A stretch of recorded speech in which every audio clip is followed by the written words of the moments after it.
special call meeting of the Franklin County Fiscal Court via video teleconferencing for October the 14th, 2021. We welcome all of you. And tonight, to begin our meeting, we're going to be led with the invocation from Father Peter Dodema from the Church of the Ascension. And welcome, Father. Thank you for being here, and thank you so much for your invocation and leading us in a fruitful, thoughtful meeting. Thank you. Let us pray. Father, teach our people to rely on your strength and to accept their responsibilities to their fellow citizens, that they may elect trustworthy leaders and make wise decisions for the well-being of our society, and send down upon those who hold office in this county the spirit of wisdom, charity, and justice, that with steadfast purpose they may faithfully serve in their offices to promote the well-being of all people. Amen. Amen. And Father, thank you for that. And we appreciate all the members of the Church of Ascension and what the church does to make our community better. Thank you so much to all. All right. With that being said, the first item on the agenda is October is a special month, and it's Domestic Violence Awareness. And we have Sky Hansen on. Sky, you're our victim advocate, and we appreciate it. Sky, if you don't mind, I'll start off by reading the proclamation that we have for you, and then I'd like for you to say a few words. Is that okay? Yes. All right. This is a proclamation from the judge to Franklin County, to all whom these presents shall come. Whereas domestic violence is a serious crime that affects people of all races, ages, gender, sexual orientation, and income levels. And whereas domestic violence is widespread, on an average, nearly 20 people per minute are physically abused by an intimate partner in the United States, which equates to more than 10 million women and men per year. Wow. Whereas 1 in 15 children are exposed to intimate partner violence each year, and 90% of these children are eyewitnesses to this violence. And whereas domestic violence costs the nation billions of dollars annually in medical expenses, police and court costs, shelters, foster care, sick leave, absenteeism, and non-productivity. And whereas only a coordinated community effort will put a stop to this heinous crime, and whereas Domestic Violence Awareness Month provides an excellent opportunity for citizens to learn more about preventing domestic violence and to show support for the numerous organizations and individuals who provide critical advocacy for services and assistance to victims. Now, therefore, I, Houston Wells, Franklin County Judge Executive, do hereby proclaim the month of October as Domestic Violence Awareness Month in Franklin County, and urge the citizens of Franklin County to work together to eliminate domestic violence in our community. Thank you, Sky, and for what you do. And wow, those are staggering thoughts and stats. Yes, I agree, Judge. Thank you very much. And those statistics are national statistics, but I just want to give you an idea of something that was alarming to me just this week. In Franklin County, we have our domestic violence court on Wednesdays. So yesterday we had 19 hearings. We had 19 petitions that Judge Williams heard, asking him to enter an order of protection against someone. That was a record for Franklin County. That's the most that Judge Williams remembers. That's the most I've ever heard. In our community right now, as we fight this pandemic, we are seeing victims facing the added pressures of increased economic uncertainty, increased time in isolation against with their abusers, and limited contact with their support systems. These barriers make it more difficult for victims to seek help, and violence is increasing because of those same added stressors.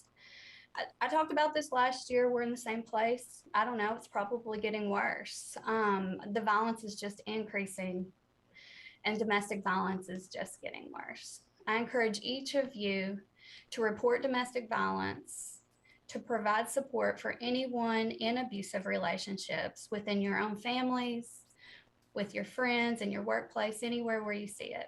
But we must also teach our children about healthy relationships at home and in our schools.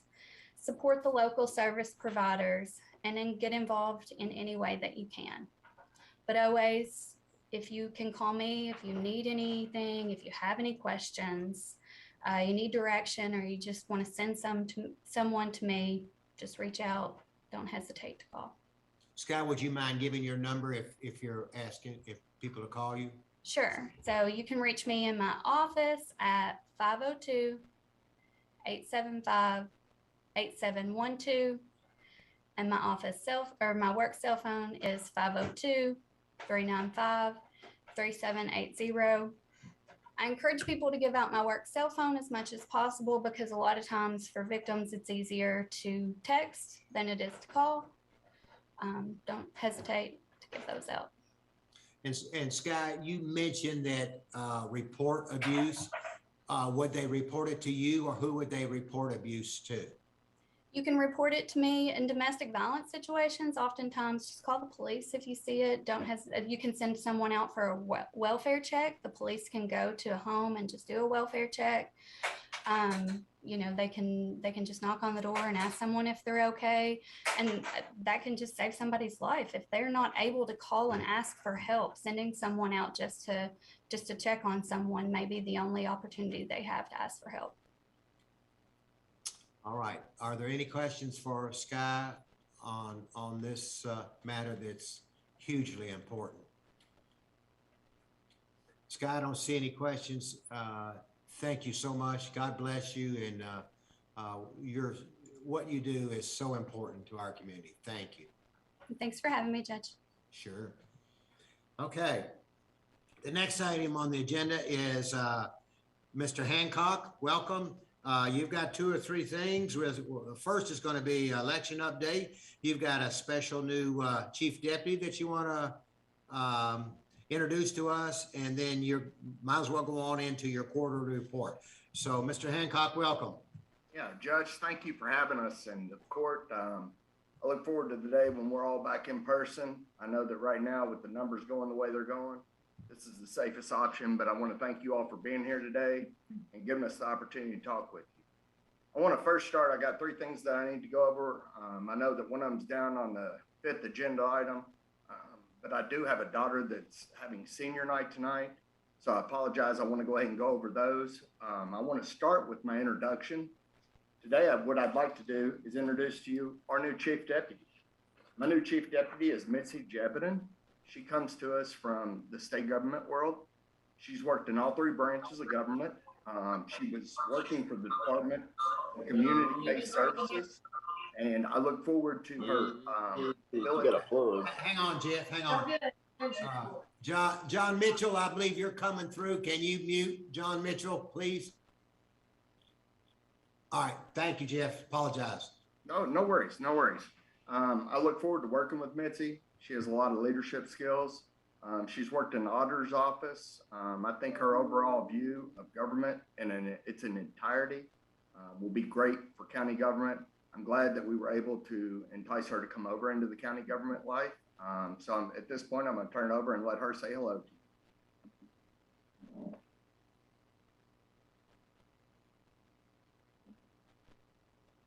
There you go. Hey, Mitzi, welcome. Hi there. Thank you. Thank you for this opportunity, and good afternoon, everybody. I'm really excited to be here.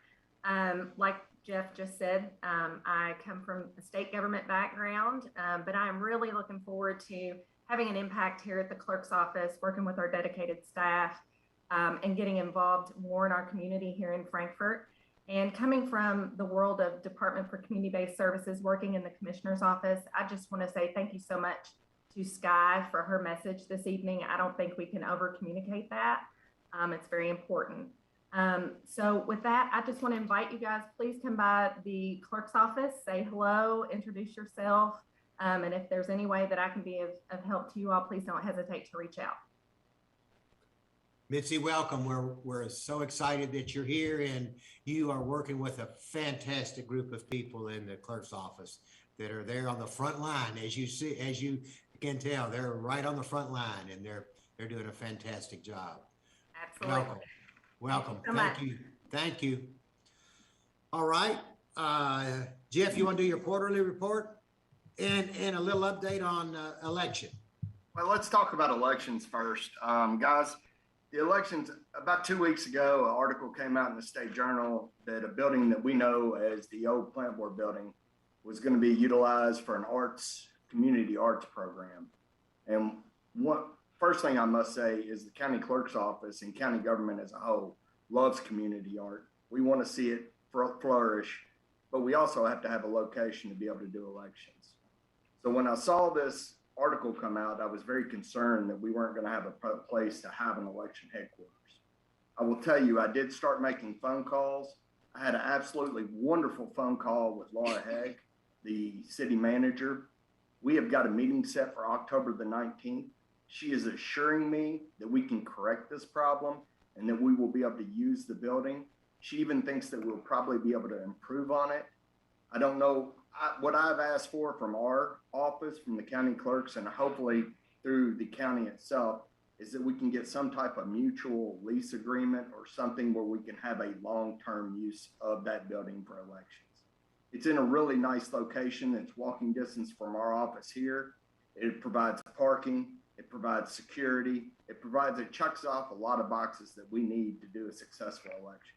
As you all know, elections are no longer a one-day process. When elections were a one-day process, we could do it all right here. But the way that elections have changed, we no longer have that option. Elections now last 60 days. We have 45 days of mail-in voting. We have a 15-day dead period. Then we have 4 days of early in-person voting and an election day. To pull all this off, we just can't do it from the clerk's office alone. So with that being said, I do feel really good about my conversation with the new city manager, Laura Hegg. If something does change and we will not be able to use that building, I will be coming back to you all. We have to find a location. If this is not an acceptable location and we can't find a term or a use to be able to pull this off, I'll be coming back to the court and saying, guys, we have to find a location to do this. So as of right now, I thought that's what I was coming to tell you today, that we were going to have to find a new location. Thank goodness that Laura has taken the phone call, and once again, I have a meeting on October the 19th. I welcome, if any of you all would like to join and come along and see what I'm talking about, see the location, I'm going to meet over there. You're more than welcome to join. You're more than welcome to give me some questions that you might have. But right now, I think we just need to wait and make sure of what we've got. I know the election season seems like it's a long way away, guys, but it's not. Filing deadline starts November the 3rd, ends January the 7th, and our elections take off running at that point.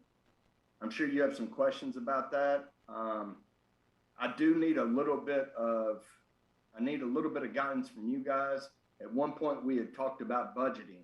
We had talked about the clerk's office paying for all the elections up front instead of you all paying for the election workers and the locations, the clerk's office funding the entire bill and putting it in the budget. Right now, we're in the process of developing our budget, and I need to know guidance-wise. Do you want me to put all of the election costs for 2020? And remember, I run calendar years. I do not run fiscal years like you guys. So do you want me to put all of the budget year for all of the elections in this budget? Or do you all want me to do the old style of elections that we've had where you all paid for the election workers, the locations and stuff of that nature? I'll stop there because I've said a lot and see if anybody has any questions. Jeff, if you don't mind, let me bring Susan on, see what she has to say about that. Because Okay. I haven't talked with Susan about that. I've heard you talk about it. You and I have discussed it, but Susan, do you have a thought on that? Susan Lawrenson? Yeah, my initial thought is that we continue to do it the way we are, with the clerk in charge of making all the arrangements and obligations and keeping us informed about what those vendor obligations are. So just because of the disconnect between the calendar and the fiscal years. I can talk with Jeff a little bit more about that and give it a little bit more thought, but that's my gut reaction right now. Okay. Squire Tracy? Thanks, Judge. Jeff, thanks for being here. Mitzi, thanks for being here. Jeff, quick question. Would it be your desire to, obviously, to keep that main hub of the voting section in downtown? Scotty, that's a two-part question because you got to remember this time I'm opening a second location for in-person early voting out on the largest corridor of travel along with the largest corridor of people out off Versailles Road. Right. I think it makes the most sense to keep it in downtown Frankfort where it's walking distance from my office for coordinating elections and running votes and running paperwork back and forth along with utilizing the post office. It is a very convenient location. Okay. And then second question in regards to the voting election cost, what would be your preference? I don't know that I have a preference at this point, Scotty. I just need to know for budgeting purposes because it's averages where the county right now is covering approximately, $45,000 an election, and there's 2 per cycle, so it's roughly $90,000. It's not that we have the money, and a lot of counties, the county clerk doesn't have the money, and that's why elections were designed that way. We're going to give that back to you, at least that, if not more, in excess fees. So it's the preference of the county, however the county foresees that they prefer to do. Okay, thank you. Squire Muller?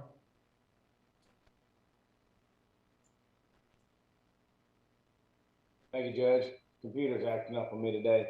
Jeff, thanks for being here. Mitzi, thank you, and welcome. Jeff, you just said 90,000. Is that your estimated of what this election is going to cost the county? Absolutely not, Squire Miller. It's going to be way more than that. Your all's general cost is nothing more than the election workers and the locations and where we have it. This election costs more than that. We have ballots, we have ballot setup, we have design work, we have extra staffing that we have to bring in to do the mailing. I'm assuming this election to be on the upper side for a full cycle. Let's talk full cycles. Talking about a May and a November primary and a general. I'm assuming it to be around between $250,000 and $300,000. Okay, that's what I was looking for. Thank you. Anyone else? What's the pleasure of the court on whether Jeff puts it all? You've heard Susan say she'd like to keep it in our budget. Well, Judge, I really would like an opportunity to discuss it more in depth with the clerk about the process. Okay. All right. We'll just not even talk about anything until you all had a chance to discuss it. Yeah. I think that's a very fair statement. Okay. Good deal. All right. Jeff, your quarterly report now? Quarterly report. If you're looking at the quarterly report and you're looking at the entire totals, right now our bank to book balance is $948,791. I will tell you that still has $125,000 worth of obligation that we have not taken out of it. That's that part where I did the full scanning and back imaging. That gets us back past 1984 for all deeds, mortgages, plats, everything that's in my office back past 94 is now scanned. Anybody will be able to search that from their house. If you're a private resident of Franklin County, you can get on my website and you can go through and search it. If you're a commercial use, you can get on and use the e-click system. You have to pay for it, but remember, I need to emphasize commercial use. They're using it to make profit. So we are getting where we need to be. It's going to cost us this year. It's going to cost us next year, but eventually every record in Franklin County will be online and obtainable from marriage license all the way through everything that we have. Great job. Okay. Any other questions? Squire Moore? Yeah, Jeff, does this make it easier for people to hack into our lives and disrupt our finances? You know, I think that's a fair question, Squire Moore, and I will say this. Absolutely. And these are things that people have asked for and asked for and asked for, and they want to make it easier. When you make it easier, you also make it easier for bad actors. Yeah, be careful what you ask for, I always say. I will say this though, our third party provider that provides the software, that provides the internet portal, does not make it an easy process. It is not, and unfortunately, the good actors, it's hard on them too. But the bad actors, it's not an easy process. And if they do it more than once, they're going to get flagged. And if they're doing it from multiple locations, they're going to get flagged and they're going to get kicked out of the system. But does it make it easier for bad actors? Absolutely. That's good to know. Any other questions for Mr. Hancock? All right. Most importantly, we wish your daughter well tonight. Thank you. I hope Polly does well and shines greatly. Thank you very much. And I know you're proud, and those of us that know her know what a great girl she is. We're all proud of her. Thank you very much. Okay. Judge, can I have half a you second? Sure can. Yes, sir. I want to bring up, there were 3 articles in the newspaper, the counties, the cities, and the plant boards. They came to us without any notice. I will tell you guys, I'm trying to figure out, and I saw an email go around today. I have not talked to anybody on it, but a compensation study is probably needed. I've got people in here that are working, and they should not be at a disadvantage because they came to the county instead of the city, or they came to the county instead of the plant board. I don't know that they're disadvantaged, but it sure doesn't look right in the paper when one's making $10,000, $12,000, $15,000 more. So I encourage you all to think about that. I haven't talked to anybody on this. This is not a political run. This is not me doing anything. This is me saying it's hard when your employees are looking at you going, I've been here 15 years and I'm making 20% less. So I really hope that you all will consider doing some type of compensation study, because I'm not capable of it. I can take it and try to look across it, but that is well outside of my forte. So I hope you all will think about that. Guys, I appreciate everything you all do. I know you work hard. Thank you for giving me the liberty to say something. All right, Jeff. Thank you very much. Thanks for those words too. All right. Any other questions for Jeff? Okay, thanks. All right. The next item on the agenda is United Way presentation. We have Betty, if you'd like to start and introduce Mr. Crimmins. I'll let you do it, or we can let Mr. Crimmins go first. Betty Jo.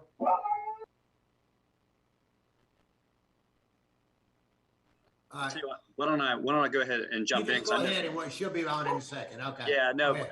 In fairness to Betty Jo, I think we did some musical chairs on you all in terms of who would be here presenting. So okay. I'm very happy to have been chosen and have the opportunity to speak to everyone. Again, my name is Gary Cremines. I'm the director of programs at United Way of the Bluegrass. I've been with United Way since 2013, and we're very excited to be in a position to serve Franklin County and to move forward with working with some of the really amazing service providers and nonprofits in Franklin County doing some great work. I'm very happy to be in a position to support them going forward. It's been a big year for United Way of the Bluegrass. It's our centennial. So we have 100 years in Central Kentucky, providing services and funding organizations, providing critical needs and services to those who need them most. We have recently, just in the past year, really been able to enact a strategic change in how we conduct our business.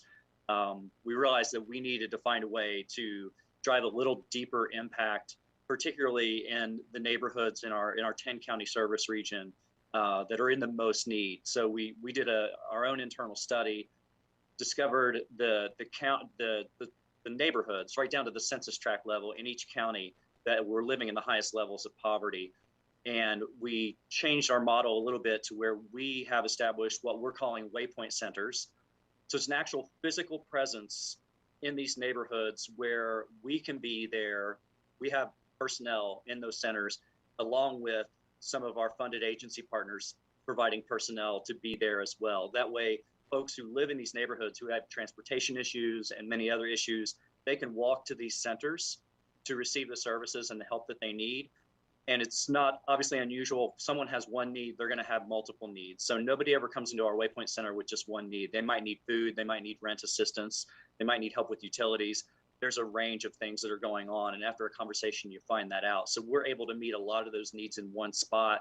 And folks don't have to drive all over town or from one county to the next county to be able to get the help that they need. And that's proving to be a real godsend so far. We've opened 3 centers, one in the west end of Lexington, one in the east end of Lexington, and one in downtown Paris.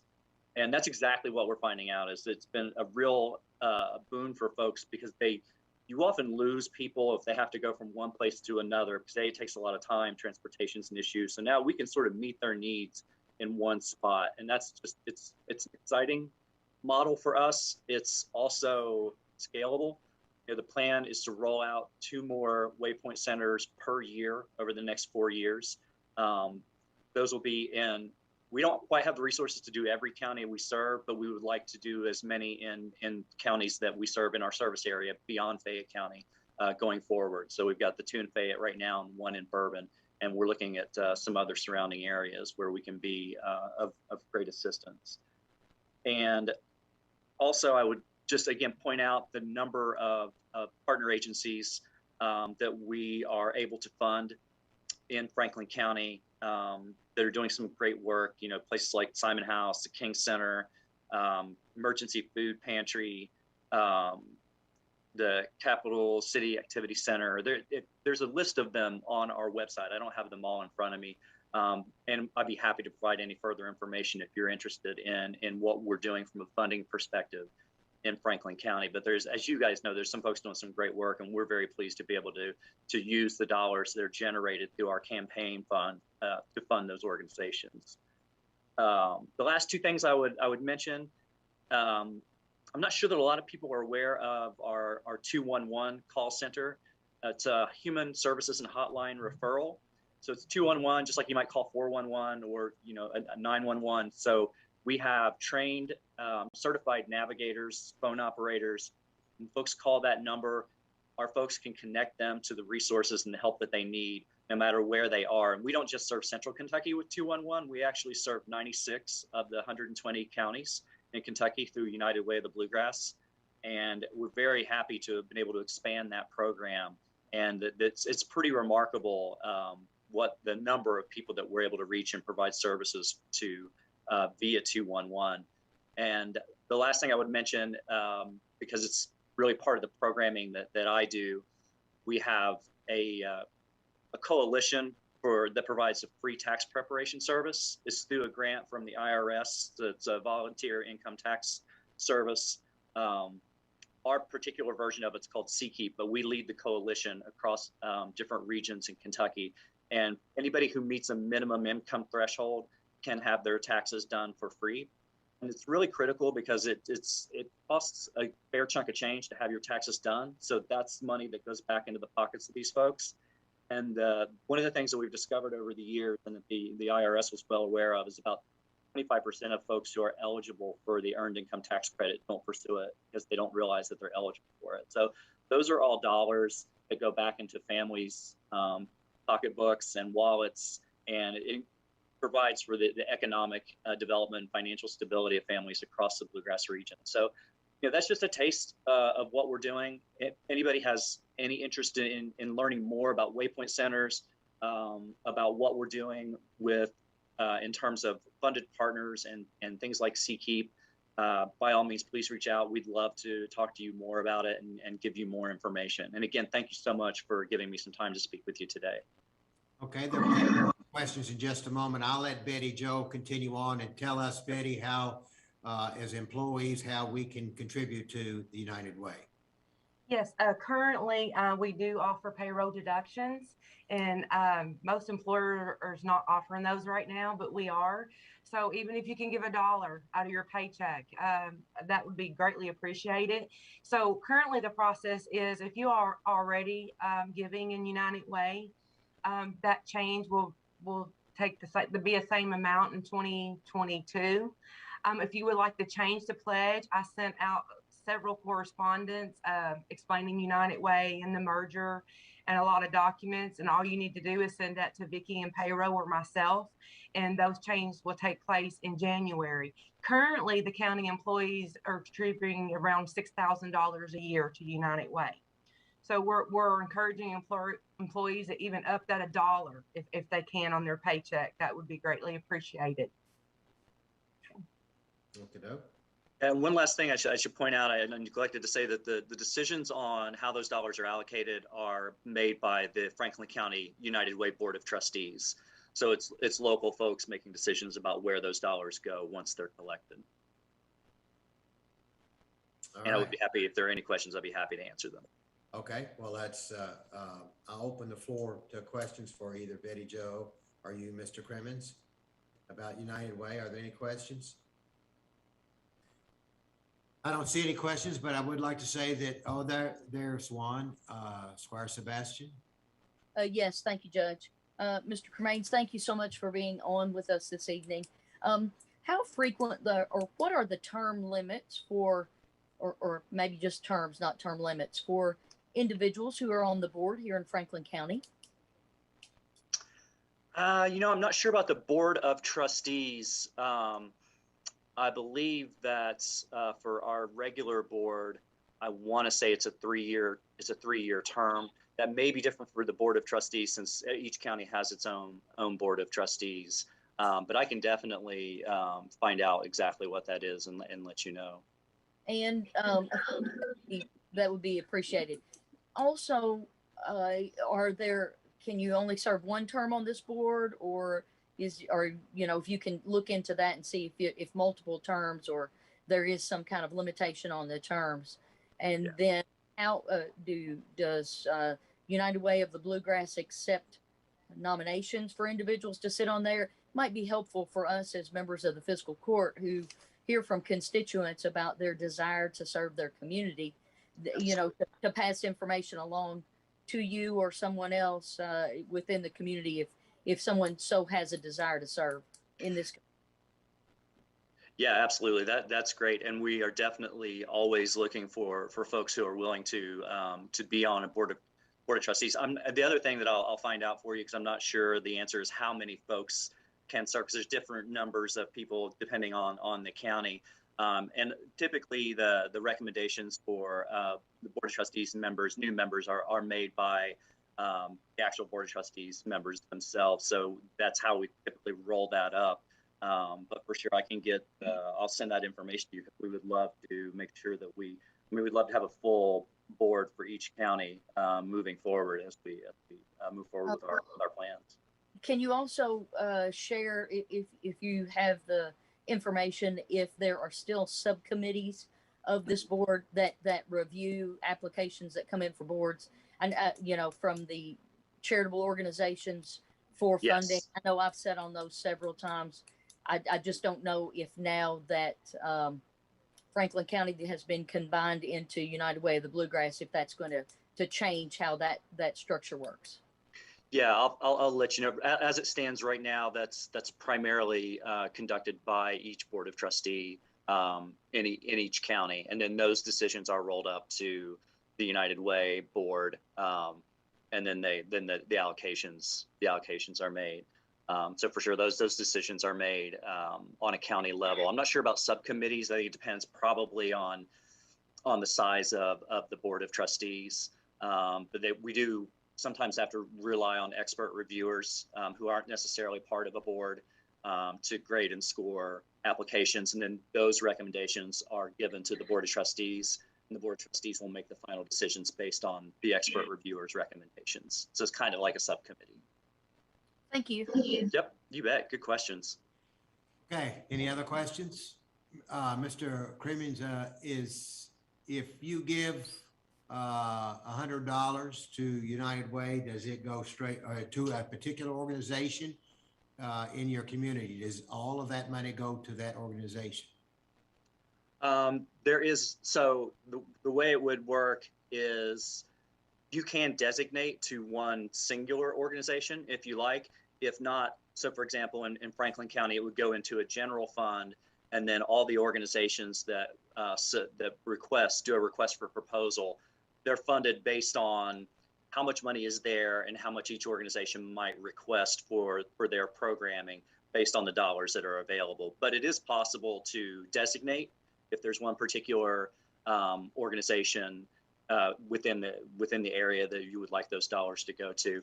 And I'm not sure about the admin fee. It's well below the national average, and I don't have. Just to caveat, I'm not part of the development team. That's sort of there. They have all that information. I'm on the programmatic side, but I want to say it was in the 90, might have been in the 90 cent range of each dollar that goes to the actual organizations, and then the rest of that goes to admin for United Way of the Bluegrass. All right. Okay. Don't hold Betty, me to that, but I think that's right. Okay. Betty, you have anything else? No, I don't. So all staff will be getting a notice again, I guess, Betty. Is there a certain date we need to have it done by? Our campaign's going to be launching now, actually. That would be at least by the end of November. Okay. I will be sending out several reminders. As you notice, I've been sending out a whole lot of stuff here lately. But yes, I will be sending those out. All right. Betty, thank you for your work. Mr. Crimmins, thank you for your presentation today, and all the best to the United Way. They do so much for our community. Thank you. Appreciate it. Thank you, sir. All right. Well, let's move on to the next item. And as the next item and the item after that, we are glad to say that there's plenty of things going on in our community. And fortunately or unfortunately, however way you want to look at it, we're going to have two great things going on the same night. But we're going to talk about one is called Bourbon on the Banks. There's going to be two nights for this festival. That will be October the 22nd and the 23rd.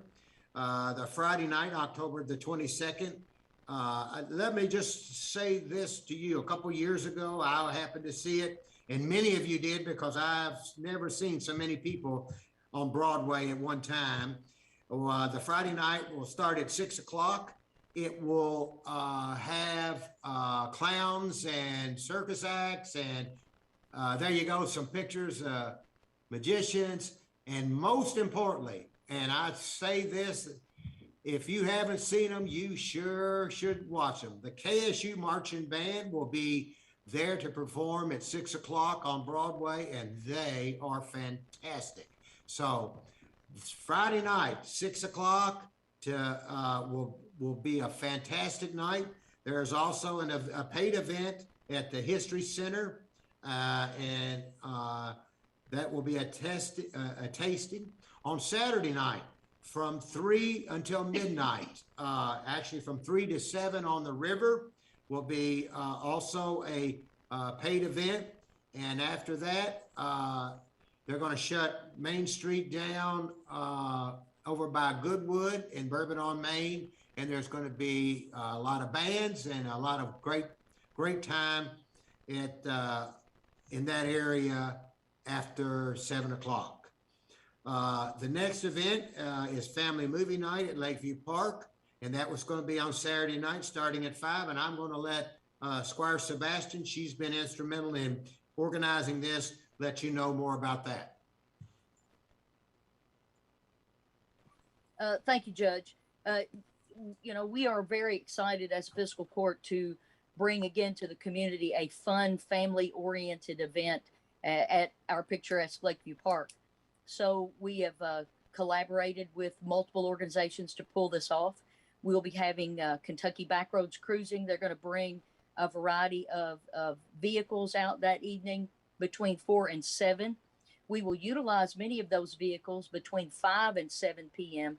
to conduct the trunk or treat. So you'll have individuals from Fiscal Court and across county government participating with Kentucky Backroads Cruising. So you'll definitely want to bring out your trick or treat bags and partake in that. We have collaborated with the Kentucky Dance Academy as well as the Capital City Dance Studio they're going to come out and demonstrate to everybody all the moves that you need to participate in the Thriller Dance Mob. And then they'll have a couple of practices for folks to come together to do that. Then around 7, we'll have them actually get everybody together, and we'll try to do it all as one group. That may take, we may do it 2 or 3 times if people are really enjoying that part of the activity. And then at 7:30 or thereabouts, we will show the movie Cars. So, the plus is this is an opportunity again to get out, utilize our wonderful Lakeview Park, utilize the tiered seating there, bring a lawn chair, bring a blanket. So there'll be something to do that is a free activity for all families within Franklin County between 4 and probably 9 p.m. that evening. So again, just want to thank the Sheriff's Office for helping us out. They will assist us with parking, and so many people's hands are in this. And so it will be a tremendous event. I believe I'm not probably supposed to reveal this, but there is going to be a special Michael Jackson look-alike, and it will be Squire Moore, who's going to dress up in his Thriller outfit and lead the Thriller dance. Squire, I wasn't supposed to tell you that, but we're looking forward to it. All right. Thanks, Squire Sebastian. Thank you for your good work in organizing this. That's great. We've got lots of things going on next weekend, so there will be something to do for sure. All right.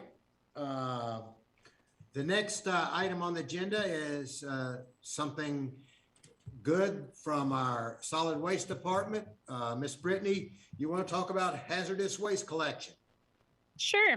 So this hazardous waste collection event is actually this weekend. So just keeping on the calendar here. We will be at the Frankfurt Recycle Center at 309 Rouse Avenue, which is off of Home Street, this Saturday from 8 to 12.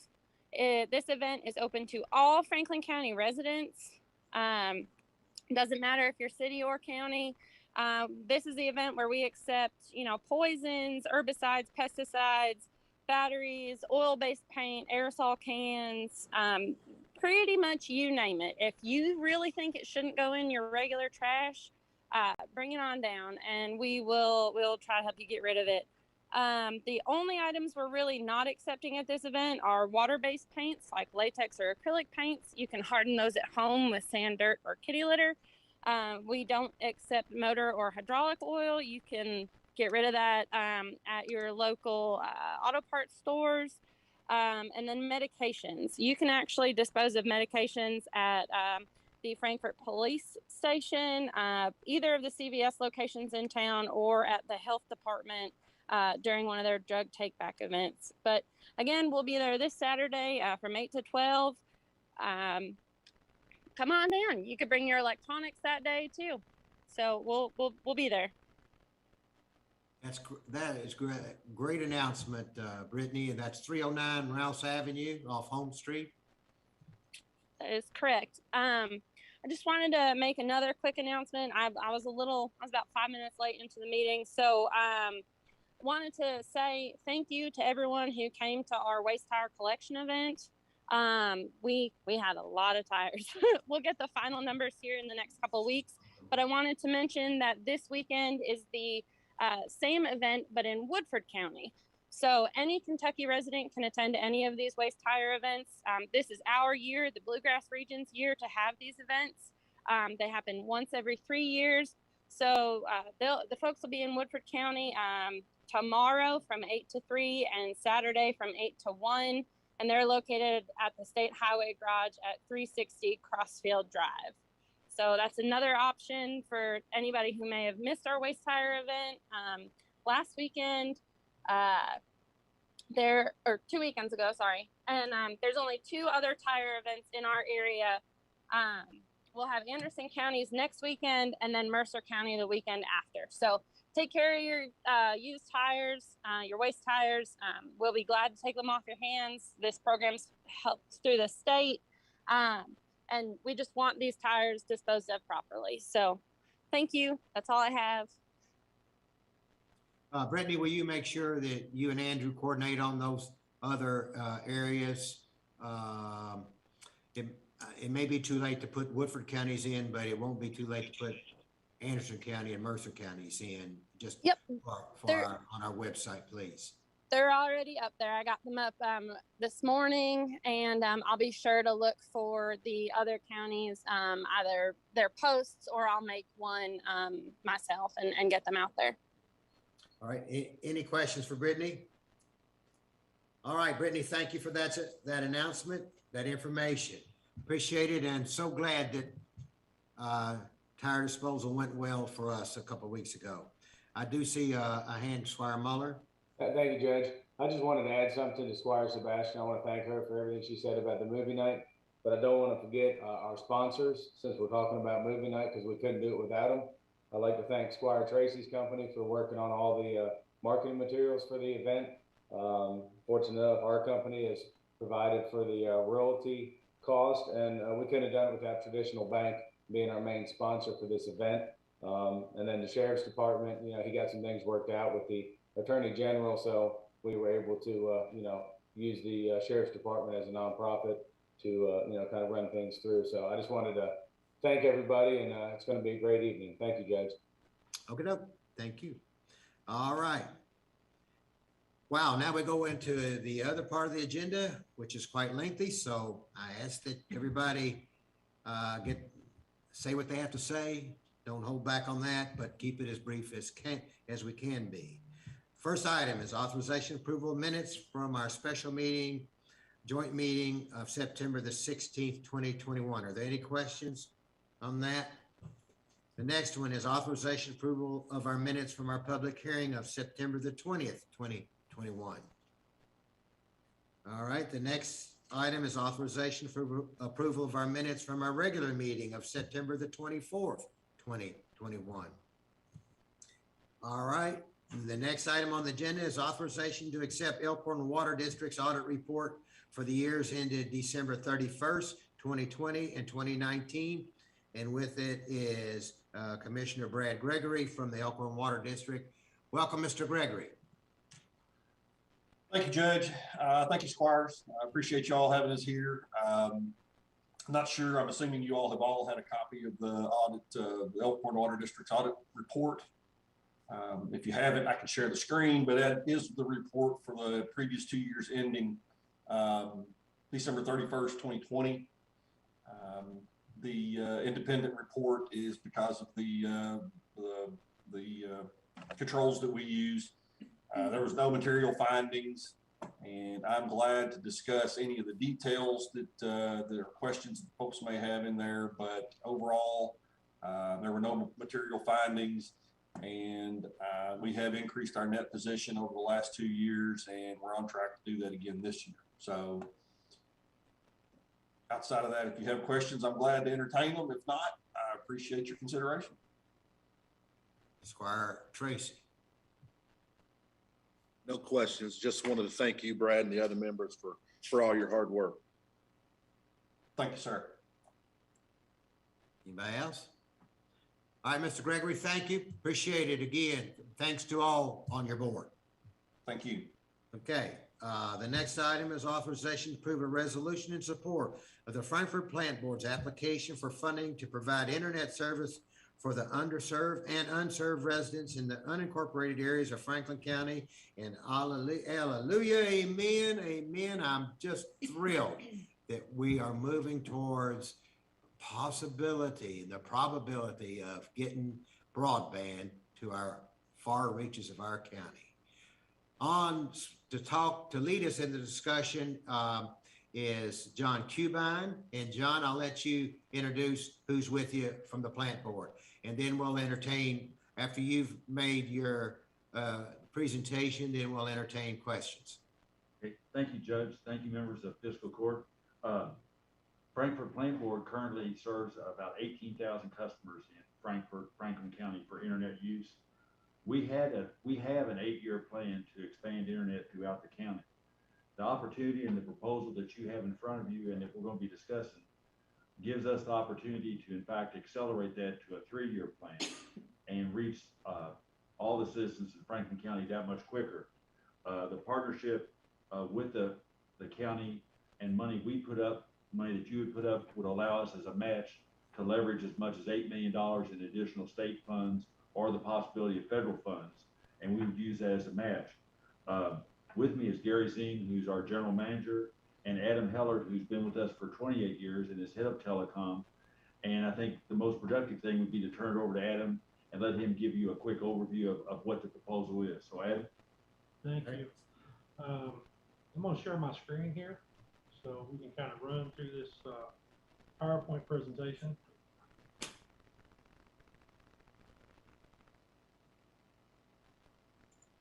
Here we go.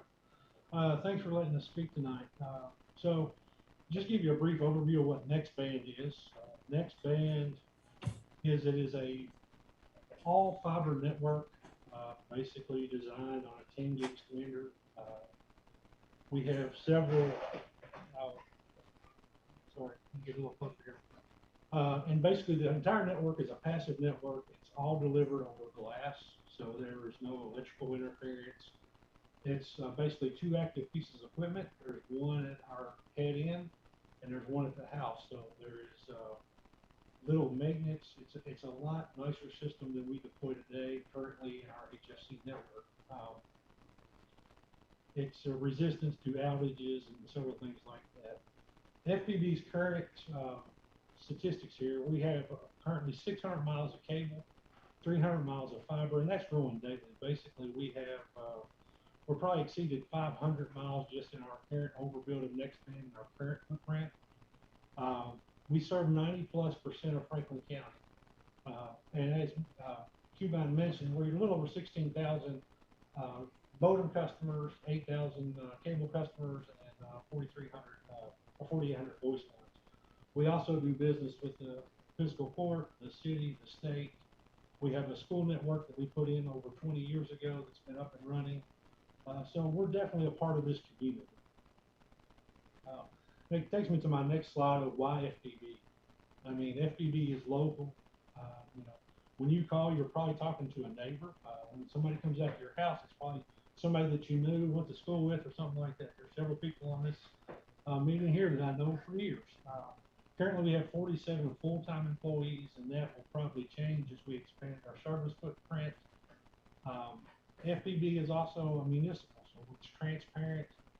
We have audits. We're public, so everybody can attend our meetings. They can come speak their minds, things of that nature. The other thing about the ARPA funds is the ARPA funds are, if you read through that, it actually wants you to work with local municipals and people that are, not for profit that have an interest in the community. We had one greenfield expansion area that we did at the Shadrick Ferry, and it was kind of a test case to, we wanted to expand our footprint and provide these new services. What we learned is the easements were very time consuming. If it wasn't for Mr. Tracy and Mr. Quire, we would probably still be working on trying to get easements. It took longer to achieve the easements than it actually did to build the project, design and build it. Customers, it was really neat because when the installers went out there to turn these customers on, customers just went out of the way to help. They were tickled with the service. They went above and beyond. They offered to open the ditches for us, and most of the feedback we got so far is customers really like the service. Just some things about Shadrick Ferry. The construction is completely built. We do have 5 addresses that we can't serve yet because of the easement, and we're working on a redesign. So we'll get those done, but right now we're taking orders. I think we have about 20 customers now that want the service, and good to go. That brings up easements. It's a very long process, causes project delays. It can increase the cost of the project. So that's why with this, we really want to have the county to work with us in getting these easements and doing a lot of the door knocking, explaining what we're bringing.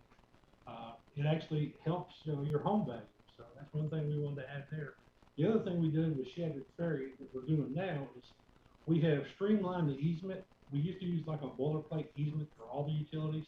We've changed that easement to really just focus on telecom, but the other ones, talked about manholes and things of that nature. So we're trying to clean that up so people better understand what we're asking for. And I have some pictures at the end here that'll kind of show you, what it looks like and, some areas that we've worked on in the past. So this is kind of the areas of expansion. So those are the kind of the house counts there to the side to kind of show you where we're going. And the numbers is no particular order. It's just, how we basically are filling out the applications for the grants. Countywide project, the timeline is, some of this we're starting to design now. Some of the projects we picked to do this year, I think Harvey Land was one of them we're doing. It's in the pipe to be designed. So basically 22, we would start the design of the overall areas, and the construction will begin in 23. And trying to get all that equipment in and materials, get it going. 24, we'll be completing the designs areas that we like to bring them on when they're ready to be built, because if we design them too early, if something changes, a road or something like that, a subdivision, we had to redesign. So we kind of timed the design with the project being constructed. So with that being said, 25, it's more procurement, more installation activations of the earlier phases. And then by 2026 is kind of our estimate completing and have most of the installations complete by that point. In summary, it's 2,000 plus homes, rural homes that will be passed. There's no contracts. It's basically 1 gig service, same as available today for our other customers. It's a countywide build out, $16 million. The plant board is pledging 5. We're looking at the county to pledge 3, and we're trying to get matching grant funds for the other 8 million. And with that, we don't know what we'll get this time around, but there's this 50 million this time. I think there's 300 million next, and then there's lots of federal money available. And I think this is the most important time. This is the best time that we can get this project going, get it completed with the amount of federal and state programs going on. So this picture here, it's kind of hard to see. I don't know about your screen, but the one on the left is prior to plant board being there, and the one on the right that's highlighted there, that's actually after we came and put the line up going from the utility pole to utility pole. And this is what is a part of the easement process. So, it's pretty much after we're in there and out, we make sure we clean up after ourselves, but, that's about as much as the average customer would see. This next one here, this is basically a little bore that we done, and, so we didn't want to tear the fence out, so we bored underneath that. Pictures on the left is the ditch we opened up. We bored through, we covered it up, and our right is the finished product. This picture is kind of, one of them stick one direction, the other picture is the other. We do this a lot too, because, as we work in the yard, there's other contractors, there's other utilities, especially in the rural areas. So we always try to take before and after pictures so we can ensure the customer that we will leave that area the way we found it, or better. So basically this was, the fence there is in the background on the left. We did 3 bore pits, and then we bored over and set this, basically this pedestal here, down here. I was pretty fast. I ran through that. Is there any questions or anything you want to discuss? Oh, yeah, basically the rates will be the same, basically the same rates that we offer in the city. It should be the same rates in the county. So, there wouldn't be no additional or higher rate just because, of this project. I just want to make sure everybody understands that as well. Thank you for that presentation. We've got Squire Booth has a question. We'll start with her.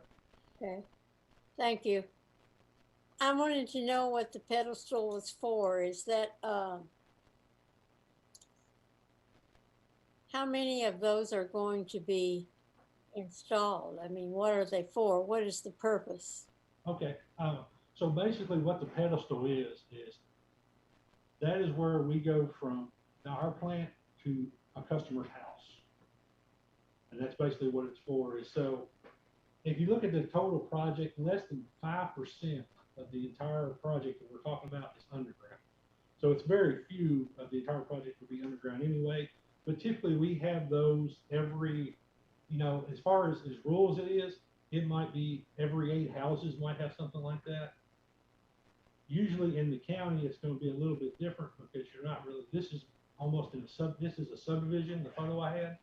So basically the county's going to be a lot more rural, so you wouldn't have as many pedestals as you would. We might have a cabinet, and that basically that cabinet would serve 250 customers out of that one cabinet. Okay. Squire Tracy. Thanks, Judge. Thank you guys for being here tonight. Adam, you mentioned pedestal. What's the distance from the right of way would fiber be ran? So let's say I live back a driveway that's 2,000 feet. How far are you guys going to run off the right of way?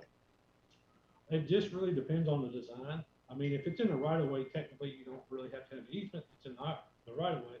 What we run into is a lot of, if you look at the utility routes today, we follow those. Very few cases do we go out and establish a new utility route. So if you're 2,000 feet off the road, and we're basically going to come back those 2,000 feet. Then the dynamic is to that is typically we won't ask for an easement if it's just to serve you. So if it's a private drive and you want the service, then the easement's not really the question. The easement comes to play when I'm crossing your farm to serve an adjacent homeowner or property owner. Okay, so let's say the pole is X amount of feet away from my house. How far off of that pole are you're going to go all the way to the house at no cost to the customer? I'm going all the way to the house with glass at no cost to the customer. And that's the thing we ran into in Shattered Ferry is out there, it's all aerial utilities until the house. And so that's actually what slowed us down a little bit is we're actually taking that instead of attaching to the house aerial, we're actually bringing everything underground just like the electric. So everything matches and everything goes back the way it was. Right. How many underserved homes are there in Franklin County? Underserved? It depends on the definition. I mean, we don't know everything because we don't know. There's some fixed wireless and some AT&T and some other fixed wireless providers. So I'm going to say 2,000. I don't know for sure. We just kind of go off the maps that they provided us, the state grant. And some of those maps, they were kind of wrong because they actually show no service in our service area that we do. So we really don't know. We're estimating 2,000. And that's on underserved. So to circle back, how many unserved homes are in Franklin County? I would say real close to that, maybe 2,100, maybe a little less. But they're almost the same number. It really depends on what you consider underserved. There was a 3 and 25. Now they're talking about a 10 and 100. So it really depends on what the definition is. But I think you're safe to say that your 2,000 homes are underserved. So underserved would be 2,000 and unserved would be 2,000. So you're looking at 4,000 total? No, I mean, those are it's the same number really. I mean, it's hard for us to tell who has fixed wireless since there is no wireless or who has fixed wireless through AT&T. So let's just say that there might be some that are, let's say it's 1,800 that are underserved or unserved and 200 that are underserved. It's really hard for the plant board to tell because a lot of the information is inaccurate. And so basically with the grants, when you apply for the grants, you put areas in there that you feel that are unserved or underserved. And so then there's a period during the grant process where if somebody serves that area, they come back and say, we serve this area, so it should be removed from the grant list. And that's what we've done. We looked at areas, there was, I think, 1 or 2 areas that we pulled down. Spectrum's in the far corner of Franklin County.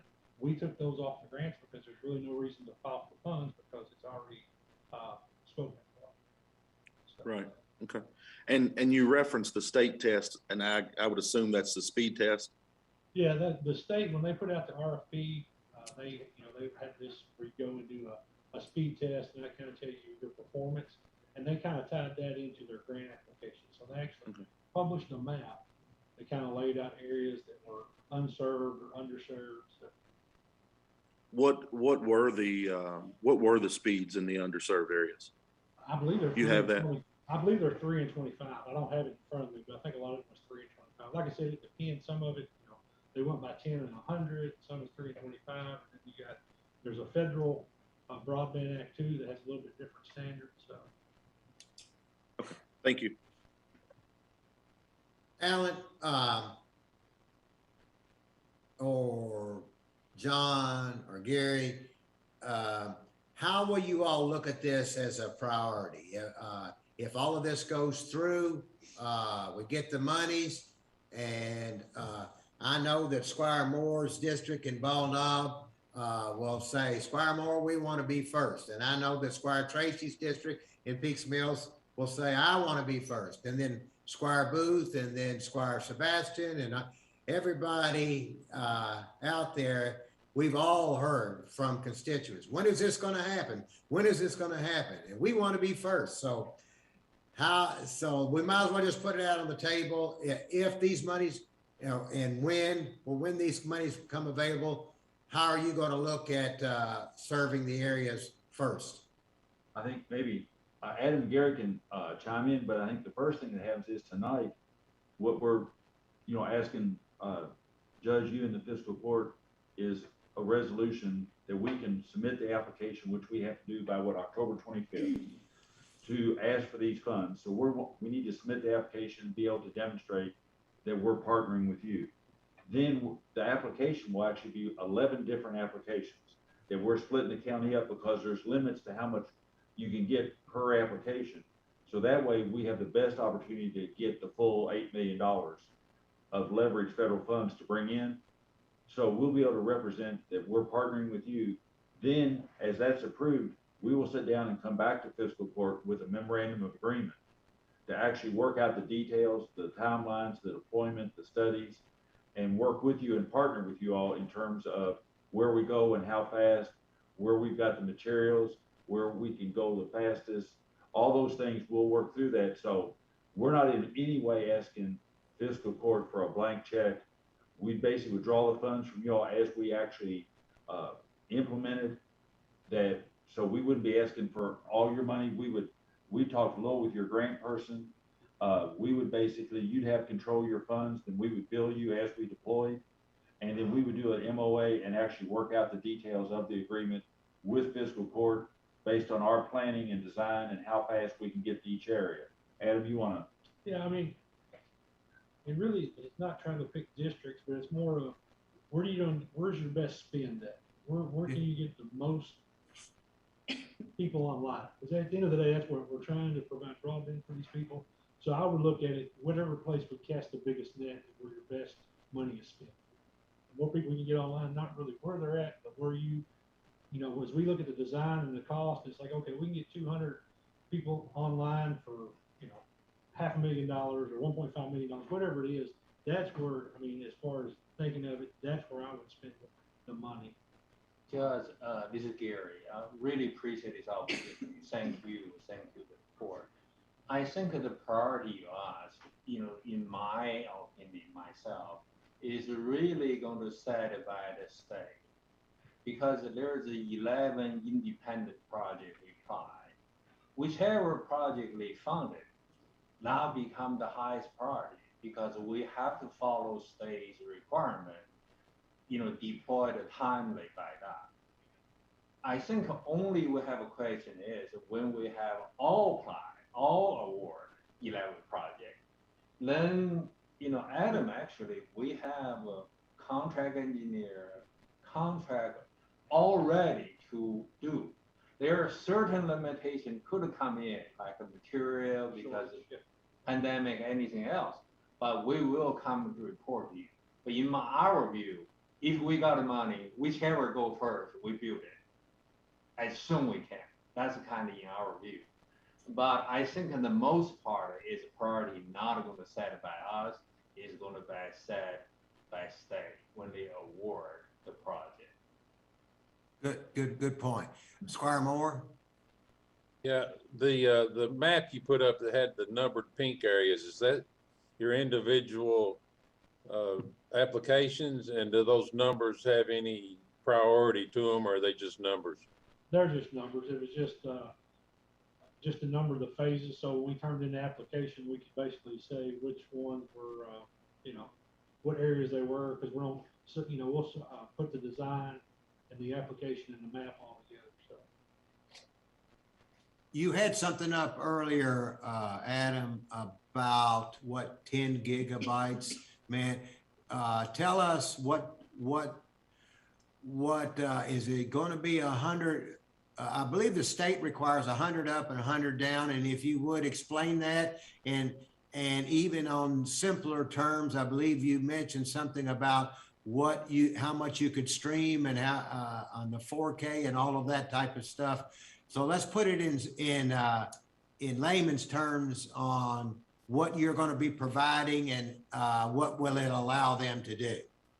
Okay, so basically, we have on the next band product, we have a 1 gig offering. So it's 1 gig down, which is 1,000, and then 500 up. So, I mean, basically you could stream 1,700 Netflix shows at one time. You can upload, I don't know, thousands of photos in seconds. The only limitation to this design is the equipment on each end. And so as technology improves, we replace the equipment on each end, and then you have the newest technology available. I mean, right now they have, there's speeds on fiber where you could actually take the entire Netflix library and download it in less than a second. So the infrastructure we're putting in is only limited by the devices on each end. And So that, I'm sorry.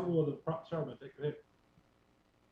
The question that those people that live in the unserved, especially the unserved and more than likely the underserved, is what kind of product are they going, what options will they have to buy from you all? They will, right off, every customer that we turn on will have access to a full gig of download. So they'll have access to the fastest speed the platform provides data for. What we've been doing, Judge, is throughout the city and the county right now, we're in the process of replacing our copper or coax cable with fiber.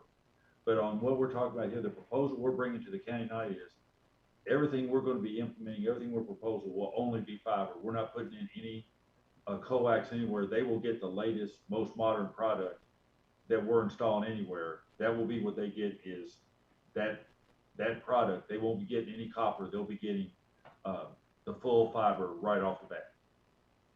And from what I understand, the fiber is capable of all kinds of more and more and more. So as technology improves with more gigabytes and whatever, fiber can handle that. Is that correct? Yes, and that is, if you look at the cost of this project of being $16 million, the bulk of that is fiber. So the bulk of it is the infrastructure. And so when you need to make that next technology move, very small incremental costs to replace the electronics on both ends. And the reason we're doing fiber is the same reason a lot of these areas don't have coverage today. There's too much loss with the copper plant. And that's why these areas don't have service today. With fiber, the loss is not there. It's almost non-existent. And so we can go a lot farther, a lot faster, and cover these areas with this newer technology. Squire Sebastian? Thank you, Judge. And gentlemen, thank you for being on this evening. I wanted to ensure something that I heard earlier, and I wanted to make sure I heard it this way, or you can correct the way that I thought I heard it. So this expansion, if approved by court, will include every household in Franklin County, whether that household right now could be served by the plant board or another carrier, right? Because if they drop the other carrier, then they won't be served or will be underserved. Right. The grant money is only for areas that are unserved. We have very little areas that have competition in the rural areas. So, I mean, I think there's, one little spot of spectrum. So those areas will probably build anyway, but we would not file for grant money because that, the grant is for unserved or underserved people. So yeah, when we build those areas, they will have access. They will have a choice. One of the things that you hear a lot is the plant board We don't just go where there's a high take rate, where there's a large number of people who will take our service. We will go wherever everybody is, and they'll have the opportunity to take it, but we won't go just to areas that have a high take rate like in subdivisions. I mean, our goal is to provide the service to everyone. Thank you. And I have a question for the members of the committee. Can you tell me what separated this bidder from the others? Because I'm presuming because this is a multi-million-dollar project that we got bids on it. No, we don't have to bid it because they're a governmental agency. We had got no bids. AT&T did not, it said they weren't going to do it. And Comcast has never come back to us. We've talked with them and they haven't come back to us. So the plant board came to us, said that they would like to be our partner, and that's where we stand. So we're not sure of what the market bears. We're not sure about the competition for the market, right? Then, if we don't have other bidders for the service. Well, if you want to base the bid that Comcast did with Scott County, it's virtually the same. Virtually all of Scott County is Comcast, and it's almost exactly the same. It's 18 million to provide for all of it in Scott County, and Scott County's putting up 3 million, and Comcast is putting up a little bit more than that, but are going after the rest of it. They're going after 15 million in loans. So another question, because many of us have gone to a variety of trainings, and all of the trainings at this point and the information that's been provided to us at these conferences and things that we get to our inbox from NACO every day have told us that there will be a direct appropriation for broadband and that is forthcoming. And then certainly if you look in the infrastructure bills, there's the broadband provision infrastructure bill, the broadband equity and access and deployment program. That's $22 billion that's set out there. There's enabling the middle mile broadband infrastructure of 1 billion, and the Digital Equity Act, which is 1.3 billion. And so all the trainings we've been to so far have told us or advised us to preserve the county's portion of money for one-time unique programs that could, be a catalyst in the community, rather than spending that at this point on broadband because it is coming. Now, I would welcome any other member of fiscal court to tell me that they may be hearing something different, because that's what I have heard and what I keep getting to my inbox. Let me get Shane New on from Bluegrass Ed, because he's represents several counties. Shane, before you go, are you on? Shane? Yes, sir. I apologize for not turning on my video. Yeah, I didn't know you were on. Did you hear Squire Sebastian's question? Yes, I did. And I do suspect that there will be lots of funding coming down, but I will say this, it will all be highly competitive, and so that's the other side of what you see on this versus an opportunity that is actually in front of us now. And of course, it sounds like that with this, you are going after some state funding. And I think the plant board also said if, there's possibilities of going after other funding that is out there. So I think it sounds like to me from this particular process that funding is actually on the table, for possibilities if they don't get what they're looking for at the state. So I know there's the NTIT, is it NTIT? I can't remember, there's so many acronyms out there, but there is several pots of funding. USDA, of course, puts out funding, and the ad districts, of course, will be more than happy to help with some of that if you all go through the process with the state and don't get funding there. Plus, I do think it's 250 million that's available next year in the same route and through the same funding. So the opportunities are there. But it definitely, any project like that, the ARPA funding, anything that you have skin in the game looks better on these projects when you put it forth yourself too. Now, Shane, points. And thank you for that. You don't have to, but isn't it recommended that an ISP provider be the conduit to go after these monies?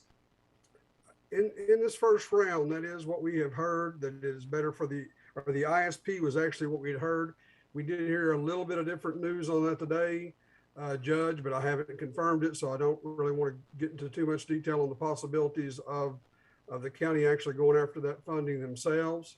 But that was kind of brought up to us today that might be a possibility in one other area that we were looking at. But you know, that the ISP was the way I read this the first time. It was for the ISP would be the one providing it for this state money. Okay, Shane is with the Bluegrass ad. Squire Sebastian. Thank you, Judge. I just again wanted to go back to the members of the court to see if they had heard maybe something different than I have heard in regard to preserving the county's portion, or as much of the county's portion as it possibly could, to go after infrastructure funding like this broadband when it becomes available, which should be soon. I just wanted to make sure that maybe I've misheard it at trainings and conferences, and perhaps I'm misreading the emails I seem to get from NACO every day. But I just wanted to check just to be sure. Thank you. Let's ask Ann Northcutt. Ann, do you have something to say about that? Yes, I do believe that any of the federal funds, any of the federal programs are going to require local participation. And, you know, there's always a chance that something unexpected that none of us have heard about yet might become available. But that sounds to me like what the plant board is saying. You know, we will have other options for looking for funding. The ARPA funds, the broadband infrastructure is one of the eligible categories that we can use these ARPA funds for, as you've all heard, I'm sure, in all of your trainings as well. After a lot of thought and a lot of research, the one word that the plant board used in their presentation, which really stood out to me, was local. Is that these are, and I know you're not asking about the choice of the plant board, but these are local jobs. This is a local focus. This is the money for these contracts will in a large part stay in our local economy. That's why, you know, I felt like this is a really positive move for us, and also making the move at this time will place us ahead in the queue of a lot of places that will be looking to wait until, you know, maybe there might be enough money for them to approach this category of expense. I believe that a lot of that federal money is going to go to very rural areas that don't have the capacity or don't have any infrastructure built for middle mile and some of those kinds of activities. So I don't know if I've answered your question or not, but I do feel like any federal funds that flow down are going to require local participation. So this is the same thing we're talking about here. Squire Tracy. Thank you, Judge. Squire Sebastian, you are right. That's what we're hearing. But Adam, quick question. You mentioned Spectrum. As someone who represents an area that backs up to Scott County and has kept up with the project that they have going on, Scott County's committing $3 million as well, and Spectrum's committing $18 million. One of the big differences that I'm seeing is I think it's going to be 2 years for the county project. They're going to take 2 years to upgrade the whole city with fiber. They're expecting 5,000 plus underserved and unserved in the county to have an opportunity for this. Is that what you've heard, or have you seen that? And I guess my question is, do you see, you mentioned Spectrum on the backside over there, and maybe not drawing in that backsided area of Union Ridge and probably all the way up to maybe Gregory Woods in that area. Do you see that not being drawn in just because Spectrum is right there on the county line? I mean, they could definitely approach it. I mean, they are Scott County. I mean, that is their presence over there. So basically what what you would get in that respect is they're just picking up what's left over on their network. If you're on the edge, the same reason we built out years ago, we put fiber to all the schools. And if you look around all the schools, we provide service. That was just areas on the edge of the network. That's kind of like extra capacity left over. And I think that's what, that's what they would be offering you guys. You're just right there on the edge. They don't have facilities there because they're required to do that for Scott County. So. Thank you. I believe Squire Moore in Spectrum on the Shelby County line too. Shelby Franklin County line. I don't know about Spectrum, but there's Verizon ran fiber through down Devil's Hollow and down Skyview. Would you probably wouldn't rent line from them, would you? You'd build your own, wouldn't you? Yes, that fiber that they actually installed is for cell tower backhaul, and it's going across the United States. But they put an extra line in to lease out to someone. Yeah, that type of fiber, it's more point to point, and when you get into fiber to the home architecture, where we're dropping a fiber at every residence, it really does it. There's not the capacity there that we need. Okay, thank you. Squire Booth. Yes, I understand that municipal utilities are not regulated by the Public Service Commission. Is there another government agency that has any authority over what you propose? What FPB proposes, I should say. Your board. No, I mean. No, we might add, for example, a regular, if I'm not mistaken, correct me, regular internet providers are not regulated by the Public Service Commission either. So we're municipal and we're not under the PSC per se, but regular internet providers like AT&T and that for phone service and so forth. But if you're just an internet provider, you're not regulated by the Public Service Commission. But the difference is, and Adam was saying, we are regulated in a sense that we have a board that's appointed, and we are a public agency and we're right here. So you see what we're doing, and if there's a problem, all you have to do is pick up the phone and call someone. I mean, because we're here in town, as Adam said, every board member, every employee, you're going to see them at Walmart or Kroger's or something else. I mean, if there's a problem, we're accessible. And believe me, we get a lot of calls about everything. So, I mean, we get feedback from customers, and all of our complaints, everything is public record. We go over them and review them, and you can see how we've handled every complaint. The board handles every complaint? The board is aware of complaints. Every month, we get a report on customer calls, comments, problems, what's going on. So the board's aware, and we'll see if we're having a lot of customer calls, a lot of outages, a lot of problems. We review that at every board meeting. Good. And that information, for example, if fiscal court ever wanted to see that information, we're certainly be able to come down and brief you on what's going on and what we're hearing, not just on cable, but on water, electric, telephone. I mean, we're subject to open records, open meetings, the same as y'all are. Yeah, every month we provide the board with a trouble call report, an outage report. So we basically tell them every trouble call that we work, every outage that we had. It's all in our board report. Good. Squire Muller. Thank you, Judge. Thank you, gentlemen, for being here and giving that presentation. Just to kind of go back on Squire Sebastian's question, I too have heard, don't spend the money, 4 years to spend it, and there's definitely more money coming for broadband and things like that. I guess where I am, and no disrespect to anybody, but we were put on this board to be fiscally responsible, right.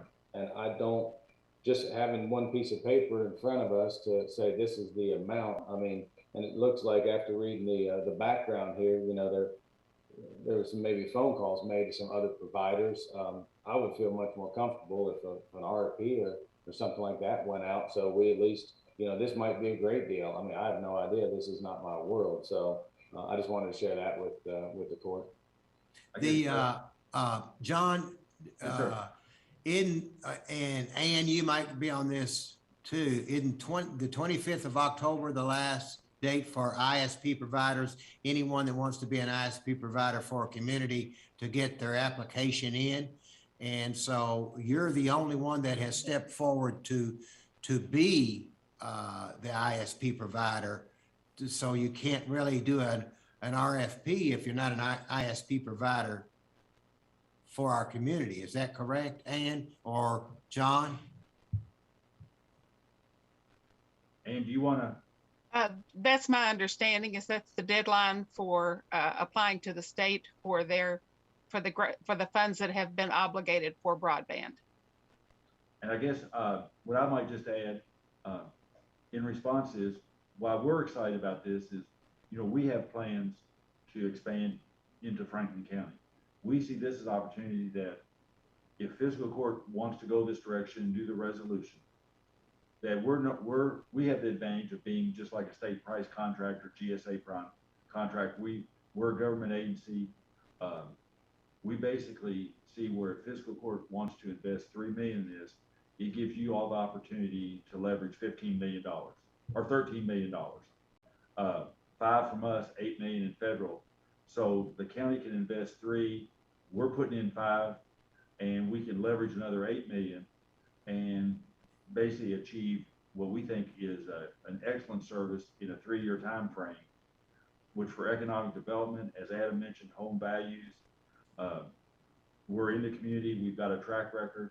The reason we're a government entity and the reason there are things in the statutes and regulations allowing public agencies to do business is we feel we have the advantage of pricing wise, we're competitive or cheaper than our competitors.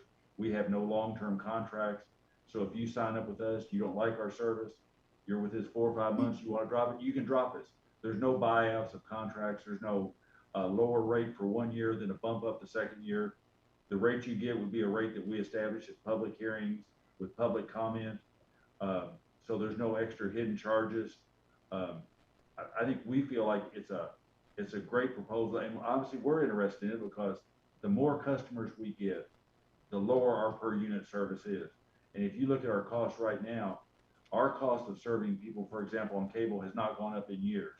We're cost about $12 or something a month, Adam, for cable. All the cost increases we have in cable are because we're programming we're buying from Disney, ESPN, or whatever. The more units of service we serve households, the cheaper that cost gets. So our costs actually have held steady for years on cable providers.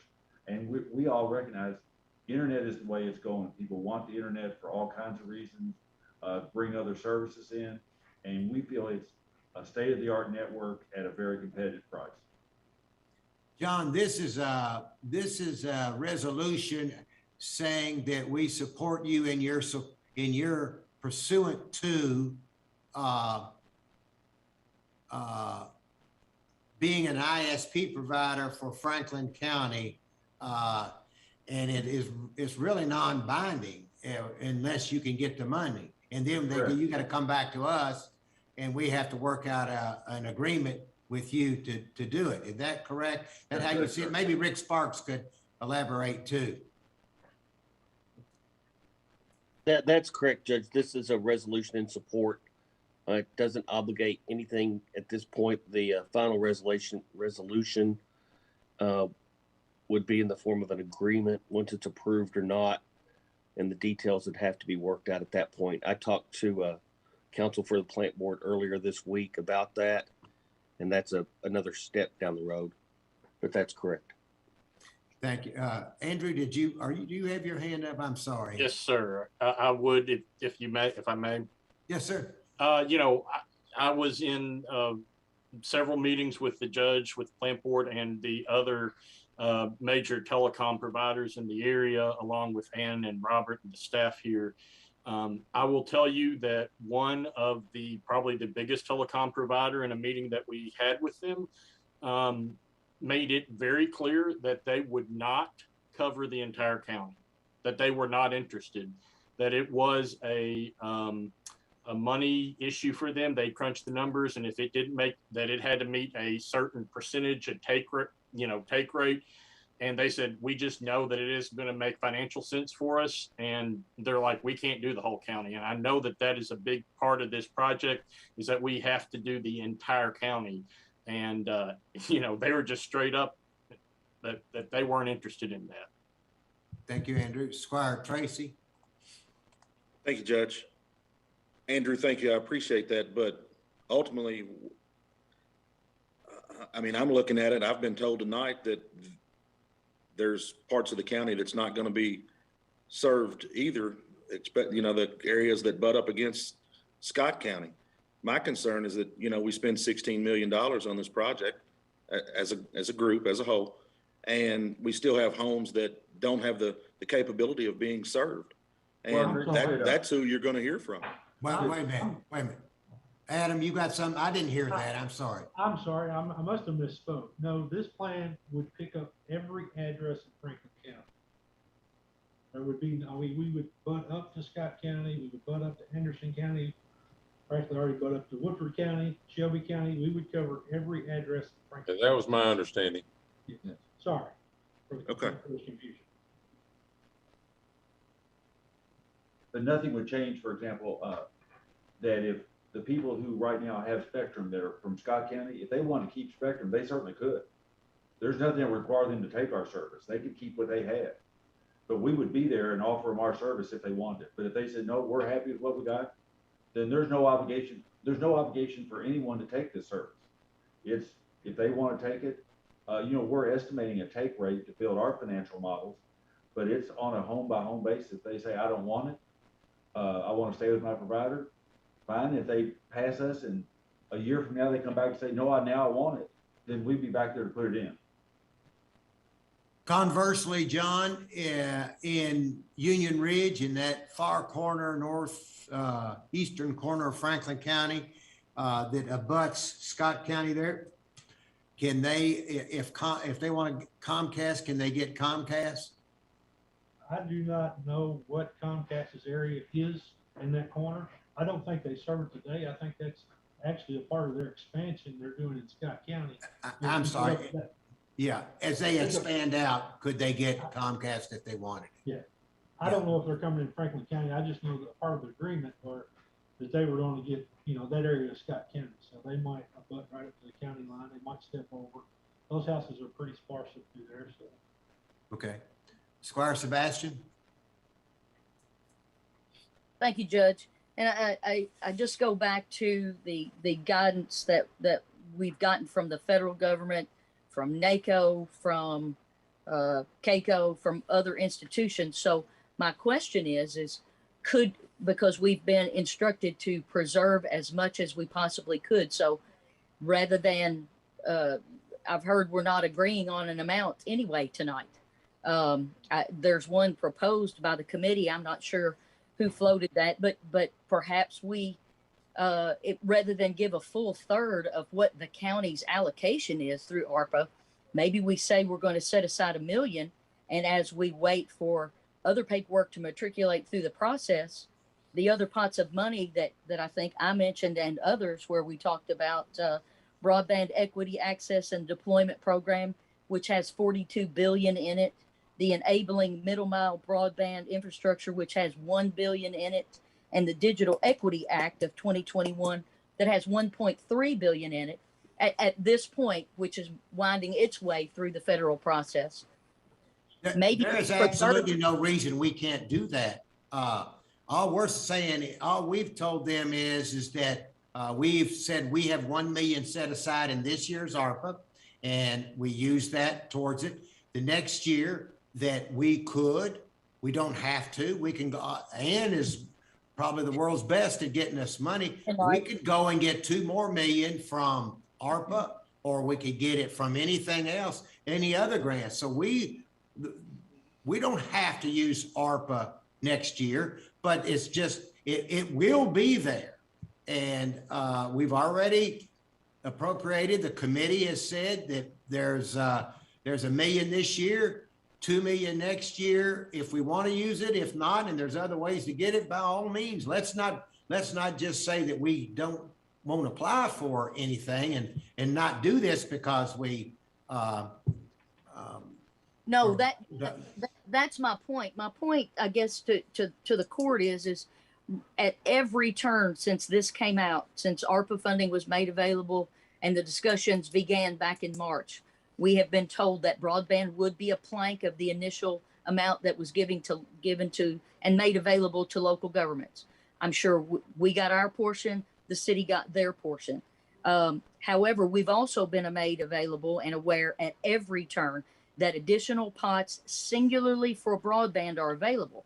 Not that we would not set aside some portion of our county toward this, because I think we want this to begin as soon as possible. At least in my area, I know there are a lot of people that live out in the county that would love to avail themselves of better internet access. Me personally, I live in a river bottom. It's horrible here. However, that said, if we say that we're pledging a full third of the county allocation toward this and forego other opportunities for broadband, then that limits our ability to spend the remaining portion of what the county allocation is. And I think what we're trying to all, or at least the comments I'm hearing, is we're all trying to be fiscally responsible and maximize the value of this one-time money for many projects that could be creative and innovative across our community, and certainly as well as something that is in dire need. So all I was saying is that maybe we pledge tonight $1 million rather than pledging a full third toward this. So I just raised that. I would love to hear any other comments in that regard. Okay. Because I have heard from Okay. Thank you. They are going to have to take a resolution to the state by the 25th with a pledged amount. So we're not going to get the whole county in unless we pledge what we're saying, $3 million.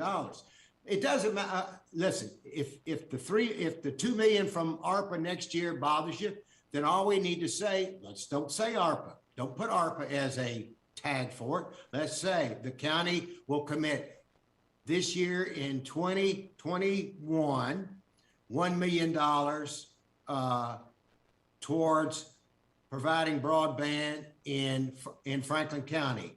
In 2022, the county will provide $2 million towards broadband for a total of $3 million.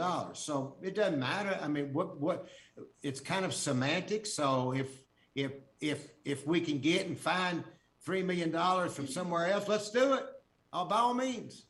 So let's just do it that way. Let's just make a resolution and let's just say, change the verbiage instead of saying ARPA, that we will provide $1 million in 2021 and $2 million in 2022. And do you concur with that in Northcutt? Yes, I don't have a problem with that. Okay. So just to follow up, I know this request is made of us because there are probably a variety of unserved and underserved areas across the county. Are there underserved and unserved areas in the city, and the city going to be approached maybe to also, be a partner and a player in this? I hadn't asked that, and I haven't heard any member of the committee speak to any of that. So it would just be helpful to know that. Thank you. Yes, currently, as far as I know, there is no areas in the city that are under or not served. Okay. Squire Tracy, you had something? I do. Thank you, Judge. Judge, just to circle back to a comment earlier, just for clarification purpose. You all your staff had a conversation with AT&T and they are not interested. That is correct.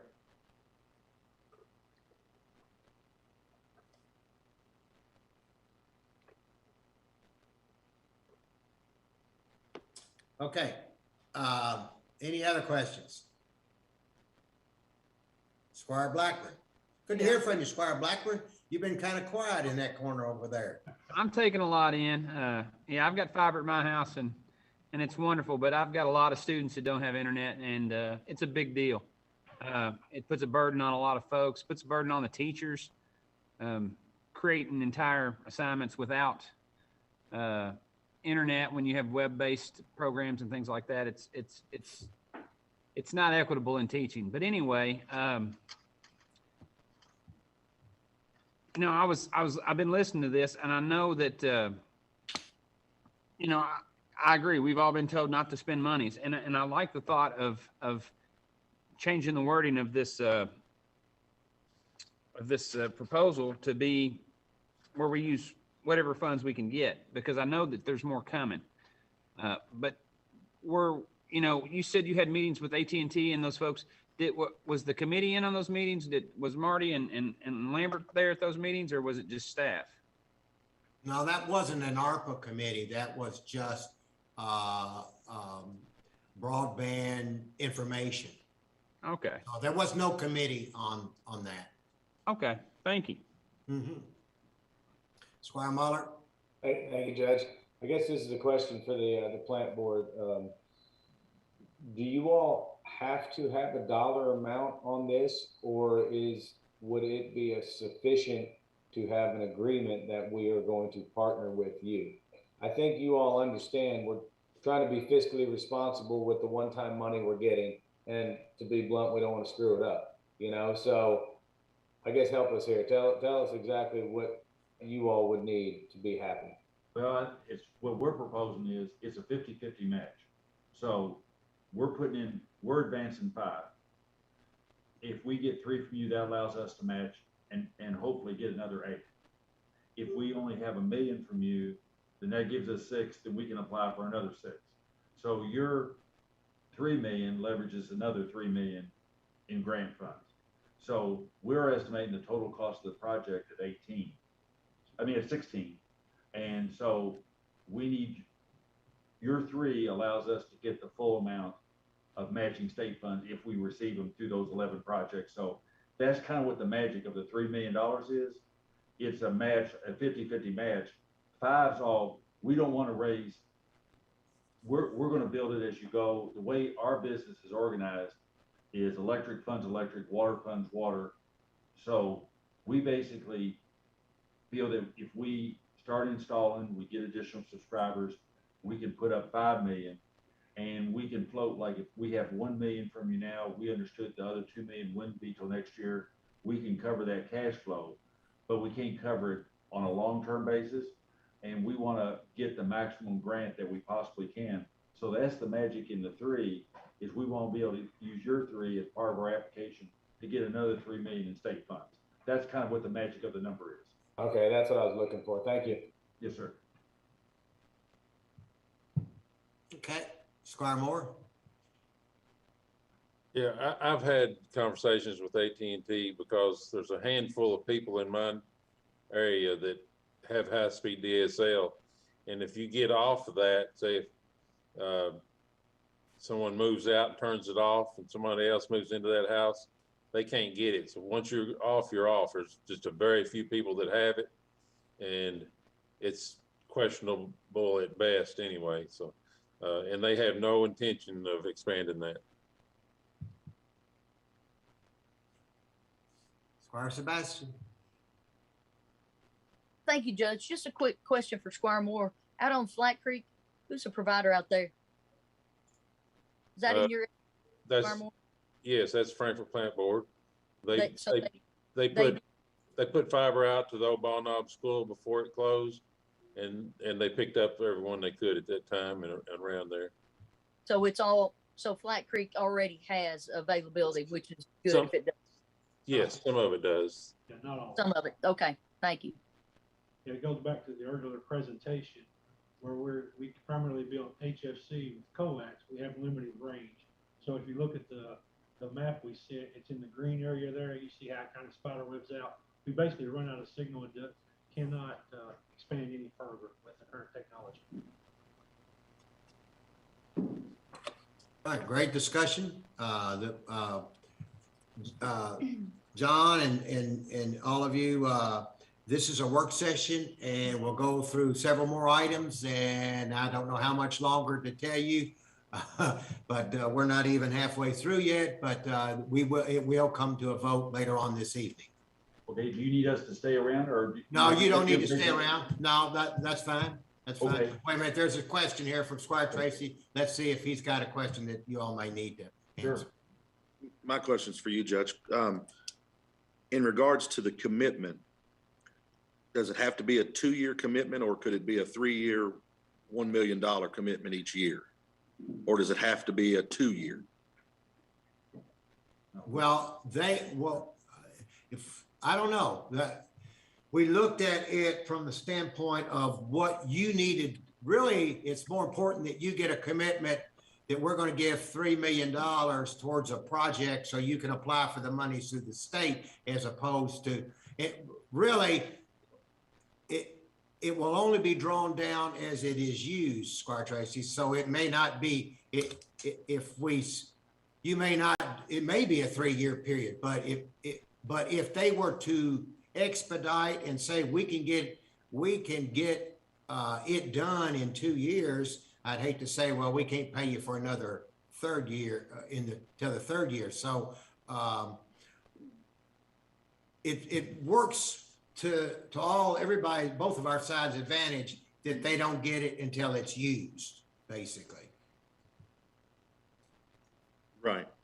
So I guess for the plant board group, would it matter to you guys if it was over a 3-year span to follow the project that's been proposed? Well, now there's one other caveat to that, Squire Tracy, that I think we need to be aware of. You're not going to be able to apply for 1 million if all of these monies are out there, and that's what Squire Sebastian is saying, and we all know, and we all said there's all going to be all these monies out there. You can't apply for, we want 1 million 1 year, we want another million the next year. So you have to apply for it all at one time, and then you would have to use it. I understand that, but again, as they've said, we're talking commitment. So my question is back to, as long as we commit, can we do it 1 million a year for 3 years? It's about commitment is the way that I took it. Well, it's also about the process of getting it done too. So that means that we wouldn't pay them if after a year, is what you're saying? No, it's not what I'm saying. Mr. Cuban. Yes, sir. Would it make a difference? Obviously, this is not going to be a 2-year project. We're all aware of that. Again, you all were a part of Shadrach Ferry, and so was I. And we know that it's not going to be a 2-year project. So would a 3-year commitment at $1 million per year, would that affect the grant that you all are going to apply for? We're going to represent in our application that we're putting up 5, you're all putting up 3, and we're asking for 8. From a cash flow standpoint, we had already assumed that from you paying us, we're not asking for $1 million upfront or $3 million upfront. You'll pay us. You're never going to see a situation where we take your money and then come back a year from now and say, whoops, we didn't get it done. We'd like to get paid if we get the work done, but from a cash flow standpoint, we ought to be able to work. Adam's nodding his head, and has not kicked me under the table. So from a cash flow standpoint, I think we can match your cash flow situation to fund our project, as long as we know that if we the commitment's there. If we're going to bring a due bill someday, you're going to pay us someday. Yeah. So as long as the commitment is there. Yes, sir. Right, and that's what I'm hearing too, John. I'm hearing the same thing you are. As long as the commitment's there, it's when the invoices are turned in as you all do the work. Yes. So just how the money's moved. So this is sort of just an old budgeting thing. Thank you. Yes, thank you all. Fire Muller. Thank you, Judge. So I guess I have a question for Tambra. So Tambra, I guess you're going to rewrite that to take ARPA funds out and just say over, $1 million a year for 3 years commitment. Is that correct? That's what I've been raising my hand about. So okay, I'm sorry. I've already logged into my desktop here so that I can amend it and word it any way that you all would like. So it's just a resolution that I'll be changing. So just guide me on how you want it structured, what you want it to say, and I can make those changes really easy. I could do a screen share so that you all can see it, whatever you would like. Rick, I'm sure you've got some thoughts about it, but let me say this. The resolution only needs to say that the county will commit $3 million. there's another piece to this that we've got to remember, and that will be an interlocal agreement with them. And that interlocal agreement could say that it would be 1 million per year, but they really need this commitment saying to the state that the county will commit $3 million. Rick? We're all aware of that. That's what we're trying to get to. We're aware of that. That's why I was asking if you could do a 3-year, 1 million, and it's all about the commitment. And according to the plant board, they are very willing to do it and think they can. So I think it's just about the commitment, the 3 years. All we have to do is commit to them that we're going to do it. Okay. Unless I've just been listening to something different. Well, Rick, does the resolution need to say to the state that okay, that's my point. That's my argument, is that the resolution doesn't need to say that you're going to pay 1 million per year. It needs to say that the county is going to commit to 3 million. Correct. Right. I think. But nobody's saying anything different in that regard. Correct. The resolution, the only third thing that I heard was discussed or whatever, it's right there to look at, just has an amount, and that the court's good with this. It's a good idea. For those of us who live out in the hinterlands, let me assure you, it's a damn good idea, and it's way overdone. Okay? And I'm serious about it, and thank you all, and thank you for those working out, and thank you for Squire Tracy and Chris Quire getting the thing out, at least on Eric Starting Road out there where people have, it's awful hard to get AT&T when the sun goes down and other cell service, and it gets frustrating. But my point is, the resolution just simply says that the county's good for this up to a certain amount. There's no time frame, there's no details.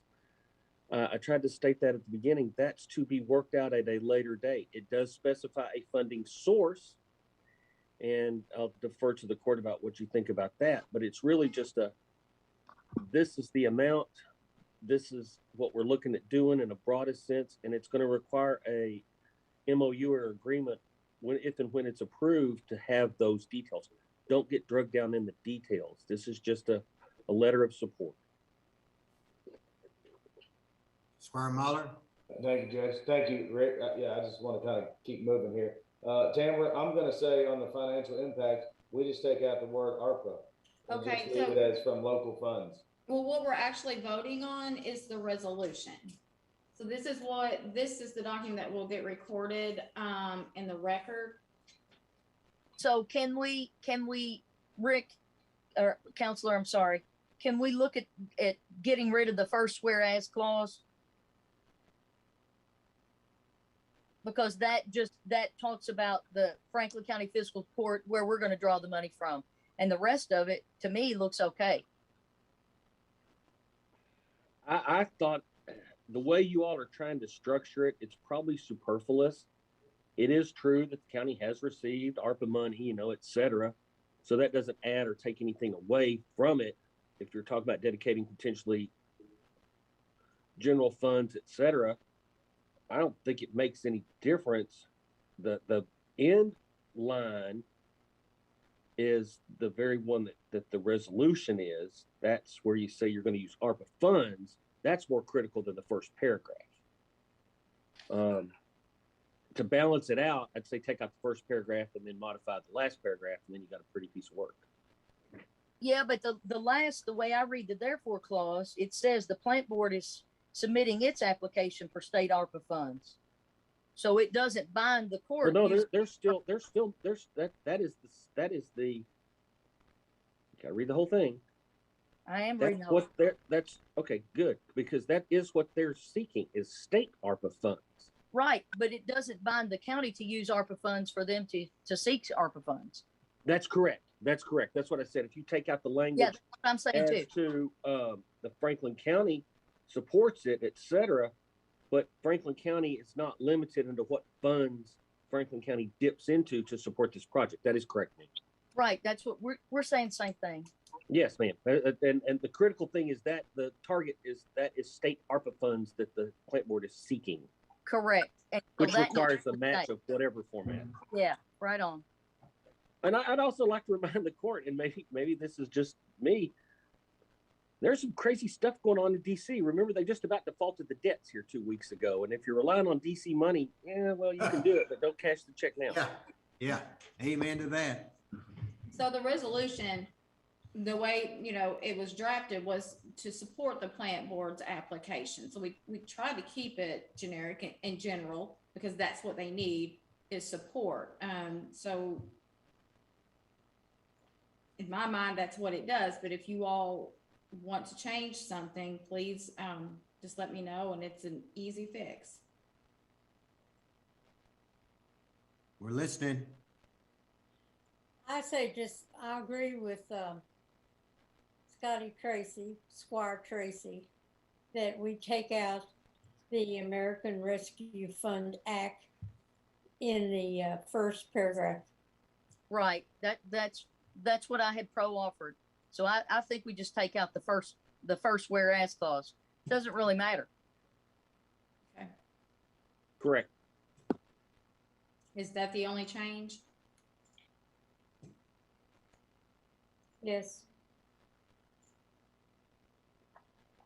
That's all I see. Counselor? That was my understanding. Yes, ma'am. That's correct. We're moving swiftly on. And either way, you wouldn't commit to what funds at the end of the day is drafted anyway. Squire Muller. Thank you, Judge. I think we're about ready to move on, and I just want to thank the plant board. I know there's quite a few of you all on here. Thank you for everything you do for our community, and thanks for being on tonight. Thank you all. Thank you all very much. Appreciate your time. Judge, I would like to say one thing before we move on. Yes, ma'am. The Frankfurt Plant Board has members that are pretty smart, and they're smarter than me. I think that we have not heard the final presentation of their proposal. I think it's in their minds, but they're not sharing it with us. So I just say that because I feel like I need to. And as I said, they're smarter than I am, so I don't even have the questions. That's my opinion. Okay. John, as I said, Gary and Adam, thank you. We will come, hopefully we've come to consensus that we can get this resolution adopted. We will get you a copy of this resolution. If it is passed tonight, Tamara will get it to you tomorrow, first of next week, and you'll have it as part of your application. Thank you very much for your consideration, Judge. Okay, and so once that goes into the process, we'll expect you all to get back with us, and then we'll iron out legal documents to move forward and all of that. And we'll make sure when we submit the application to get you all a full copy of the application with all the information, all the data, all the financials, everything in there, so y'all have it. You can distribute it. It's a public record, and you can have it. And then any follow-up questions you have after you see it, just give us a call. Okay, doke. I see one more question before we go. I guess Squire Tracy's got one. Thank you, Judge. Adam, quick question. Would it be possible to get a copy of the, I guess maybe something other than that was in here, that just like the map, the coverage map of what is going to be out there? Yeah, I mean, what about, we can do that. The only, okay. It probably needs to be electronic because the size. Would you, Adam, would you send that to Tamara Herod and she'll get it out to all the magistrates? Thank you. Okay, sure. Okay. And I have just emailed everyone the revised resolution. All right. Thank you, Tamara. Thank you for that great work. Okay. Great discussion. And we're now going to move on. Now we got something else that's important to our people and that work for us, our great employees. The next item is authorization to approve a proposal from the Johansson Group for a job valuation and compensation study for all county government departments and elected officials. Betty Jo, I'm going to ask you to come on, and you have worked so hard, and to find out so much information, and thank you for this hard work. And you have Mr. Johansson on, but I'll let you lead into this. Okay, thank you, Judge. This is to accept a proposal to perform a complete analysis of the Franklin County government positions, classifications, and compensation structure in a base pay to determine if the current employee's pay is competitive. Currently, we have a compensation plan, and it is outdated, and it doesn't provide a process to remain competitive, to retain employees, or to even recruit employees. And it doesn't provide an internal growth within those classifications. So if you notice, as you know, there's been a lot of research done lately of the city, Frankfort Plant Board, KSU, and a lot of employers are utilizing a professional comprehensive provider to do these studies for their organizations.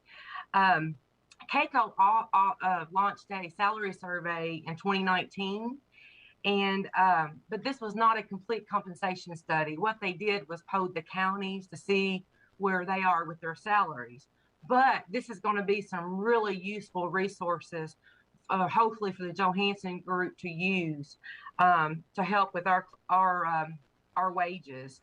And based on the information published in the State Journal, the county's average employee salary is over $10,000 less than the median average of the Franklin County household. And it's $6,000 less than the city, and actually $18,000 less than the Frankfort Plant Board. So I'm hoping the court will really recognize that we need to stay competitive. Wages are going up all around the board, but we have got to stay competitive, you guys, and retain the employees and recruit. So hopefully the Johansson Group will provide a non-discriminatory objective plan to provide equal pay for the surrounding counties, and help us implement a process that we need. The county has never done a complete analysis of salary structure, and this will really help us in the future to stay competitive and to pay our employees equally for what they're doing. I provided you all some information in the attachments with the references I did, the proposal, and I would like to introduce Blair Johansson to answer any questions you all have. Thank you, Mr. Johansson. And he could explain the process to you guys if you all have any questions on this. Hang on, Betty. Squire Moore's had his hand up for quite a long time. Yes, I just wondering why elected officials are included in this. Actually, when we had our committee meetings the last couple of months, they're interested in doing it as well, because as the county clerk stated, they are underpaid also. And this would get a full picture of county government. So he was interested in this study, so as the jail and the sheriff. So we just decided as a county as whole that we would do all county employees. It's not anymore to do them. I understand that, but the county clerk, the sheriff, and the judge are all set by state. So just no, it's not elected officials' salaries. It's for their employees. Correct. That's not what it says, so right. That's why I'm asking. Betty, Tim, look at that. He says it. It does. It says and elected officials. Okay, so County government departments and elected officials.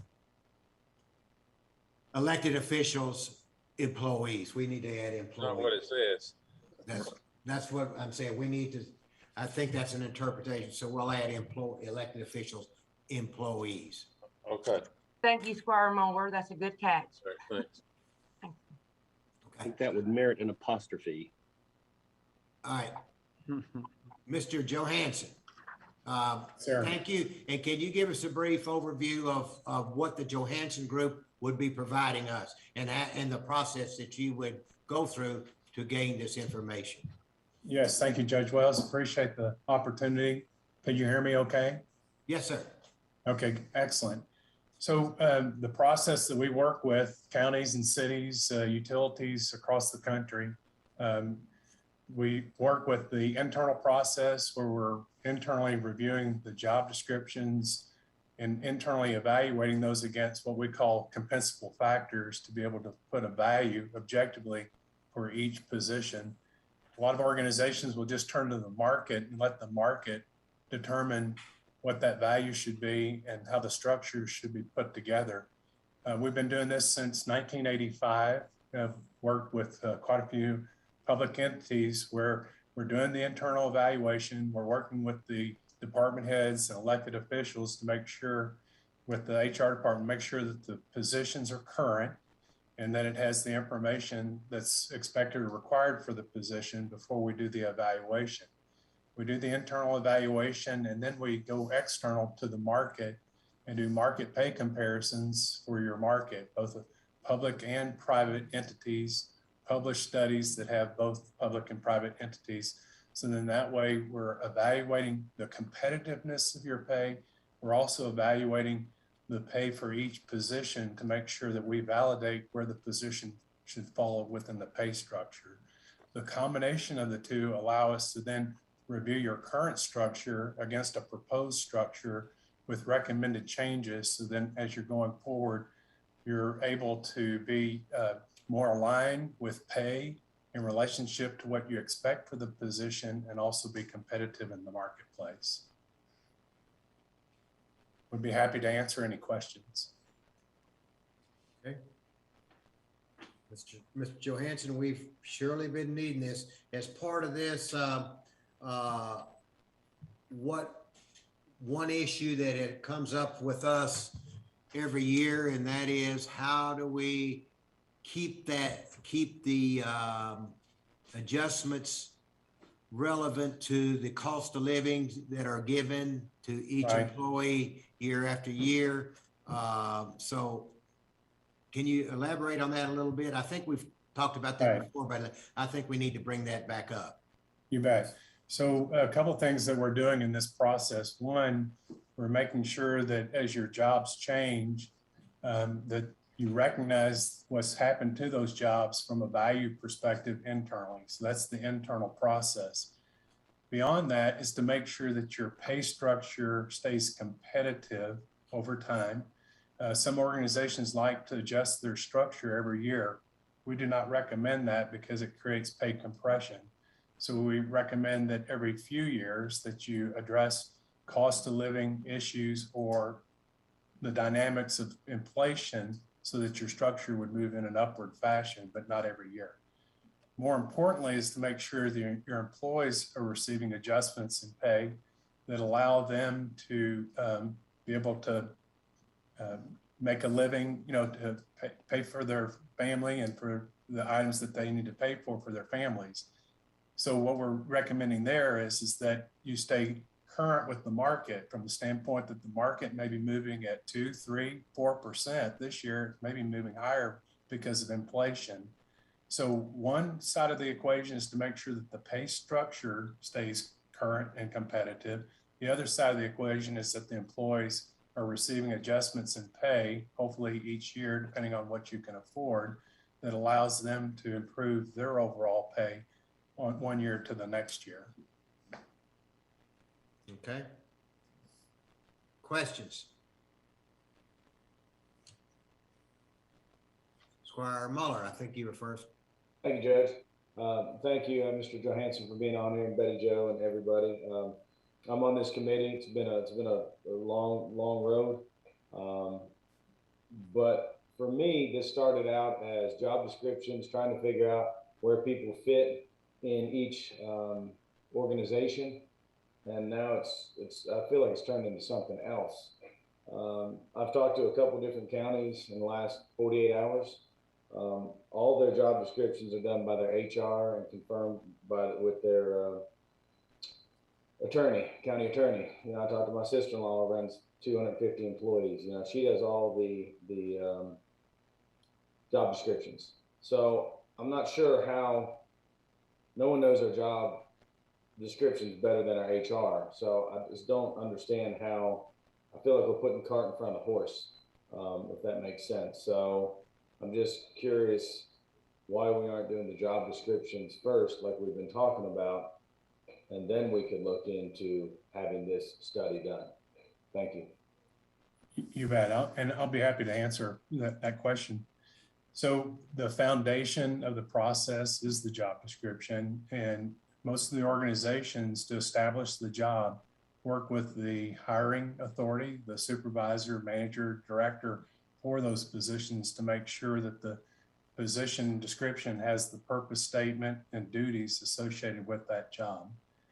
So that is the foundation. We use a questionnaire process and work with the HR department and the elected officials, the department head, for their positions to make sure from a consistency perspective that the job is comprehensive and doesn't leave out any information.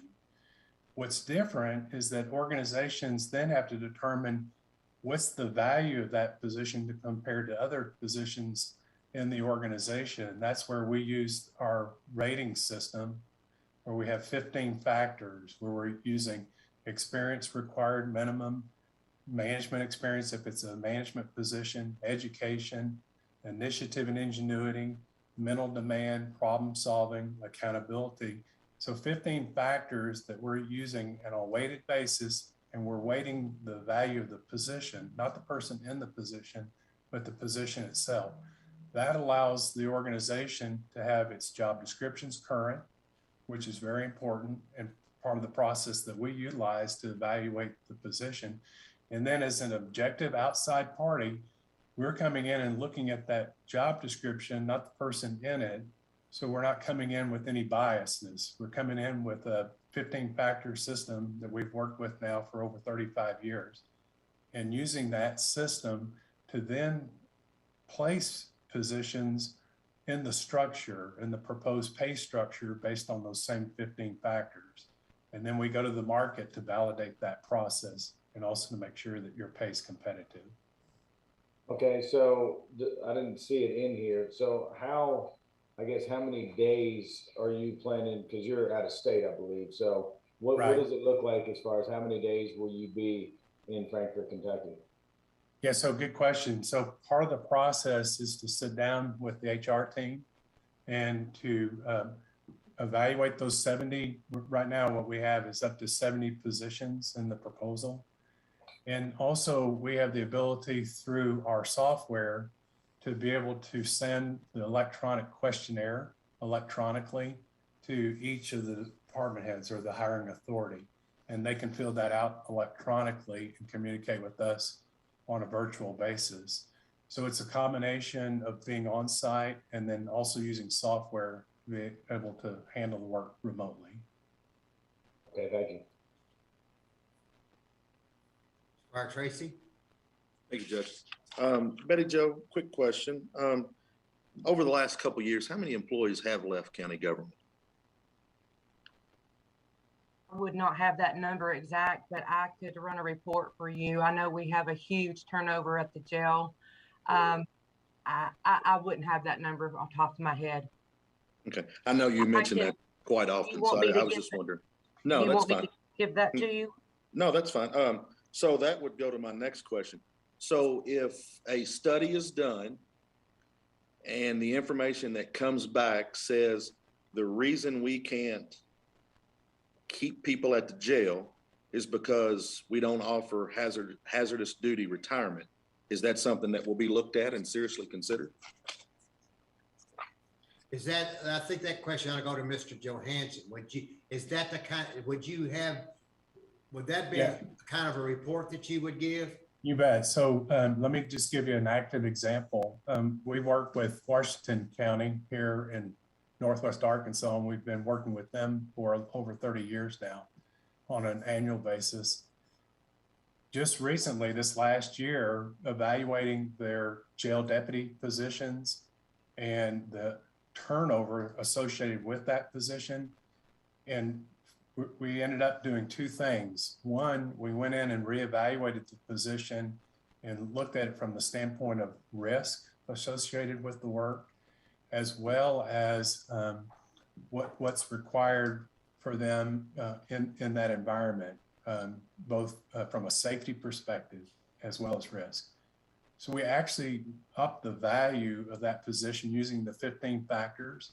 So we did that as well as use market pay comparisons on what's happening with the high turnover. There's emphasis on trying to improve the value for that position, both monetarily and internally from a job value perspective. The combination of the two allowed that position to go up 2 grade levels so that we could address turnover, and we could also make the position a little bit more attractive from a pay standpoint. So when we worked with Washington County, we looked at both internally, what's happening with the position, and externally, what's happening with pay associated with jail deputies, because there's a lot of people who would prefer not to come on board or take that position because of what's happening or what's required of that job. Right. Now, and you referenced two salary steps per se. What on average, what did those 2 salary steps pan out to be? $2 an hour, $5 an hour? You know, that's a good question. So our minimum for that position was a little over $15 for the deputy, and we went up to a little over $17 now as the new minimum for the jail deputy. Now, it depends on the dynamics of Frankfurt and your community, but for Northwest Arkansas, it's a pretty significant amount of growth going on right now. And I think that also played into part of increasing the value of that position. Right. And my next question is for the committee, and I know it's something we ask all the time, but and anybody on the committee can answer this one. What separated this group from the others?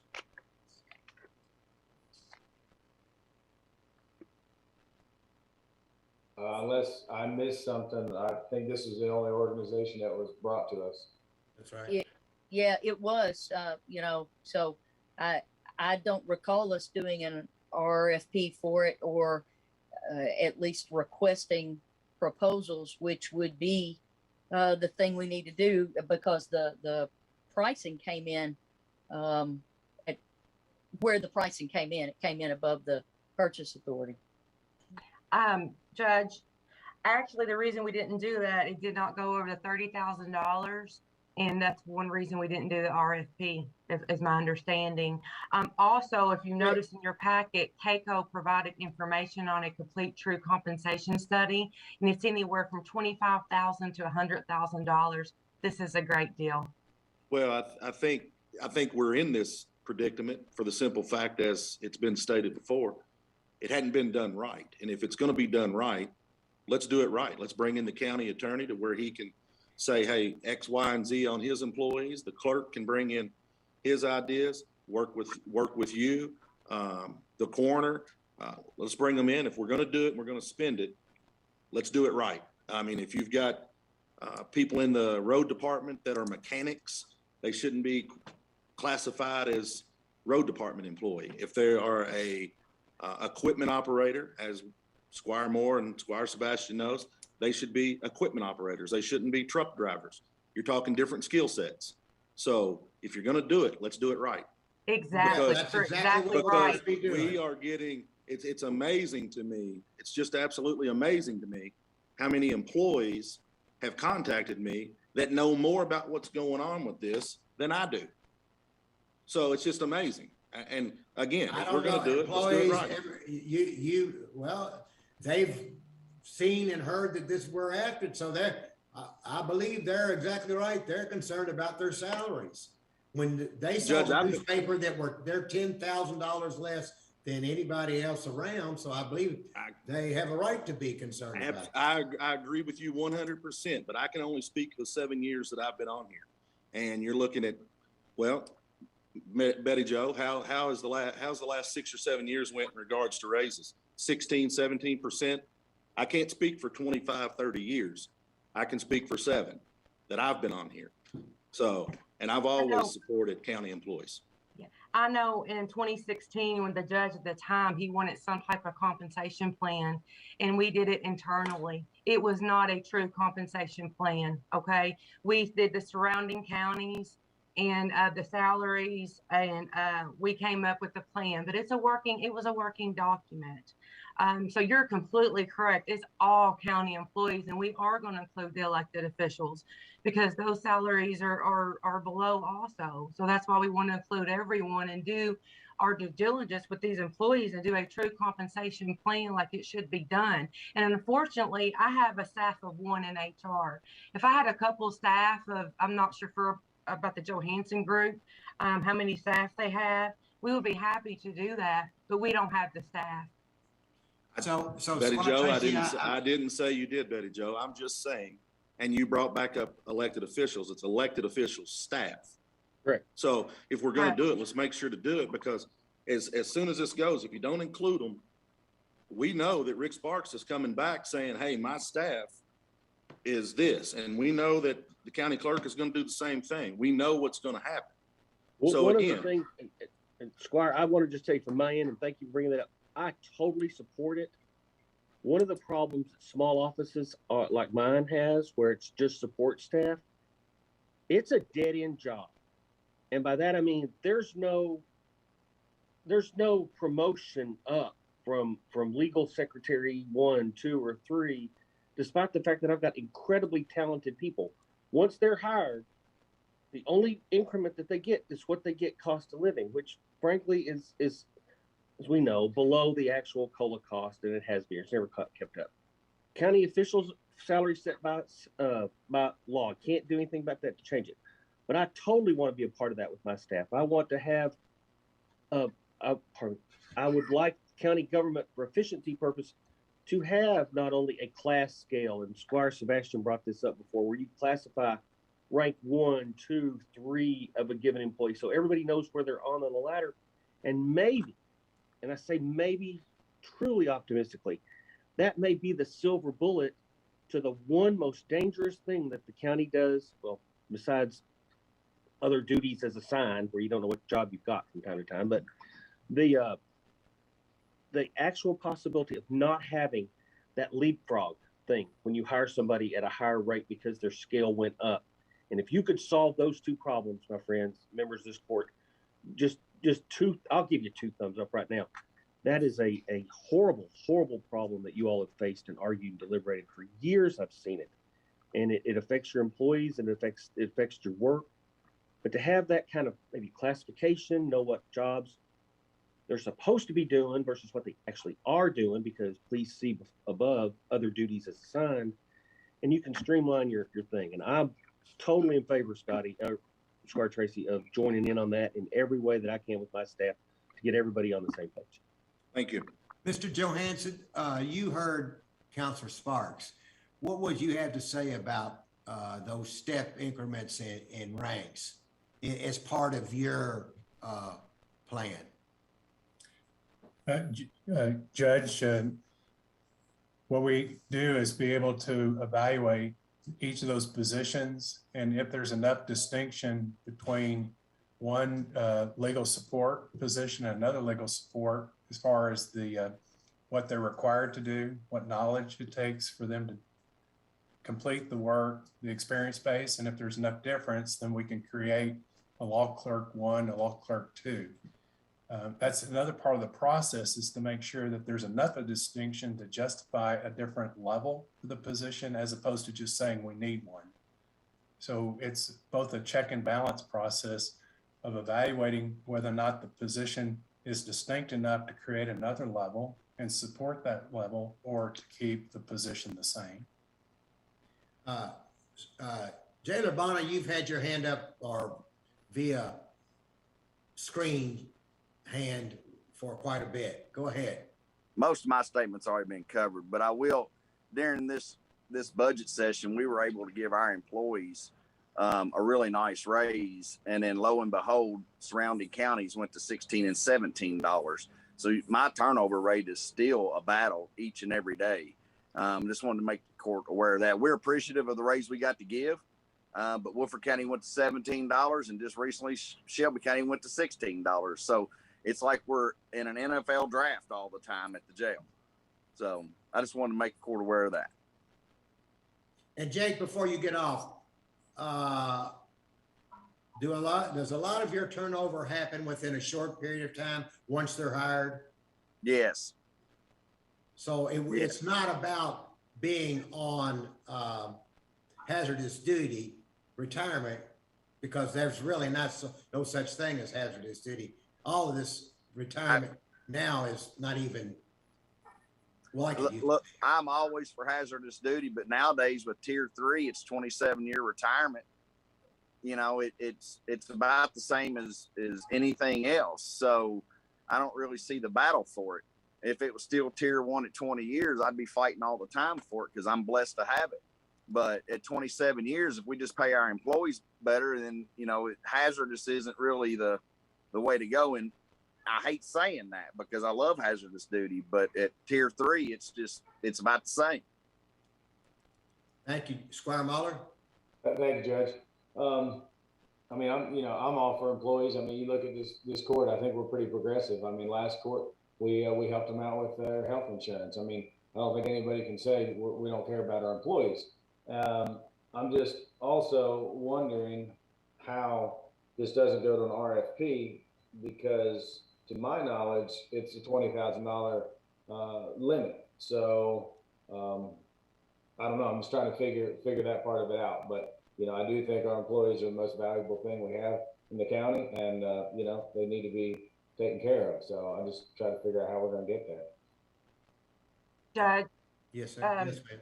Clerk, can you let me know what's the total for the RFP, please? The one in the packet? No, what's the total that we have to send out an RFP? What's the ordinance say? 20,000. It was never changed per the code. $30,000. Thank you. Can somebody explain that? Speaking of silver bullets on problems that need to be solved, that's one of them I have to bring. Thank you, but it was never changed. Folks, it's Admin code states that the bid No, limitation is set the same as the state. The state No. is It's a two-part. $30,000. No. Our admin code states. No, we Mr. discussed Sparks? this very first year of our admin code, and the amount was specifically brought up to say, do we want to change it from 20 to 30? Who on this court remembers that? And we said in the administrative code discussion, we did not want to move that number. So that number has not moved from And 20 to you 30. did not move the number. You're exactly right, but the language states that it moves along with the state rate. That portion is at odds with the very specific thing we discussed at 20,000. And the court was very clear where it stood on that. Counselor Sparks, Yes, sir. are we able to move forward with this below 30,000 on with the Johansson Group and It's an approve interesting them as discussion. a group, or do we have to do RFPs? That's an interesting discussion that never was even brought up at committee. I viewed this as a professional services, so I don't know. Maybe I'm sideways on this whole thing. That code limit needs to be fixed. On the other hand, you're not bidding out for construction services, et cetera. I think it's a professional service. Professional services, do you have to bid out for professional services? My understanding is the answer to that is no. Please, someone Okay. correct me. I think, Rick, unless it's a university providing it, if a university was doing this, we wouldn't have to bid it out. I've never heard any such thing. That's why I said, please correct me if I'm mistaken. No. But I know in the committee discussions, et cetera, that was never brought up at all. Well, I think the thing is we're all trying to, or at least from my perspective, I want to make sure, because things have been in the newspaper and we are all acknowledging we want to do this thing right. And so perhaps there is some other market, and this may be the best thing out there for us to do, the proposal we have in front of us. But if we are not looking at multiple proposals to make sure this is the best, how can we assure to our employees that we don't get back in the same boat that we all say that we're in now? I think we're trying to do the right thing and advance it as quickly as we possibly can. Well, that wasn't the question I was asked, but I completely around the table. That's right. But regarding the cost, et cetera, that's a different question. Table it. Let me research. I'll make sure I'm on 5 minutes. I was trying to look, I have your legal opinion somewhere, Counselor Sparks, on this, and where you stated that it does, the way our admin code is structured, that it does move along with the state rate. If the state were to drop it to 10,000, then we'd be handcuffed at 10,000. That is correct. I brought that up once before, that inconsistency needs to be fixed. It is benchmarked to the state. But we also But it's a two-part. Court, the very first year, the $20,000 number was discussed, and this court voted. Mm-hmm. I think it was 100% not to raise it to 30. There may have been one person, because it was that committee roundtable thing that we were doing with the administrative code. It wasn't a formal vote, but this court decided at that meeting, because I've still got notes on it, to not move that number from 20 to 30 specifically. Okay, so now we're looking at professional services that the council believes is professional services, which allows us to move forward. And I guess you just turn it down if you don't want it. If you don't want to do it, then turn it down. We need to fix that inconsistency, folks. We need to fix that inconsistency, but it is benchmarked. All right. I remember that we did vote not to raise it. It was not an official vote. It was a discussion, consensus thing. Squire Blackburn? Yeah, thank you, Judge. I remember not too far back recently when there was a vehicle bought. Scotty Tracy brought this up, that it was over the 20,000, and Rick, Counselor Sparks, stated that was the case in that meeting. I went back and watched it 3 or 4 times, and we didn't do anything about it. I thought it would trigger an automatic. The code wasn't followed. The admin code wasn't followed. So, with Counselor Sparks saying that in that meeting, and we still have staff believing otherwise, it is something we need to address and fix. I'm absolutely for a study. I'm absolutely for getting our employees paid at an amount commensurate with what they do and the service and the quality they provide for the people in Franklin County. I think it's an understatement to say that they're the best asset the county has is our employees. They continue to always do above and beyond what they're asked to do with less resources than others providing the same amount of service. So I think it's something that we need to discuss about the admin code, because it was crystal clear to me where it stood. We did discuss, Deputy Judge brought up that it moved with the state rate, and we discussed that, and we did a hands up vote, and whether it was a legal or formal vote, it was a vote. So I would hope to think that when we do a vote like that it's taken seriously, and that's how things are. So that's where I am with that. I'm for a study. I'm for fixing our employees' pay, but I'm for doing it the right way. And that's where I'm at. So what are you defining as the right ways, Squire Blackburn? Because I don't want to bring this. This is the 3rd time we've brought Johansson Group here. Well, It is. Is it professional services? So we're just going to change the name, and because I think Betty Jo said the $30,000, Tambra said the $30,000. We bring counselor in. Let's change it. Let's make it work however we can. I get that. I don't know if there's other agencies that do this. I'm sure there are.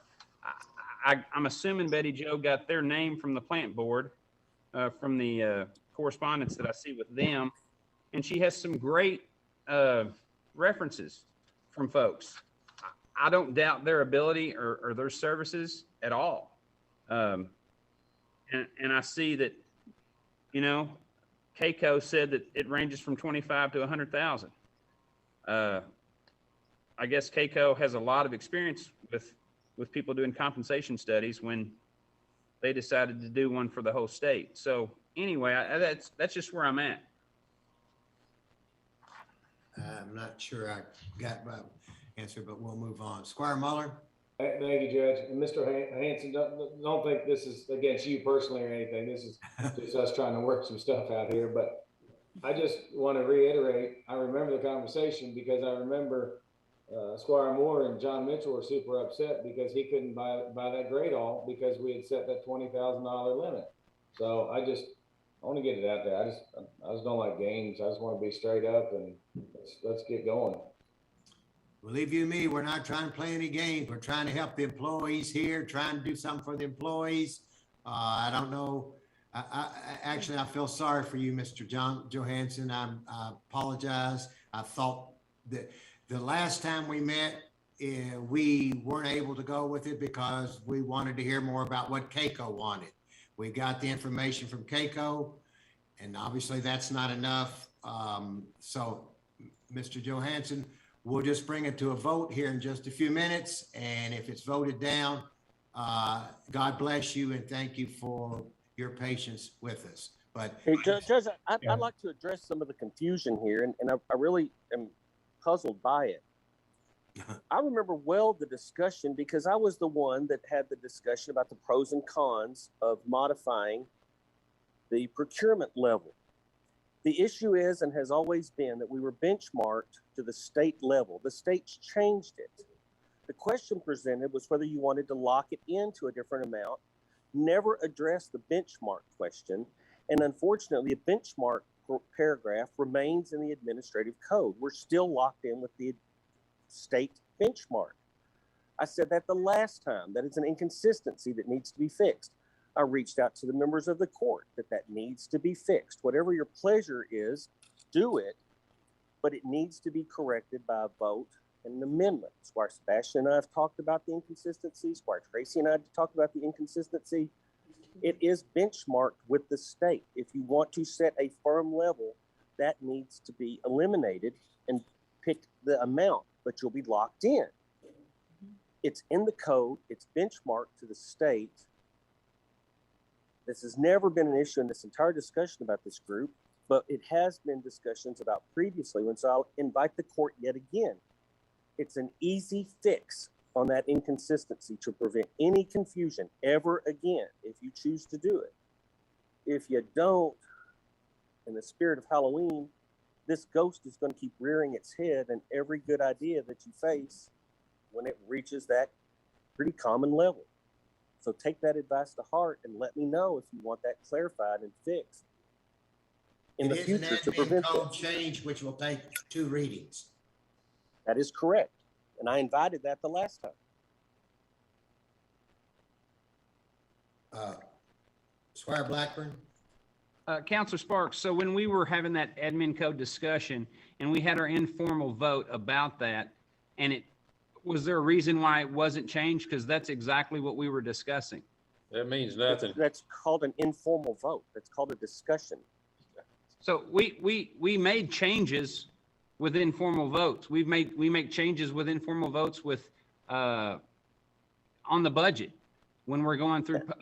Okay, you're correct, Squire. I totally understand where you're getting from. You make all kinds of preliminary changes, and then you vote on them 2 readings as an ordinance. The change. So we made the changes in our admin code discussion, but it was never put before us to vote, even though that was our intention and our desire. There was never an amendment on the 2 readings on the administrative code to change that. It still contains the benchmark. That's what so I'm you're saying. Correct. The discussion, you can have all the discussions you want to, but until you have 2 readings and a vote on an ordinance, it doesn't change it. So who's in charge of changing that on that paper and putting it before us? Like, we voted on it because we were going to change it, and it didn't happen. Where was that breakdown at? You're answering your own question. There was never a first reading of an ordinance amending the administrative code to eliminate that benchmark. There was never a second reading. It was never put on the agenda. It was not put on the agenda, even though we discussed it, and that was the reason we discussed it. Ordinances require advertising and a first reading and a second reading. That's correct. Okay. And that's why I said the last time, I said it's an easy fix. It's a very easy, it's such an easy fix. Hell, I can probably draft it myself without having It's, anybody type it for me. just for Squire Blackburn's information and all of you, I just told Tamara to make sure it's on the 28th agenda. Rick, if we get with you at that time. Easy done. Put it on for first reading, and then you all can deliberate between first and second and tell me what you want to do. Okay, so it was when we were doing, work sessions. So and typically you all do like a general consensus, nod of approval. And I think at that time we were continuing some, admin code reviews, and we never completed the entire review. So none of the changes that, we talked about ever came to fruition because of that. But Because there's supposed to be a continuation discussion. No, that's actually untrue, because Counselor Sparks and I've talked about some things, and those things have been changed in there. He can call them technical or whatever you want, but they were changes that have been discussed that are in the current administrative code because they were wrong in the code. Okay, well, I'm not trying to lie here, so. No, I'm just saying, telling you what I recall. all I'm saying is that there have been changes to this code. There have I been. didn't say there hadn't been any changes. I think we're gonna stop here and take a recess. Just put it on a first reading and let's just fix this problem. Yeah, I've said we're gonna do that. We've gone 3 hours and we're not even halfway through the agenda. There's a whole lot of discussion going on. Mr. Johnson, all I can say to you is, thank you, and we'll be back with you. Yeah, Mr. Judge Johansson, Wells. I'm sorry. Judge Wells, thank you. And we're not going anywhere. We've been here for quite a few years. We are familiar with the Frankfurt market because of our work with Frankfurt Plant Board over the last 6 years. And we've worked with cities and counties and understand the deliberations that you have when you're making decisions. So we're not offended by this at all. We're happy to be available once the decision's been made. Okay, thank you. Squire Muller, can you go ahead, because after your question, we're going to recess. That's fine, Judge. Thank you. Betty Jo, do you think it would be possible, if this passes, and I can't speak for anybody else, that the committee's involved in this process? I believe Committee's you all always have been been. involved in this process. I mean, from moving forward, if we were to hire the Johansson Group, kind of like the park project, we hired Hiscott Group, and I feel like the park committees work very well together on hopefully a great project. So just throwing that out there, and I don't know how Squire Sebastian or Judge Wells feels about that, but that's just me. No, that's a good point. I'd be up for meeting as frequently with the Johansson Group as I possibly could online too, because the key thing is we're trying to get it right. We're trying to get it right for employees. That's correct. I would welcome that, but also too, we need a non-discriminatory study. And that's the point. Yeah. It's an independent study. So are you saying not the person, it's the position in itself. So that's one reason we reached out, because we need an independent, non-discriminatory. I don't need to be giving my opinion on job descriptions. It needs to be up to the department heads in the Johansson Group. So that would be up to the judge with that. And as long as you all have the hours to put into this, because you all do work full-time hours as a magistrate. So yeah, as long as the judge is okay with that, and as long as it's independent and it's non-discriminatory on the person and just the position, the more the merrier. Yeah, there's no reason we can't have updates. The compensation committee can have an update from the Johansson Group of where they are. And I would agree with that. There's no problem with that. I would appreciate that. And the thing is we're not going to see names on any of this anyway. It's position driven. Should be correct. Yeah, it's pretty. Yeah, that is correct. easy But to, you all know each person in each position now. You've been on the court long enough. Yeah, there's only. Yeah, that's another story. Okay, recess. 5 minutes. 8 o'clock when we come back. Hopefully we'll be through by midnight.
From recess.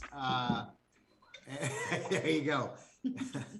He's already been trick or treating. So I called out. there you go. Uber's a great, Grubhub's a great thing, guys. There you go. There were a couple of department heads. I saw Chief Hutcherson had just come on as we were leaving. Chief, I'll go back to you if you would like to say something. Judge, I'm here. It will not let me turn my video on. It says I've been. That's fine. We can hear you. We can hear you. Very good. I mentioned that, and as I did with the, there it goes. As I did with the committee, the benefits committee or the compensation committee, of how important I think it is to have this study done. I think it's a great value at 28,000. We've needed it since sorry about that, guys. We've needed it since the early 90s, which I advocated back in those days.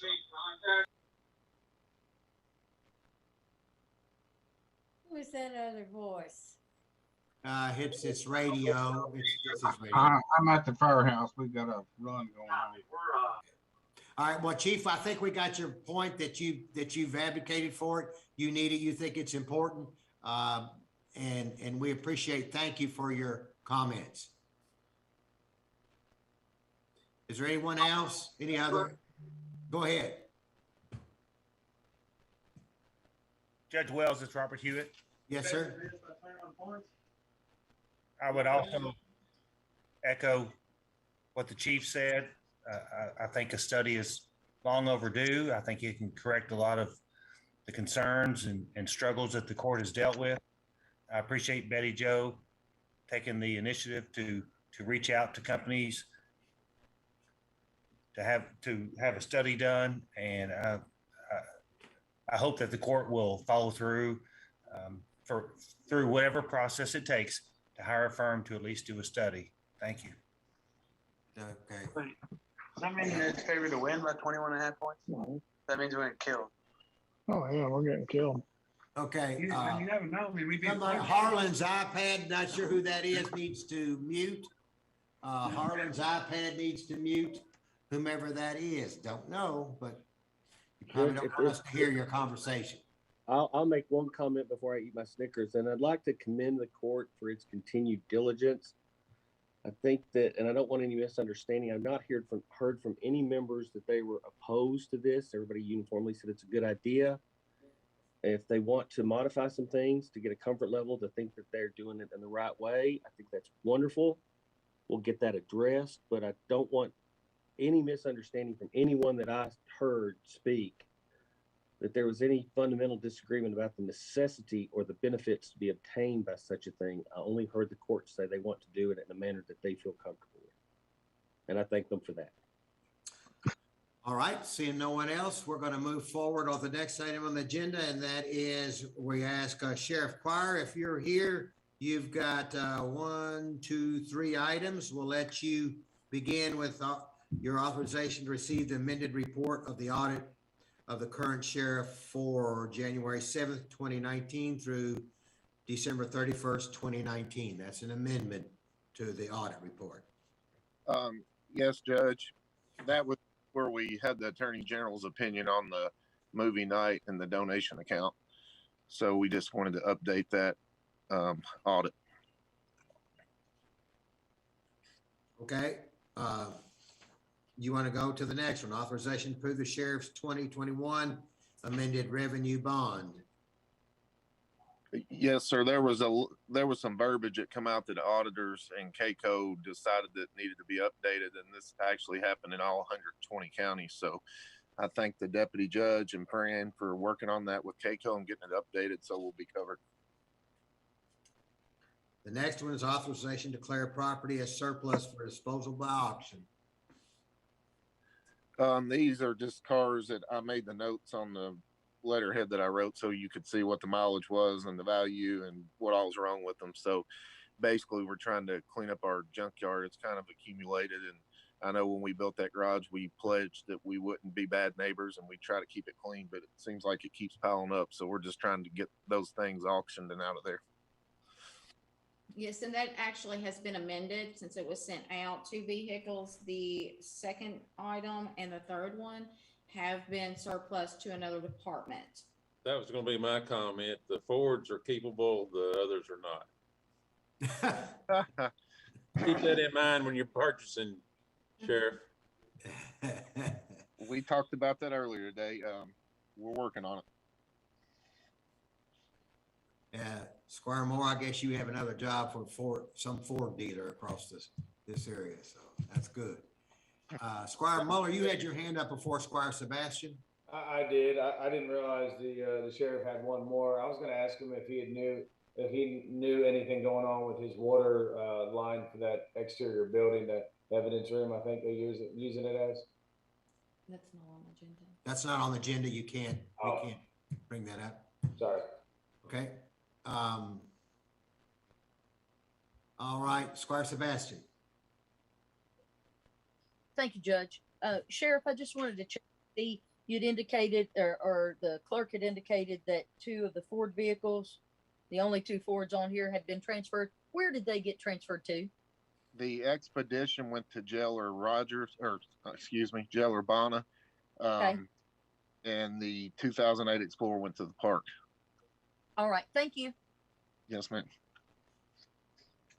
All right, next item on the agenda. Melanie, thank you for being on. You've only been on for 3 hours, and I apologize, but we're just grateful that you're still here. And we're going to talk about something that I think we've all been impressed with, the art sculpture that's on the Judicial Center's portico, and we thank you to be here. Let's talk about it. We have some options, and we'll let you explain those. Yeah, thank you guys. So when we initially installed that sculpture, it was 2 years ago, and it is part of the Arts Downtown program. And those sculptures were placed temporarily as part of a 2-year exhibition. And so it's time now for that sculpture, all of them, to move out, to rotate out, and for new sculptures to come in.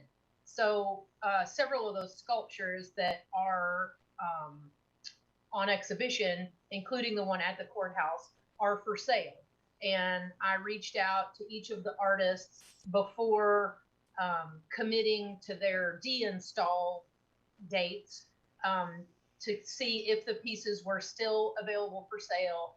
And if they were, that I would, contact each entity where they're located to, let that group know that it's time for the sculpture to move out unless the entity is interested in purchasing the sculpture. So the piece that's at the courthouse, and I think you guys have an image of that, but I think you all know which piece it is. It's by John Parker. He is from Pennsylvania. And so I'm here today to let you know that it's time for that piece to move on unless the court is interested in purchasing that.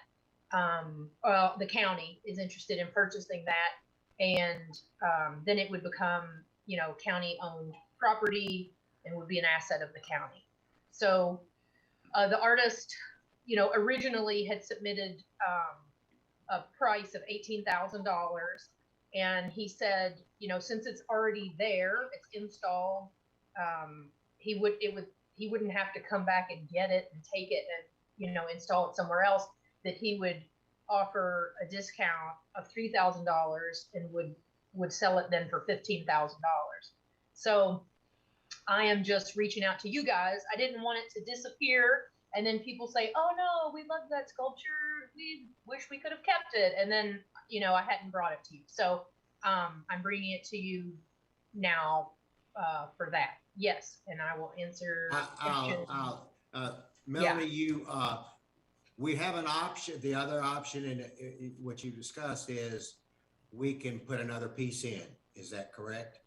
Yes, so we are in the process of conducting another national call, which is how we got the first group of sculptures to install as part of the exhibit. That call will, it's essentially an RFP, will end on the 20th of this month, and then we will review those and make selections for new pieces to be installed downtown.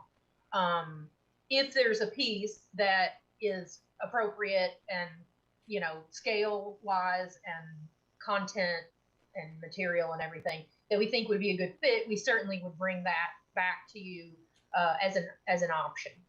Yeah. Okay. Squire Moore, you've had your hand up. Sorry. Yes, this sculpture is nice, but I'm ready for something else. Not interested in purchasing it. Thank you. Okay. All right. Thoughts, Squire Blackburn?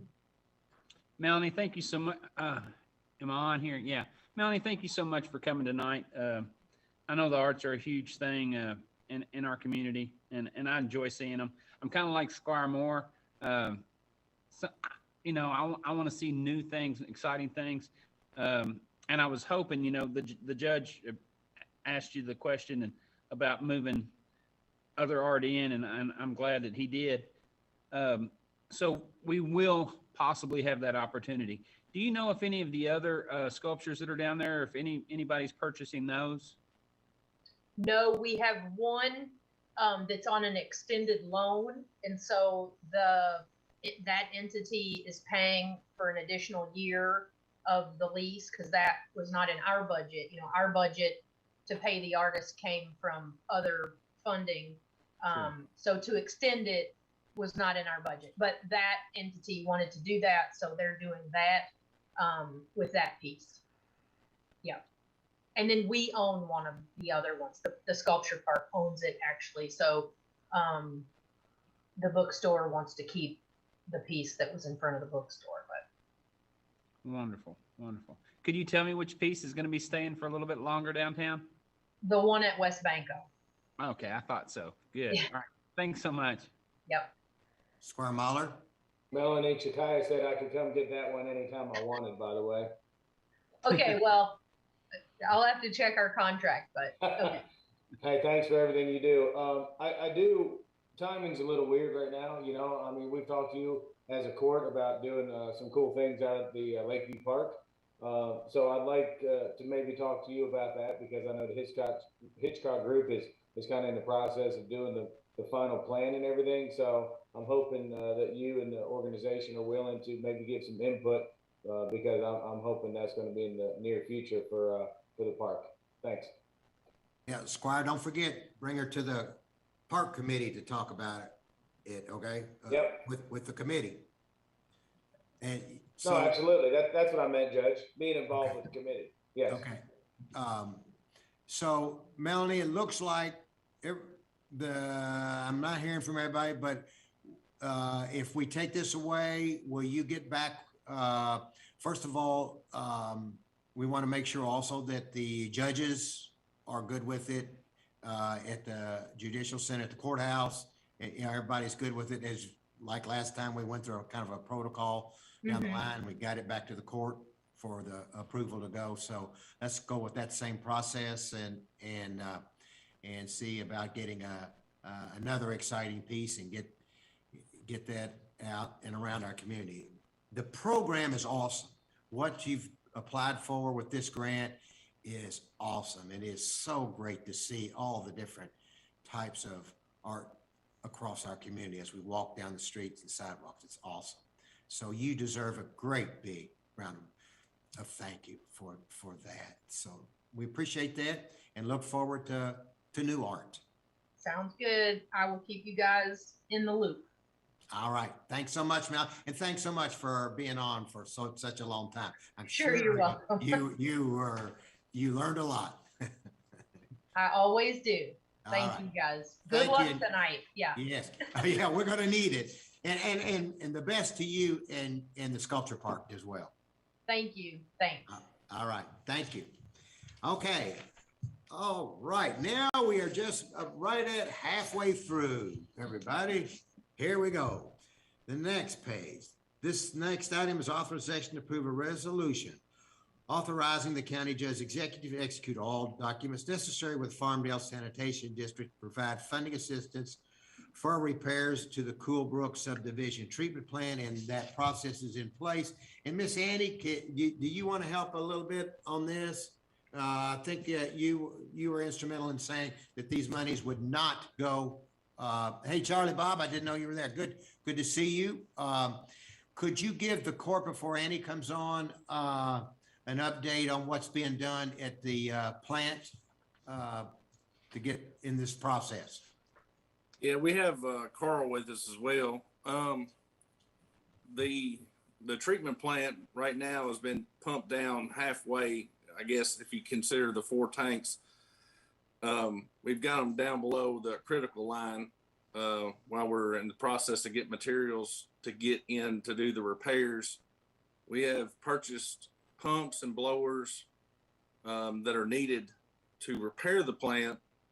But as y'all are aware, it's hard getting materials right now. So they're very timely getting, but we've worked with the local utilities, getting some utilities moved. We've got an idea, hopefully here in the next few weeks, that'll come in to move the utilities closer to the easements so we can get crane trucks in to lift steel in to get those welded and fabricated into place. Carl would probably be the best person to explain everything that's going on, but we are actively, seems like every day we're in communications trying to make this a better process for our neighbors, basically. That are. I'm sorry. In the meantime, we've been out. The smell's down. The creek is a little cleaner now. Things are, I'm knocking on wood, moving in the right direction. Correct. They are, but the plant can't operate at this level. It can operate, the capacity that it has needs to be full to do its normal job. And Carl is keeping everything at a safe level, so we don't have, right now, I know, Lambert and Marty were a part of, the discussion with us, but we've got some tank walls that have stress fractures in the steel, and we don't want those to split and dump into the creeks. Plus the plant failures that we're dealing with. We're dealing with 40 years of no maintenance. And the last few years that we've had, our board, I've been on it a short time, but our board has been on it. We've been trying to actively fix everything we have. And again, this is just one plant we have, but it's probably the largest. But it was pretty bad about 3 weeks ago, and we had to get everything pumped down, but it cannot do the capacity that we're dealing right now. So we have to do these repairs to safely provide service to the Coolbrook subdivision, but it's kind of a conglomerate because it is a fairly large neighborhood with multiple pieces and parts, and most of them are not working. The majority of those are not working. So, Carl, are you on here? Yes, I'm on here.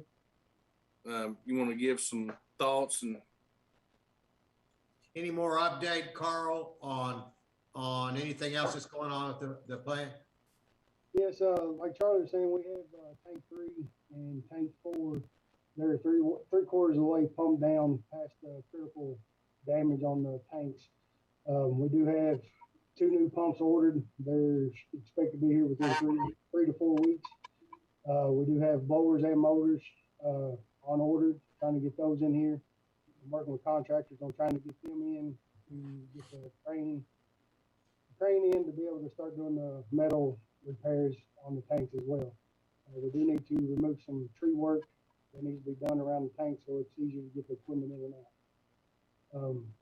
I have been in contact with the city to help us come in and pump some more of the water out as well. So we're in negotiation kind of with them on a time frame on when they can come in and help us as well. Okay. Questions for, we'll get to you in a second, Annie. Questions for Charlie or Carl on the plant itself, Squire Muller? Thank you, Judge. Gentlemen, thank you for being on tonight. I guess this is for either one of you. I know you haven't been involved too long. It doesn't sound like over there. Do you have any idea why for 20 plus 40 years, whatever, they haven't been doing any maintenance? I mean, it seems like, I don't know, it's just kind of mind-boggling to me how everything's coming to a head right now, Any idea why? I'll answer that, Charlie, because you hadn't been on there. I've been around a while, and as Lambert knows and Squire Booth, that the reason is because they were private plants. There's no money in it for them. Huh? There's no money in it for them to make improvements. That's exactly right. What they could. As I told you a while back, Squire Muller, they made a lot of money in the beginning, and because nothing happened to them, they were all operating fine. And then as time went on, there were problems, and they had to put more money in, and problems, and put more money in, and they were losing money. So at some point in time, it switched from a real big money maker to it wasn't making money. And so I can recall for 16 years going out to Coolbrook, going to Evergreen because the sewers were flowing out in the street, because the sewers were backing up into people's homes, and trying to get, and Marty, you know about this, trying to call this guy from Cincinnati, and I can't even remember his name, but he had those 2 plants, and he would never answer his phone. And I would call the health department on him. The health department would cite him, and that's about all you could do. And you could not make him put any money into it. Finally, what happened is that he saw that he had to get out of it, so he sold it for $1 and got out of it, and that's where we are. I'm just curious. When did that happen, Judge? When did the guy get out of it? I believe. I think it's 2017. Yeah, I was going to say, it's 2017. Yeah, something. It was 16 or 17. Yeah. Okay, and then somebody just looking over this cost estimates. towards the bottom, it says the pricing of all equipment does not include labor or installation. Have you all since then gotten any bids so we can kind of have a better idea of what this might cost? On the piping work that needs to be done on the tanks for the airlift pumps and turn lines and scum lines, we're looking at $50,000 to $70,000 for that stuff. That's not including the installation of the pumps and the motors. And on the installation of the pumps and motors and blowers, that's going to be billed as time and material. Okay, so will they give you any kind of a guesstimation or budget number if it's, you know, 10,000 or 50,000? I mean, I'd like to know a little bit more if possible. I understand it's not that easy all the time, but I didn't know if they could shoot you a roundabout guesstimation. They only gave me a roughly hourly rate on the installation of the blowers and the pumps, and they was looking at around $50 an hour on installation on the blowers and motors. Okay, thank you, Carl. Any other questions? Annie, I'll call on you, but I want to praise you because I thought one of the things that you really, a great idea was to get the model number for some of these pumps to see if any other sewer districts or anything else in the central Kentucky around here might have an extra one. And I know that Charlie, Bob, and Carl were working on getting you the numbers after our last meeting the other day or last week. But that was a great idea. You know, it may not have worked, but it was a great idea to try to expedite getting these pumps or having that pump there. I see Squire Muller's got another question. But thank you. So have you all come up with a guesstimation of what the cost is going to be, like the high ceiling of this repair? Because I guess you're asking, us to cover it, right? So I know this court's fiscally responsible, so I just curious what you all think the high number might be on this repair. The high number off the top of my head would be closer to $300,000 and $400,000. $200,000 we're asking for to get us started, and that's also with the money that the board has in their accounts to cover the rest of the cost. Okay, so I guess my question would be then, what is your ask for the court to cover, just so I understand? I think we're asking the court for $200,000. Okay, and you think that will take care of it? Not all of it, no, but that's getting us started where we can control the smell and handle the flows. Okay, thank you again. Annie, you have anything? Yes, one thing I wanted to mention, I wanted to send thanks out to the Bluegrass Area Development District because we've been working with Karen Leverance, who's head of the Water Management Council, excuse me. And on behalf of Farmdale, she's worked with us to get this emergency situation out to all of the funding agencies like rural development and some of those agencies. And Robert Hewitt has worked with Division of Water. They're going to issue their opinion on this emergency situation. And what we have asked for is that the court fund this project through the mechanism we already have in place that the treasurer and Councilor Sparks are familiar with, but not from ARPA funds, because what we're asking is if grant funds are available out there, it takes a little while to find those, but if they do find grant funds, that they would be able to repay fiscal court. If we use ARPA funds, that would be difficult. But if we use, for example, funds that are revenue replacement or just like the CARES dollars that we were able to turn into general funds for that identity, that we use those funds because if the opportunity arises and grant funds are available, Farmdale would be able to repay fiscal court. Judge Wells, if I may. Yes, sir.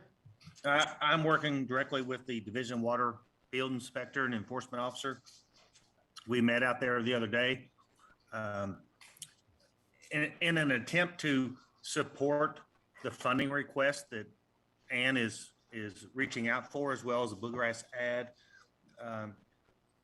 the Division of Water will be providing a letter of the deficiencies that will be available on Monday. And I just would like to remind the court that these plants are past their lifespan. They are antiquated. So support by the court and the city commission to accept the agreement to pump to the city will be crucial for the benefit of the customers of the sanitation district. Yeah, I think Rick Sparks came on. You enlightened him a little bit. Remember, it's not for the court to make this decision. It'll be up for the sanitation district to make that decision, right? Yes, sir. I stand corrected. Yeah, I stand corrected. Thank you. And the reason, and thank you, that's an important qualifier. I'm glad the court is mindful of the independence and the autonomous entity that was created with Farmdale. My question was going to be, and as the resolution is drafted, it's open-ended. The mechanism wasn't defined. Back in 2017, the court used the function of used the device of a promissory note, which will be due in 2022, June 30th specifically. What mechanism would the court prefer to use for this financial assistance?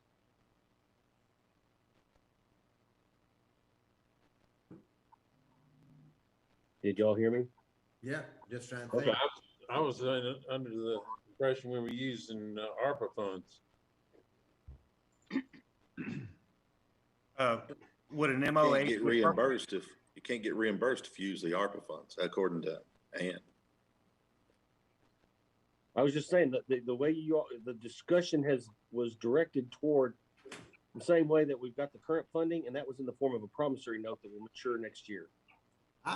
Okay, let's make this clear. And Ray, you're the treasurer.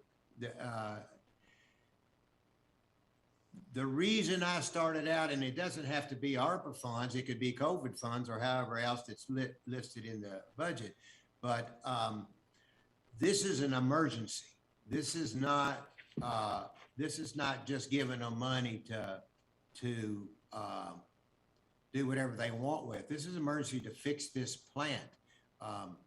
The goal has always been from day one, and Squire Sebastian is adamant about this as well, is to make, when this system comes into play, that this is affordable to the people in this area. And a part of the affordability is that these funds, and the reason that these funds were initiated through the committee, was to only pay back if they got grant monies that could pay, that they could use to pay this back with. Otherwise, they're not going to be able to afford to pay this back, at least in the near future, until everything gets going, which could be several years from now. So putting a timeline on it immediately is going to be very difficult, impossible for this board to do that. Ray, can you speak to that?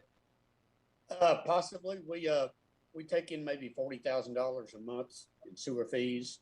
We pay out 30 to 35,000 in normal costs and maintenance, which leaves us 5 to 10,000 a month for other issues. And with 7 plants that have experienced 30 to 40 years of corrosion and rust, that's not a lot of money to have in reserve. No, we can't afford the costs associated with welding this tank up at a Cobra, because it has a big crack in it from metal fatigue. It's not leaking now, but you can see moisture coming through it. Sooner or later, it's going to pop. Squire Blackburn, I'm sorry, you've had your hand up quite a long time. Sorry, missed you. No, that's fine. Mr. Hewitt, you discussed talking about the end goal maybe being to have an agreement with the city and the sewer department to have them utilize their system to pump it to the city. Is there a timeline on that? The agreement between the district and the city has been lengthy. Sure. The Division of Water Enforcement Division has requested a meeting with Farmdale, City of Frankfurt, and me to discuss the issue, as well as the maintenance at Coolbrook. That's scheduled for October 28th. So would there be costs involved with the county to facilitate helping that to happen if that's the direction that, I mean, I know we ultimately want to go that way. No, sir, there's no cost to the county. As Councilor Sparks. We want to go that way. No, sir, there's no cost to the county. Hold on, Robert. Somebody named F. Lee is, if you would, somebody named F. Lee, if you would mute, please. Andrew, can you mute them? Somebody named F. Yes, sorry, Judge. I was trying to find them. They're taken care of. Okay. All right, Squire Blackburn. So there will be no cost incurred by the county with this agreement or any relation to any fines imposed by the Division of Water, because district is their own entity. The Division of Water recognizes the county as somewhat of a caretaker and a partner with the district. So I will be attending along with city staff, the board, the sanitation district board, as well as the city attorney.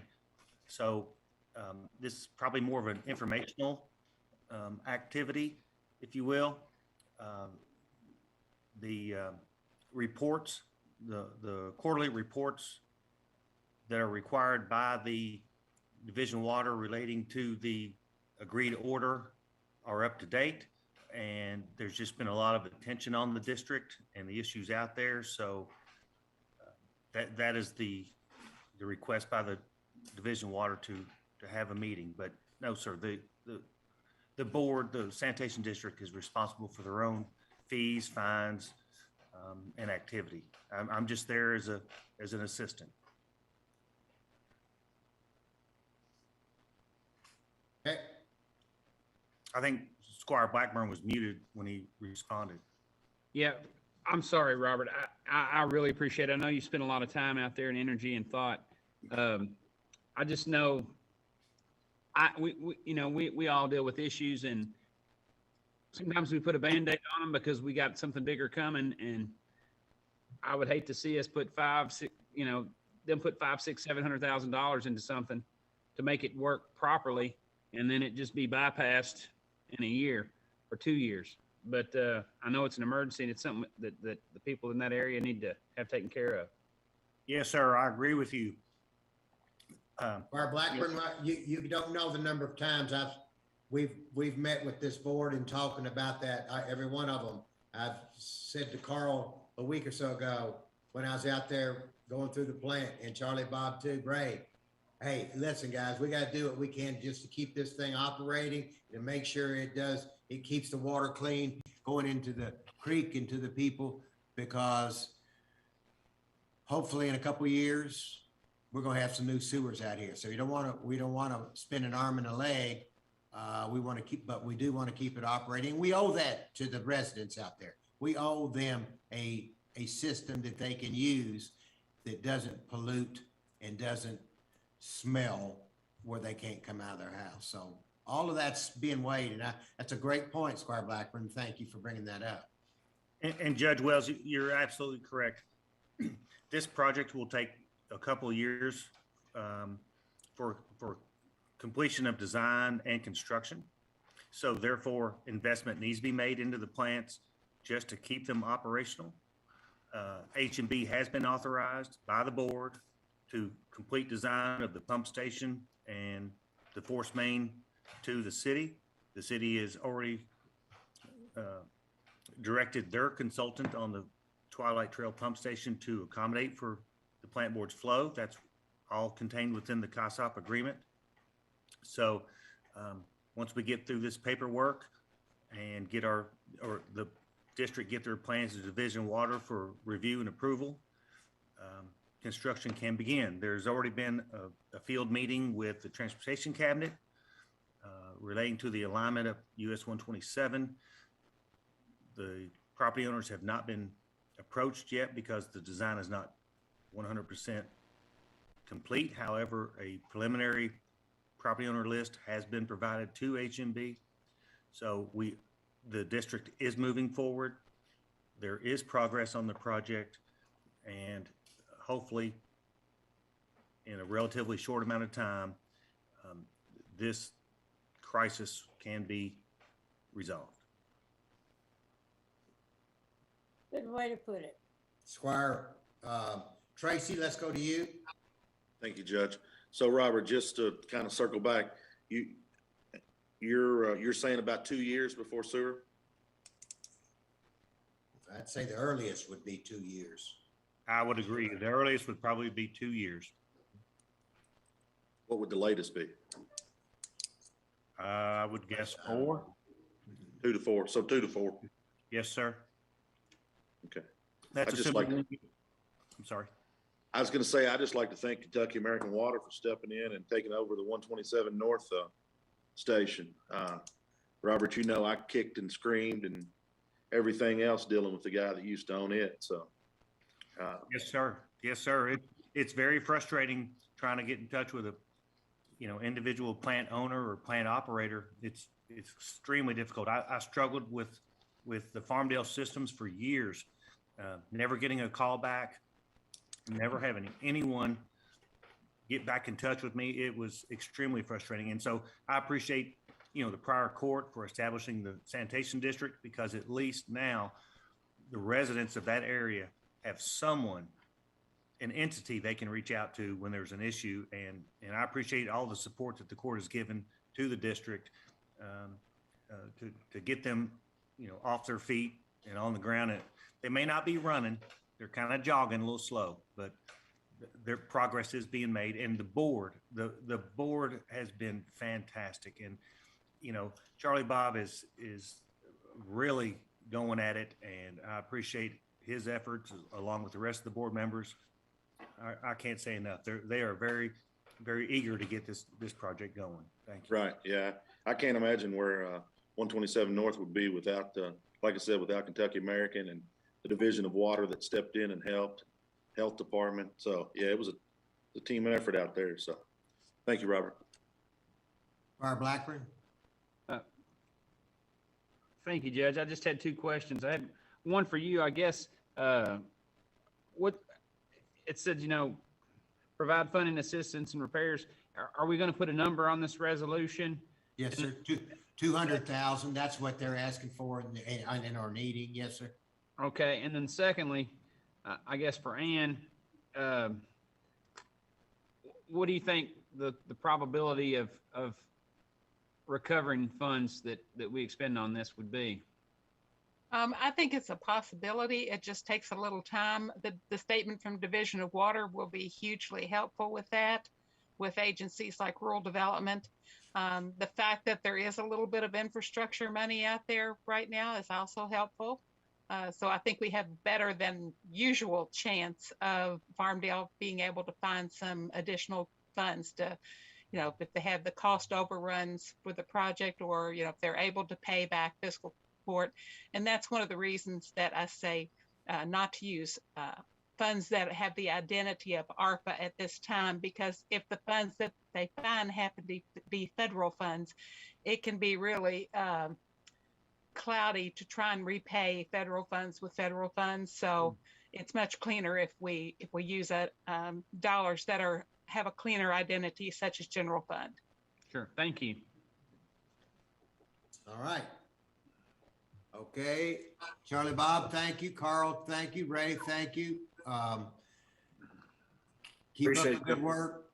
Bless you on what you're doing all that you're doing to try to keep this afloat. Thank y'all. Okay. Thank Judge you. and Squires, I still need some guidance. Okay. What instruments are you executing in furtherance of this? I don't know the vehicle. I don't know the mechanism. Is it a loan? Is it a What, grant? what I do mean, you want, are from you what talking you about? heard, Counselor Sparks, you give us guidance. From what you Oh, heard, there's no Jesus, payback. if I could untangle that Gordian knot, I'm at a loss. There were a lot of different mechanisms discussed. I just need to know what the body politic wants to do. I pointed out that currently we have a loan that's getting ready to mature and referred to general funds. It's all well and good. Is it a grant? Is it a loan? Is it a gift? Is it a donation? I just need to know what instrument needs to be drafted to effectuate the body's desire. Okay, Susan. Thank you, Susan. Just a starting point for the conversation to throw out there, based on some of the questions about the construction time frame, and because the entity is so young and their cash flow is not able to front the money, but the construction time frame may help them have more customers and a better ability to pay in the future. Why don't you just throw out there just 5 years, push it out for 5 years, make it a 10-year kind of a loan, a minimum amount of interest, but do put an interest amount associated with it. Say the loan for 10 years, the first payment in 5, just something general like that to just get the ball started for discussion about the terms with the district. Okay. Susan, so give us more concrete, a 10-year loan with a minimum first payment in 5 based on 1%, 10% of the cost of the 10% of the loan with no interest. Well, an interest rate of 1% maybe annually that might accrue, but I'm not sure what you mean by 10%, but just kind of a balloon payment at the end or start interest. Well, you said have one payment start in 5 years, so yes, allow interest to accrue at a minimal rate. The current promissory note is interest free. Okay. And I'm just referring to the 2017 note. Okay. So interest free. I mean, I'm not taking sides one way or the other. Please, nobody in this understand. I just want to know what I'm drafting here. Right. And so interest free for 10 years, first payment, 10% of the loan amount to be paid in 5 years. And then from there on, 10% of the remaining amount each year. Is that fair? So in other words, first year is 20,000, second year would be 18,000, third year would be so basically structured over 10 years is yes. Yes. Any other thoughts about that, Court? I think that's fine. Okay. Interest free? Yes. I thought you said 1%, Susan. Well, I just heard the county attorney remind us that the initial loan was interest free. I remember a very robust discussion regarding the terms of that as well. Seed money. That was seed money. They now have some cash flow. Not very much. Hey, all I want to say is if we were to stop taking care of 6 plants right now, we don't have half the funds to take care of this plant. If that makes any sense to this court, I appreciate anything y'all can do. We're trying everything we can, and we're trying to spread it across every customer we have. But to do that, we can't sink everything in one plant when we've got 6 other failing plants. And I do appreciate every thought that you can give us. And I feel like we're a charity, because maybe we are. But in the same, we are trying our darndest. And this gig is not, well, it is very tiring amongst everything else. But we want everything that we're trying to do is for the greater benefit of everybody that pays their rates and the water and the smell in their yards and all that. But you got to think, we are a big area to cover with a bunch of failing plants that people have capitalized on with no maintenance. And I will say anything y'all can do to help us will be very appreciated. We will try everything we can do otherwise, but How do you feel about 10 years with, how about 10 years with no interest? I mean, I'm fine with that. I'm fine with anything at this moment, Judge, because as you've seen, I mean, I felt like I was in a third world country. Yes, sir. I Going agree. across something the other day, and that's just one of our plants, and it's not the worst plant we have. You know, we are trying. We are trying. That's all I can ask. Anything that y'all give us guidance, if you all will accept it, we're trying. But I think the 10-year interest free would be acceptable, Judge, and if the court will hear it and come to some resolution, I think we'd be appreciative. With a single balloon payment or with some efforts to pay some installments after 5? I really wish Ray, if he's still in here, would answer that question because he would know. Here, when we started this conversation, we were talking about ARPA funds. Part of what the county got to support sewer and broadband, that sort of thing. We can get a loan through PAYCO, but it's going to require a rate hike. And if we get a loan from you, a loan from PAYCO, we're going to have to raise rates. I mean, I don't see any way around it. If that's what everybody wants, that's fine, but we're going to have to. Don't want that. We're trying to avoid raising rates, is all. So Susan, if we went ARPA route with these monies, they wouldn't have, we're basically saying you got 10 years to pay it back, but they wouldn't have to pay it back if Well, they. we've already made that discussion, and Ann has made it clear that the administration of the ARPA funds for this purpose, where we are already saying we're going to need ARPA funds to leverage other monies through some of the other appropriations that we have out there, this would very much cloud the issue. So that's why it's being recommended that we use county funds, basically general county funds, to make this in a form of a loan. If it's a 10-year balloon payment at the end with a consideration for forgiveness, you know, that's one way to structure it. We're going to be faced, I guess, with this $30,000 issue. I forgot what the maturity date was for it, but evidently it's coming due. 6/30 of 22. Okay. So if we're going to call that in, you know, on the district, or if we're going to renew it or extend it in some way and revisit it with what the board now, that will be in the mix.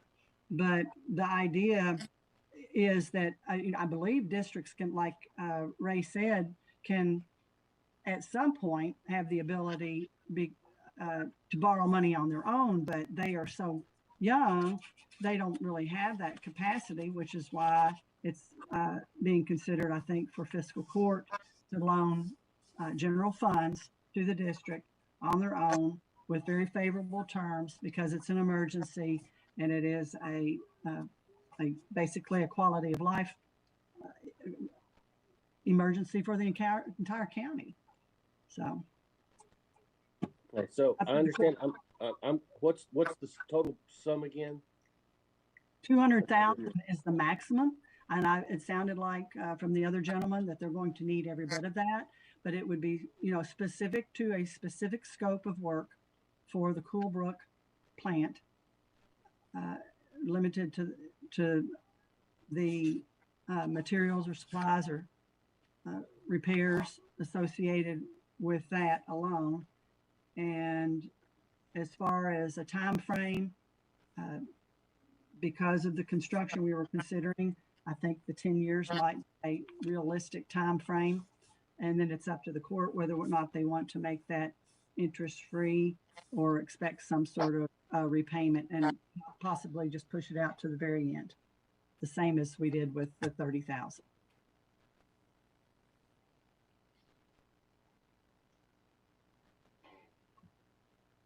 Right. Squire Booth, Squire Sebastian, it's in your district. Yes, I think we should do it. 200,000, 10 years, no interest, balloon payment.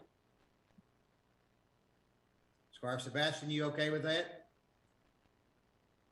My only question is, for the board members who are on here, how much pressure will that put on you toward that 10-year period? Because certainly none of us have a crystal ball to know the financial position of the county and if they will call that due.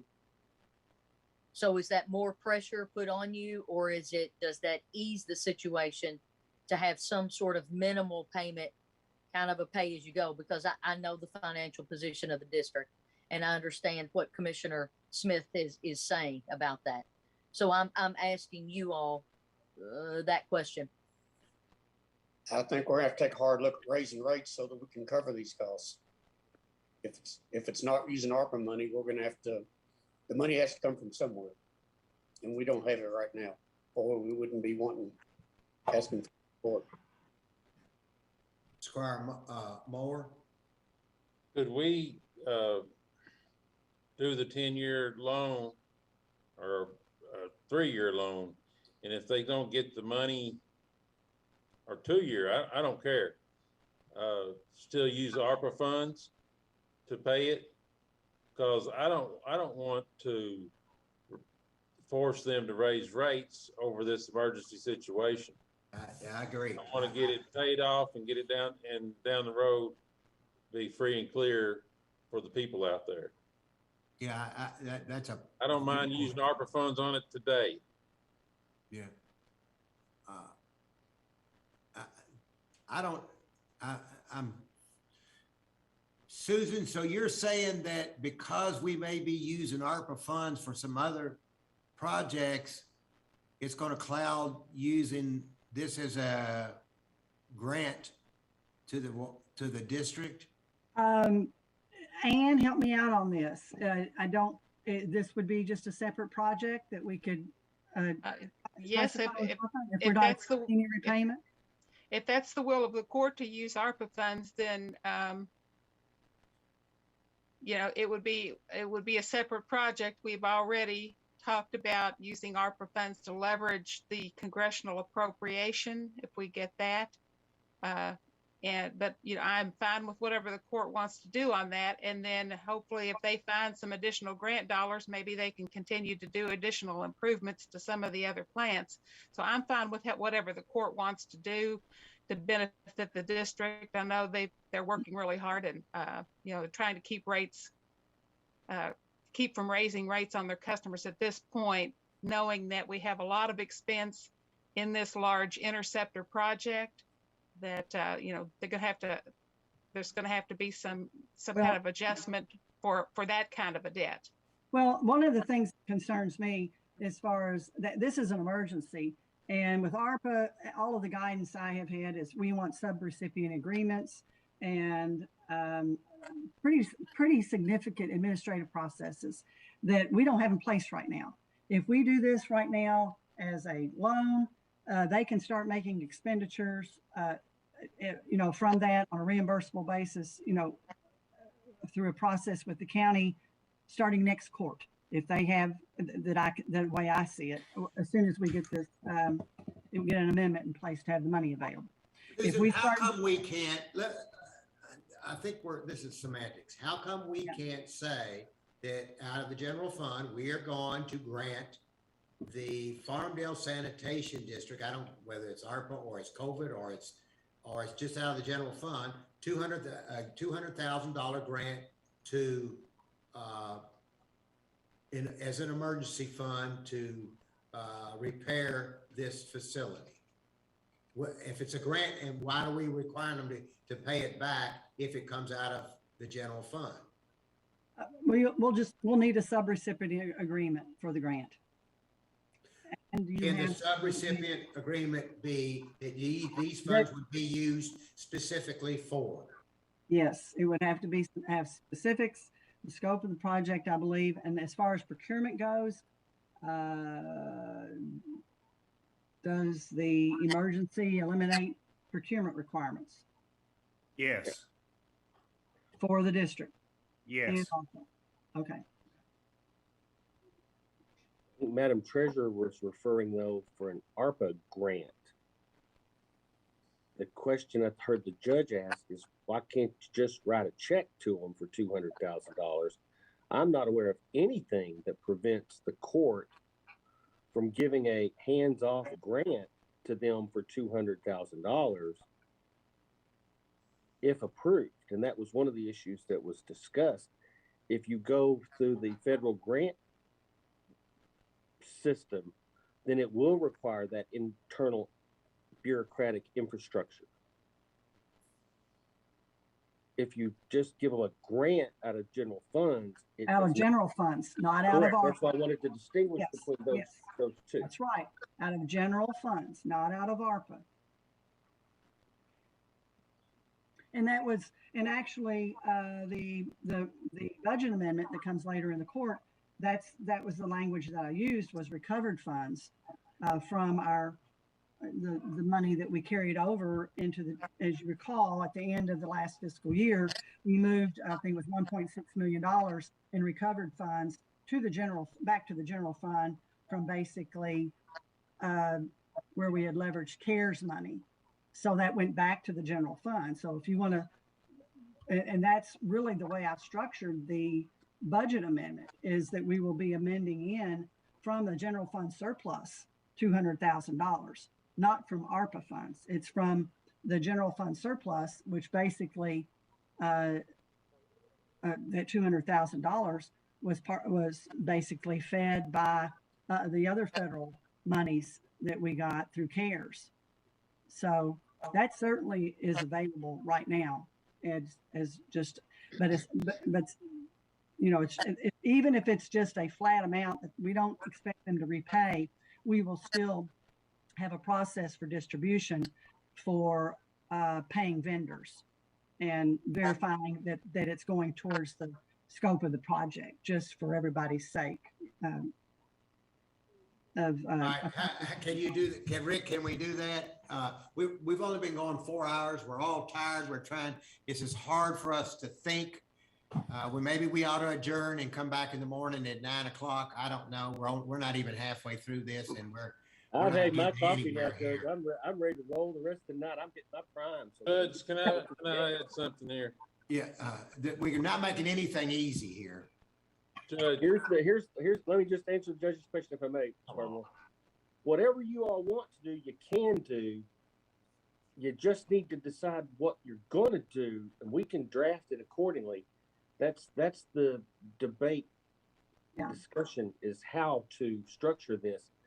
You've heard several options, from a cash grant to a promissory note that's already in existence to ARPA with the requirements. You just sometimes have to just. All right, Squire Moore, what's your plan, Squire I Moore? feel like I'm on Survivor, who can keep their hands up the longest. I hear you. Why don't we give them a 1-year loan so that we're not kicking it down to another court? This court would see it in 1 year, and with the agreement among friends here, that at that point, if they don't have a way of getting a grant to pay it back, we would forgive the loan and move on. Is it the way that Susan's talking about with surplus funds and get on with this? Okay. Counselor? Got my pen ready. Just tell me. Why wouldn't we just say we'll give them a $200,000 forgivable loan, and Charlie, you all say to us that if there any money's come available, you give us back, you pay us back the money. Well, how come that can't be done? Yeah, I have no problem with that. Me neither. Sounds good. So basically we're back to where we started from, with a $200,000 loan over the same 10 years, 5% or 10% after 5, the interest free, and it's forgivable if you want to. You don't have to put that in writing. No, I said 1 year, so we're not kicking down to another court. 1 year it is $200,000, no prepayment, no nothing. It matures 12 months from now. put the same or similar terms. If you decide to execute on it, much like the other one, you execute on both or you execute on neither. So how's that, y'all? I believe that makes Charlie, Bob, and Carl a little nervous. Well, no, I mean, I'm saying that the court doesn't have to do anything. I mean, if you choose to present it, that's the court's call. I don't know, y'all. I just tell me what to do.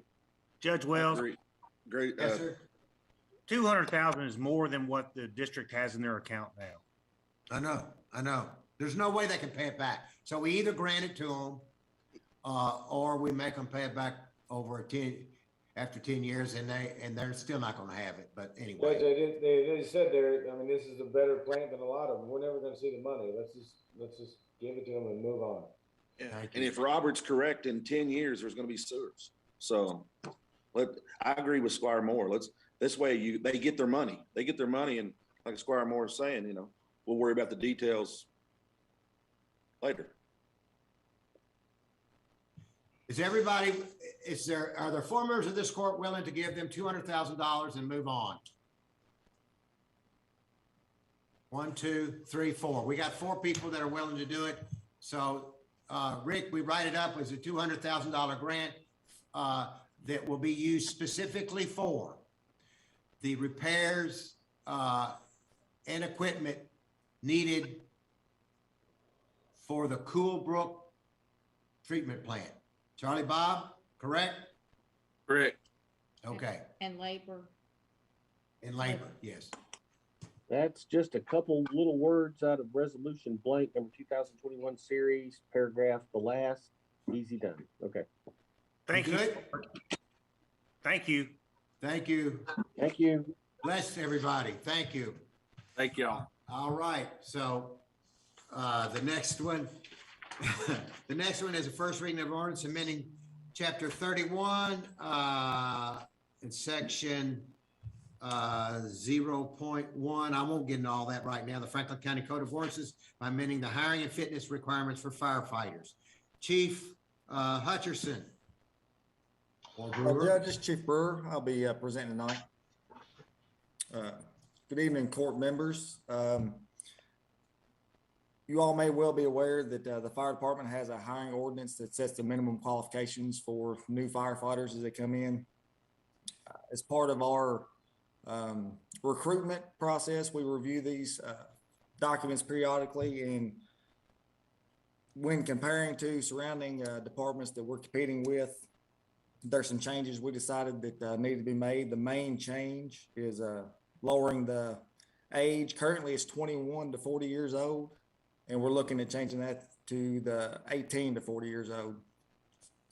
The other verbiage in there relating to the waiver for full-time employee or full-time firefighters within the state of Kentucky for the CPAT. That's currently a waiver that's in place. We just thought we would put it in writing into the ordinance, being as we were doing the revision. Okay. Does the city, Brian, hire 18-year-olds? I believe the city's is currently 19 years old. Okay. There's been several other departments that we reviewed, and many of them are 18 years old. Okay. Squire Muller? Thank you, Judge.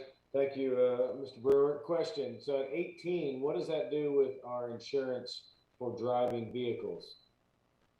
Well, the fire department currently has requirements that everyone must meet before they can operate the emergency vehicles. So they would still be required to meet that standard. But many years ago, I'm not 100% sure on the insurance aspect, but I know many years ago, actually, when I was hired, that the hiring age was 18. At some point during a previous chief's era, it was changed to 21. But I don't know 100% all the details of that change. So Brian, that's a great question that Squire Muller asked. Can an 18-year-old get a CDL license? Because you do have to have a CDL to drive a fire truck, correct?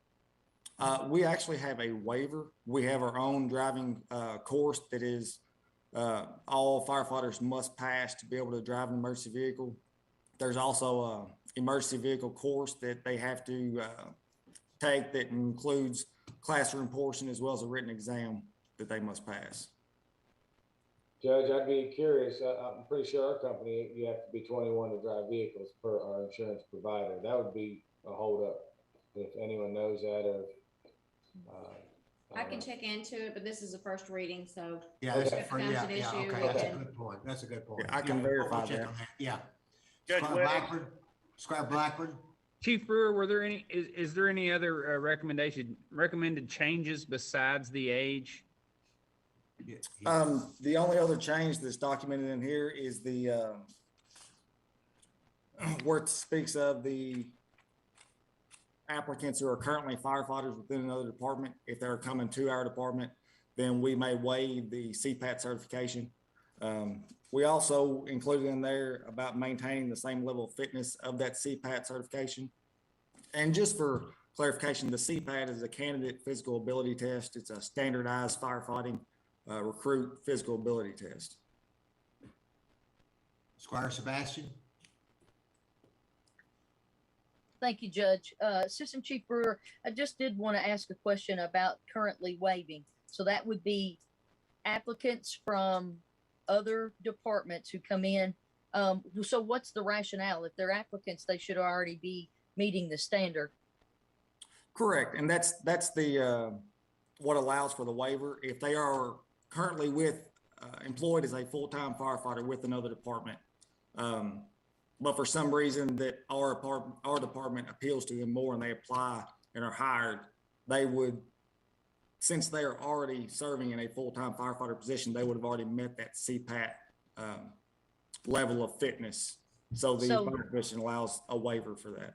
So this does not water down the applicant status in any way, because you want candidates that are meeting the apples to apples standard. Correct. So if they are a full-time firefighter with another department and a paid position, then they would have already had to meet the standard. Squire Blackburn, do you have something? No, sir. Okay. All right. Judge Wells, if I could. Oh, okay. Sorry. Address the question by Squire Muller. During construction of fire station number 10, it was determined that fire apparatus are not commercial vehicles. That documentation is in the project file, and I'm happy to provide that to the clerk for support of the fire department's request for the change. Okay, so they're not commercial, but still we need to find out with our insurance provider if people under 21 can drive our vehicles, correct? Yeah, we'll do that. Yeah, perfect, thank you. Yeah, we'll do that. Okay, anything else? All right, thank you, Chief Brewer. The next item is the first reading of ordinance, the table of special ordinances, zoning map change for Franklin County Code of Ordinances for 53.5 acre property identified as PVA map number, and I will get to that, located on Manley Leestown Road from rural residential district to industrial general district IG. This is the first reading. Robert? Yes, sir. The Planning Commission held a public hearing on August the 12th, 2021. And then on September the 15th, 2021, they adopted a summary of the evidence and adopted findings of fact. The two findings adopted were contained within the staff report, and they are noted on page 1 of the ordinance. There was an additional condition placed upon the Planning Commission's approval that a land use restriction be filed, limiting the activities that could occur on the property. That's in accordance with KRS Chapter 100.3681. The form of that land use restriction is in KRS Chapter 100.3683. Planning Commission approved this by unanimous vote of 10-0. All right, somebody's got a dog. Must be a cat outside. Yeah. Is it your dog, Robert? Just 4 of them. Oh, all right. Okay, let's get into the discussion of this. Squire Moore? Well, I don't, this is maybe off the subject, just cut me off if it is, but it's in my notes. I mean, in the minutes from the meeting about this at the planning commission, where it's talking about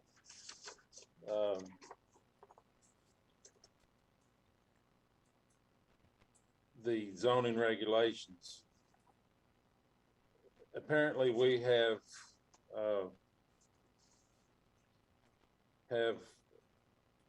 asked the commission to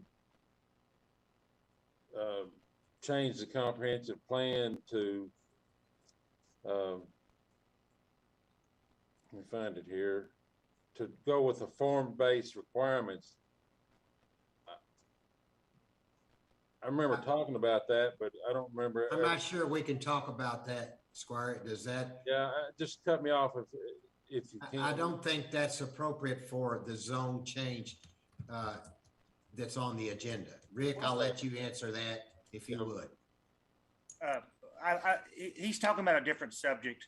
Yeah, we can talk about it next meeting. Well, that was not a part of the record. And if it's okay with the county attorney, I think that can be discussed because that wasn't part of the record. And I think that's a general inquiry of some recent events that have occurred. The concern, and Squire Moore, I totally hear you on that. That was another one of those, there was some procedure on it. Call me and I'll remind you exactly how that went down regarding that request to go to form-based. But I think the issue is that discussion of form-based versus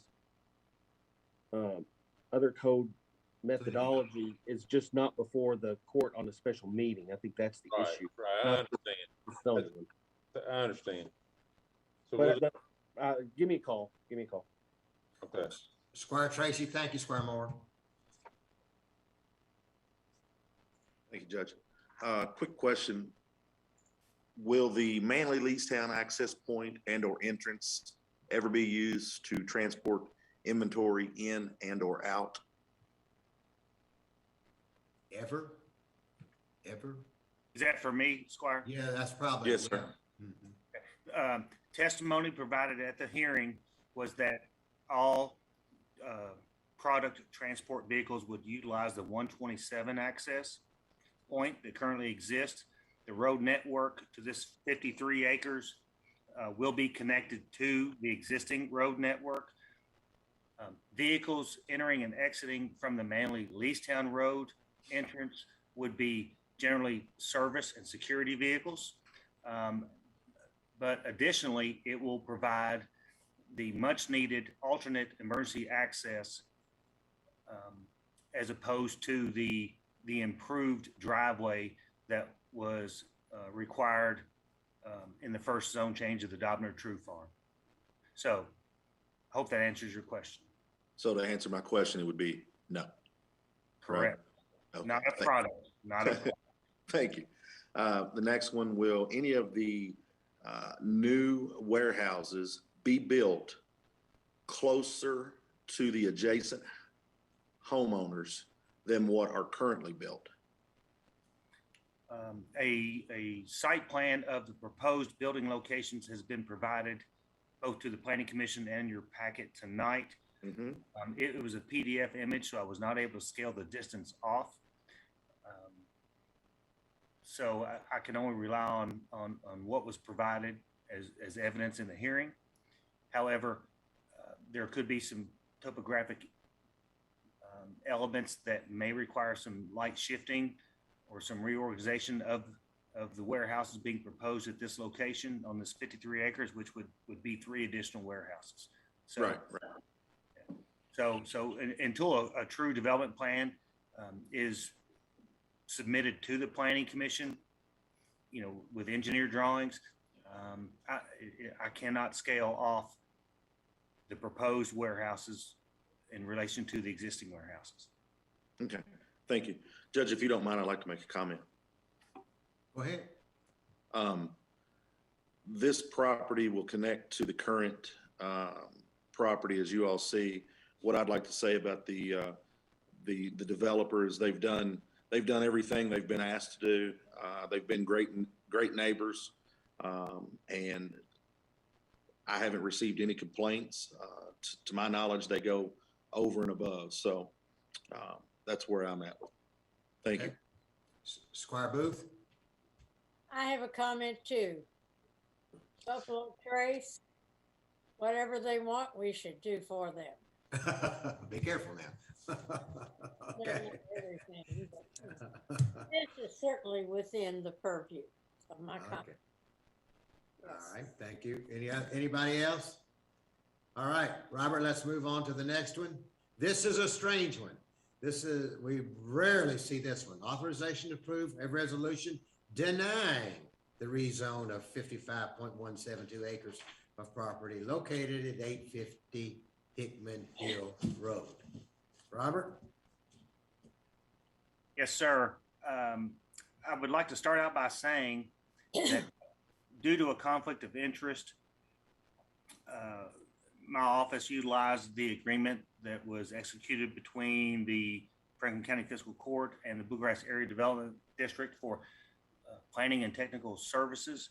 So therefore, the Bluegrass ad, Michaela Jerry, did the analysis and the presentation to the Planning Commission, and we'll be presenting this resolution to the court this evening.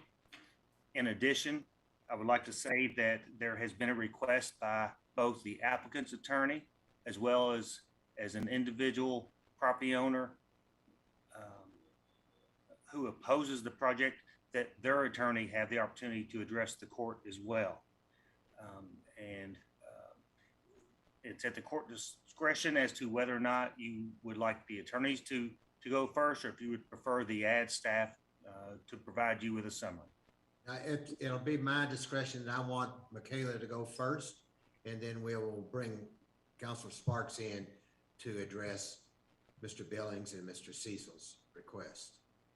I would remind the court and those who are going to address the court that the matter for consideration currently is set forth on the record and the record only. And I know I sound like a broken record, again, using the same phrase, but the matter before the court, by definition, is limited to in all zone changes, limited to the report and testimony elicited at the commission.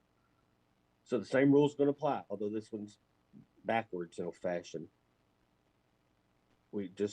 And they know where I'm talking about, and I know council knows what I'm talking about, but they have to keep it narrow. Okay, Michaela, you go first, and thank you and welcome. Thank you. This is new for you, but thank you for being here. Happy to be here. All right, the Franklin County Planning Commission held public hearings on July 29th, 2021, and adopted a summary of the evidence and findings of fact on September 15th, 2021. The board or the commission found that 3 findings of fact: that the current RA zoning is an appropriate zone district for the property, the proposed AG zoning is not in agreement with the comprehensive plan, and that there have been no major changes in the area that were not anticipated by the comprehensive plan. So with that, they did recommend denial of the application. Okay. Do you remember what the vote was, Michaela? Yes, it was 8-1. 8-1, okay, for denial, okay? Before I bring Mr. Cecil, Mr. Billings in, are there any questions for Michaela? Squire Sebastian? Thank you, Judge. I did want to ask in regard to reviewing the material. The staff report was to approve. You as the regional land use planner from the ad approved the zone change request. There were several residents that spoke in favor of the zone change request. We've had several of these. As a matter of fact, there may be some attorneys on here who in the past were supportive of these type of zone change requests going from rural residential to ag. Matter of fact, we just had one and now it's turned upside down. And I didn't see a lot of distinction in material that we've previously read and material reading tonight that create the ruling that we have. I just want somebody to shed some light on that so I can understand why the decision was reached that was reached. That would just help me prepare for when we actually have to vote. Thank you in advance. Yes, ma'am. Well, I would just fall back on the findings of fact I don't want to speak for individual commissioners. As far as the findings of fact, that staff believed that it was in agreement with the comprehensive plan, but the commission found that it was not in agreement with the comprehensive plan. There was quite a few members of the public that were weren't expressing support for the application. They had some concerns about potential traffic, potential uses of the property, were the primary points of discussion from my memory. I will fall back on the minutes as far as what the members of the public were saying. So, I mean, you can read my report as far as what policies I agree with. I did, but as I understood it, and I heard Councilor Sparks say tonight, we're not supposed to consider the conditional use. We're supposed to see if it conforms with the zone change. Councilor Sparks, this is the same process, correct? That's correct, ma'am. They're beyond there be dragons, but and the point is the proof is the record as well. Yeah. Don't shake your head. I'm saying the issue is to stick into the record. Okay. Thank you. Okay. All right. Mr. Billings, you were the first one that I heard from that you have a request to the court. Thank you, Judge Executive. Good evening, ladies and gentlemen. My name is Nathan Billings. I'm an attorney at Billings Law Firm in Lexington, and I represented the applicant at the original hearing in July and then the subsequent hearing in September, which was closed for any comment at that time. My request tonight is simply that I'd like you all to move to open up and have an evidentiary hearing and to have argument on the motion before you tonight. While the Planning Commission did recommend denial to you all, they committed, I believe, several mistakes, primarily swayed in answer to your question, Squire Sebastian, related to objections from neighbors. This is in the record, objections from the neighbors based on what's currently going on in the property as permissible uses under the current zoning. And their objections did not have to do with a zone change. It actually had to do with the current things going on in the property, and the Planning Commission was improperly swayed. Hold on, Mr. Billings. Councilor Sparks, I don't believe we should allow, I think we're going in the wrong directions. I believe we just should hear from the attorneys asking for what, and not going back into the public hearing itself. Am I right or wrong? I don't know what we can accept and can accept, but this is testimony in the case itself, and I don't think we should be hearing that at this time. If I understood Mr. Billings' argument correctly, and it's difficult to argue in a vacuum, he is requesting a further fact-finding hearing pursuant to 100-213 or 213-100. I always get them upside down, which you may do. And he's claiming, much like was claimed in other cases, that somebody didn't get enough of a hearing or whatever. If there are any evidentiary problems or there's any procedural problems, there are appellate rights, et cetera, so with all due respect, and Nathan knows what I'm talking about, litigate them, good luck. But I didn't hear so much as he was arguing of error in an appellate format. He was saying that he wanted a hearing to bring out what he considered more appropriate additional testimony. I don't want to speak to Mr. Billings or for Mr. Billings, or I think for Mr. Cecil, but that's all I heard him saying so far. In this court, Mr. Billings and Mr. Cecil, I will allow you to make a request and only a request, and please do not go into the case itself. Please make your request.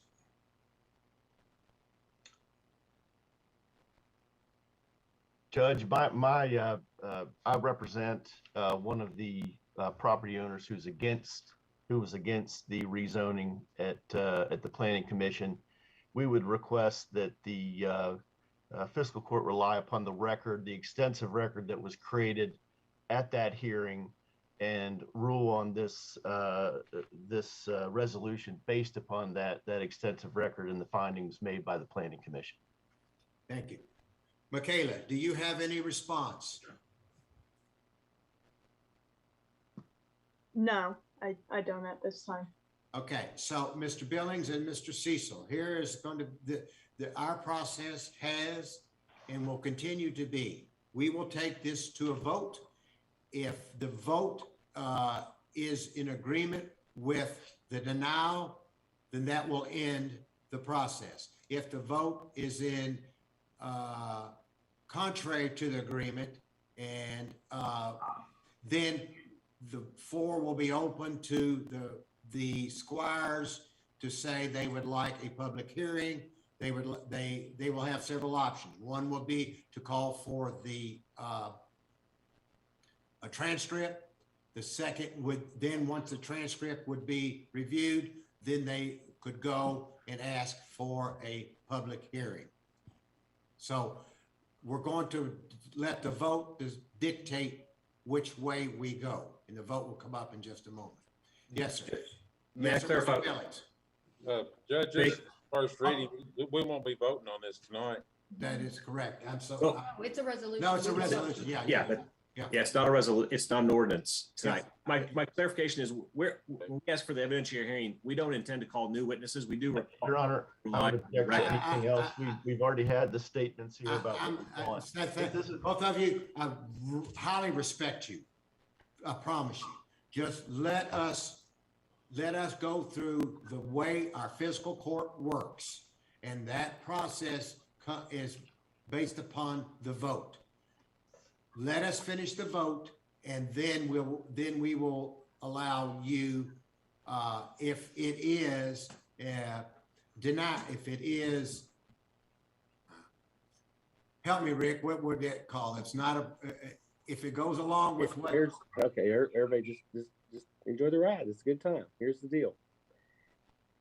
What you have to consider is a confirmation.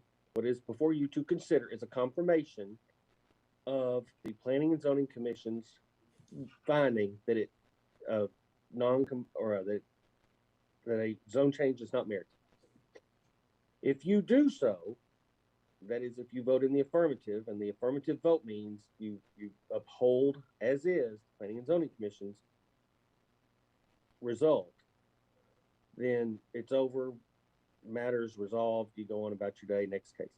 If you believe that it was inappropriate and the motion fails, then you're faced with a full-blown consideration of the underlying zone change, and that's probably going to necessitate some further actions. But the matter before the court today, and it's unusual in this extent because it is a confirmation of a denial.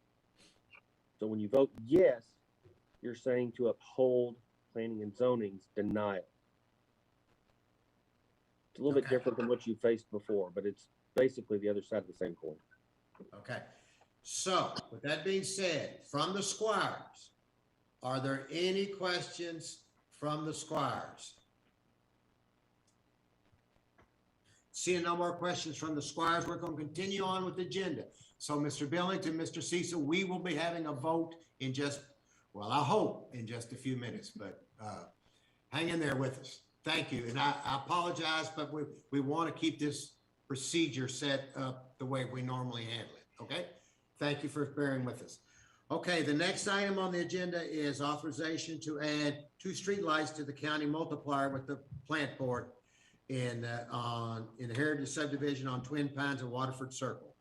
Mr. Hewitt. Yes, sir. The Heritage Neighborhood Association has been in negotiations with the Frankfurt Plant Board for the placement of 2 different streetlights. One would be located between 304 and 308 Wheeler Drive. The second streetlight would be between 108 and 112 Waterford Circle. The association has agreed to incur all costs associated with the installation of these lights and are requesting that the fiscal court incur the monthly utility costs for the electric on these items, which would run approximately $2.90 per month for each light.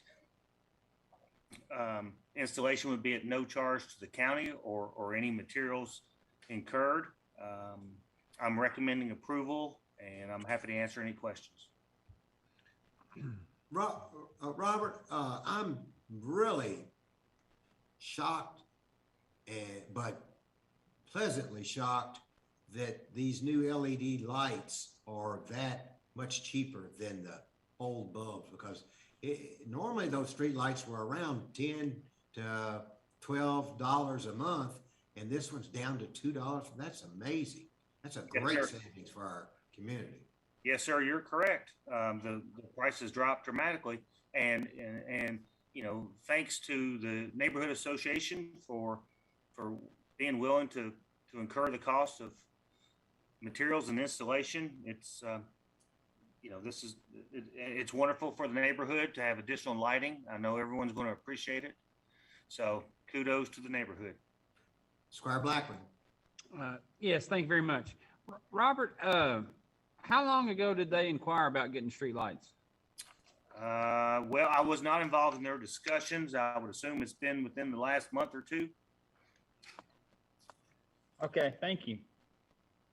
But it was them that did all the work, Robert. You didn't do any of the work to get any of this, did you? No, sir. I was unaware of this situation until I received an email from the plant board just last week asking if we would add this to the county multiplier. So truly, I don't know how long the association has been working on this, but the estimate is dated October the 1st from the plant board. Thanks, Robert. I just want to see Squire how. Booth. Squire Booth. You're muted. The neighborhood association, I guess, they asked the people that the lights are going to be next to about their opinion, I guess. Is that right? They did. Yeah, they did. Okay. Yeah, they got approval. And I think that's something that Squire Blackman, I'm sure you were going the route of, it's been very difficult out in a certain area in your district. And I don't believe, was there an issue that the people didn't want it in their yard? So you don't have to go into it. I thought there, and I know there has been some type of an issue out there, but whatever. Any other questions on this? Okay, next item. And authorization to submit a joint application with the city for the United States Economic Development Administration's grant program for American Rescue Plan Act, travel, tourism, and outdoor recreation for sports fields improvements at Lakeview and Captain View Park. Yes, excuse me. When I heard the presentation by the Economic Development Administration about this new grant program that was created because of the pandemic, the first thing that jumped into my mind was a mutual goal that I had seen come out of our discussions with our park consultants, and that I had seen in the city's plan, and that both of those referenced improvements needed at the ball fields in order to attract more tournaments and hopefully spur more sports tourism. So I reached across the river to my counterpart, Rebecca Hall, and said, what do you think about a collaborative application? Because that's what was being encouraged by the EDA. She said, I think that would be great. Literally the next day, I got a phone call from Tourism and Economic Development saying, has the county and city thought about submitting a joint application for this grant program? And I said, well, funny you should say that. So we had a conversation and also had a Zoom meeting with Andy Seth, who's a consultant in DC, about his outlook on this particular grant program. We then arranged a Zoom meeting with Bertha Parton, who's the EDA representative for the 8-state Atlanta region, and spoke to her. And She thinks this is a good project. She thinks that we should shoot for a project with a scope around 3 million, because in the 8 states, there's been about 24 million appropriated. So that's a good amount. So what we would like to do is submit a joint application where the scope for the county would be 1.5. The scope for the city would be 1.5, and that would be put toward lighting the sports fields at Lakeview and Capitol View Park, as well as some additional improvements. Charlie's indicated he would like to see the beginning of installation of some synthetic turf. I believe the city's talking about some possible restroom improvements. This particular grant program requires a 20% local match of cash and/or in-kind. But the more that we decide we want to fund the project, the higher match will actually give us better points. One good thing about this EDA program, usually EDA grants are tied to job creation. This particular program, excuse me, references the negative impact that the pandemic has had on tourism in your community. They also really like capital cities. So we have a number of things going for us. We have really good tourism information from Robin Antonucci, as well as these 2 wonderful master plans that have been and are being developed that point to that as a goal for both city and county. And one of the results of collaborating on this and marketing this for sports tourism, it would actually give us a larger amount of lighted fields than anyone in our region. So potentially we could attract some very large tournaments, and Charlie's been reaching out and gathering information, tournament information that our historical information, as well as what might possibly be able to be attracted to Frankfort and Franklin County. The other really great thing about this particular grant is that we would identify Frankfort and Franklin County as a tourist destination. So it would be promoting sports tourism, but also promoting everything else that's unique about Frankfort and Franklin County, so that we could attract families to come and stay and revisit Frankfort and Franklin County because of what we're able to do. So that's what I'm asking authorization to enter into a joint application with the city for this grant. I believe the city is going to discuss it on the 18th. Questions? All right, Squire Tracy. Thanks, Judge. And obviously, as everyone knows and is aware, we're going through this master plan and should be getting an update, I think, November the 10th, 9th, 10th, 15th, whatever it is. And we've heard all about the updates and stuff to the softball fields and so forth. How will, and I know Charlie's identified lights, so how will other upgrades be identified of need per se?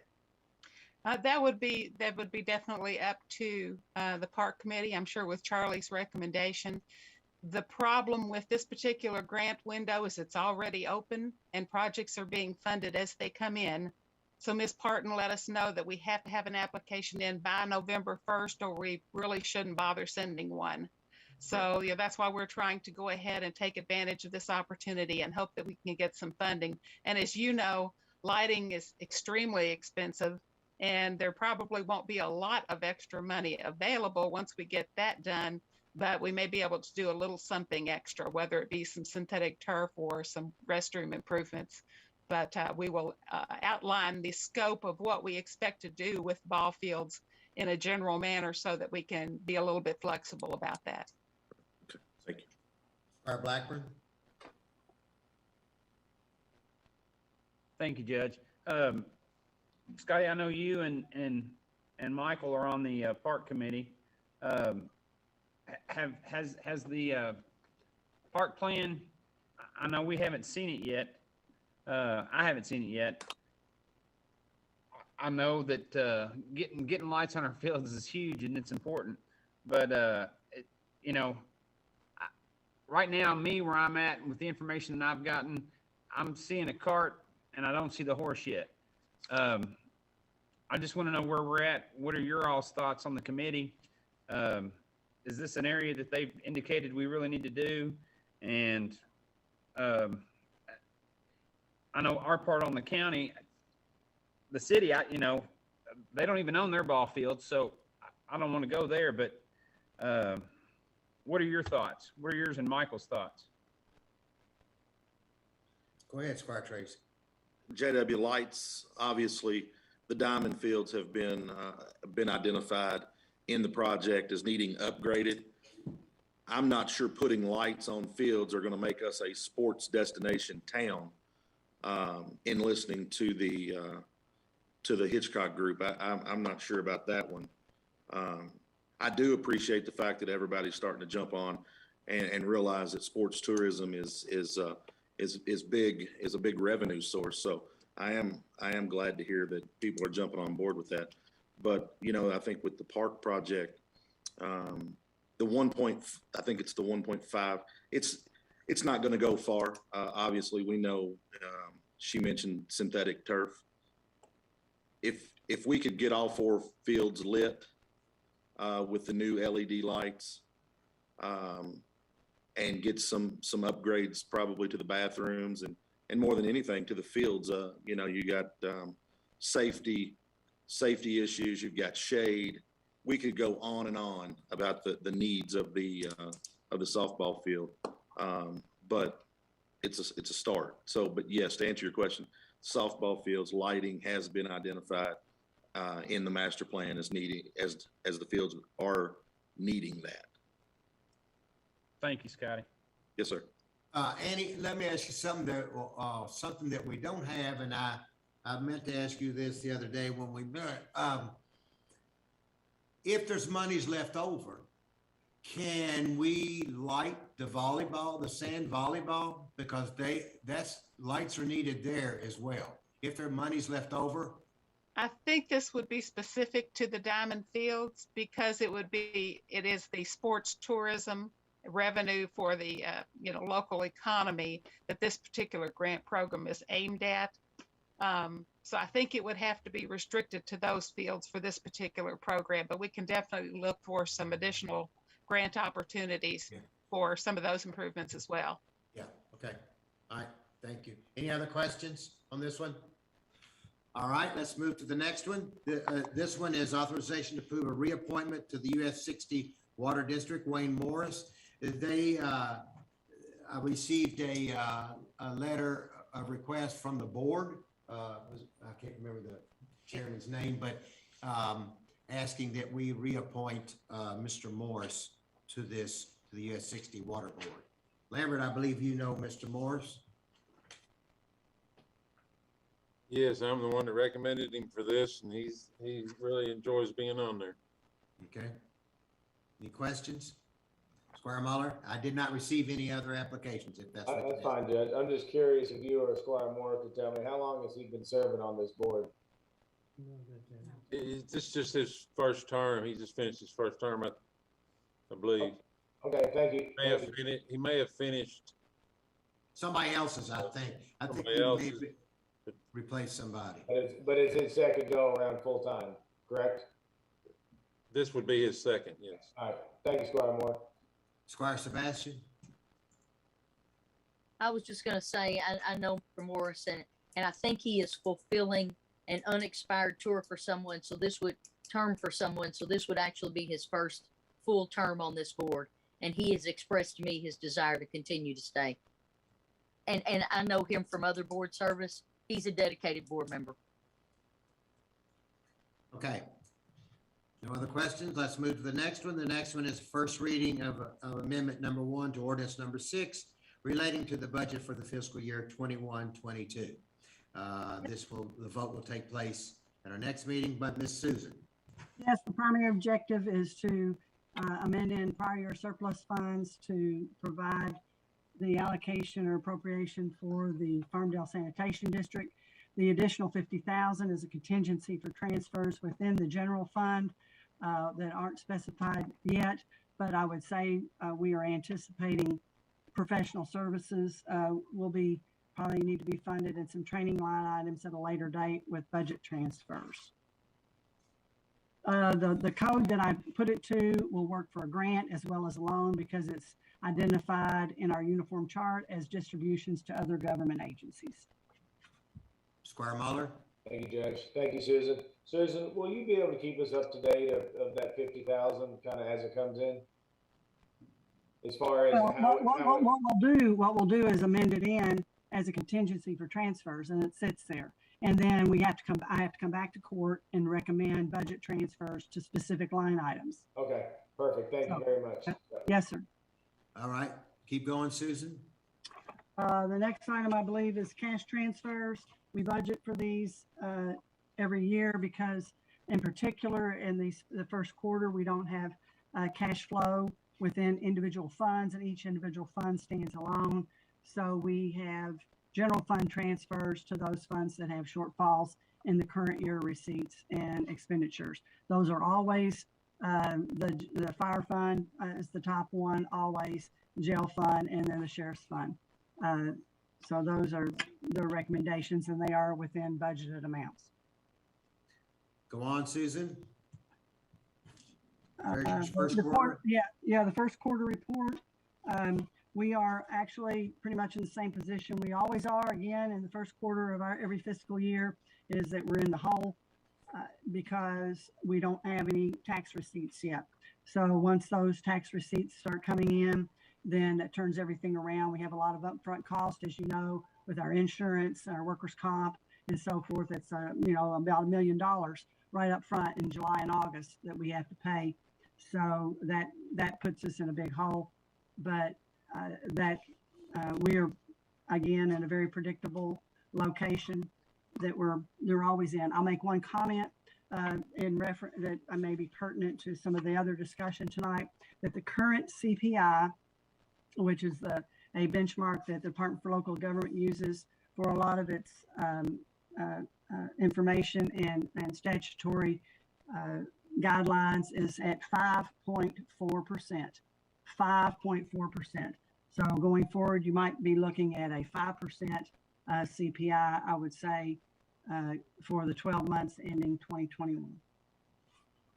Okay. I saw where Social Security is going to get almost a 6%. Good for them. Good for recipients of Social Security. The Treasurer's Report.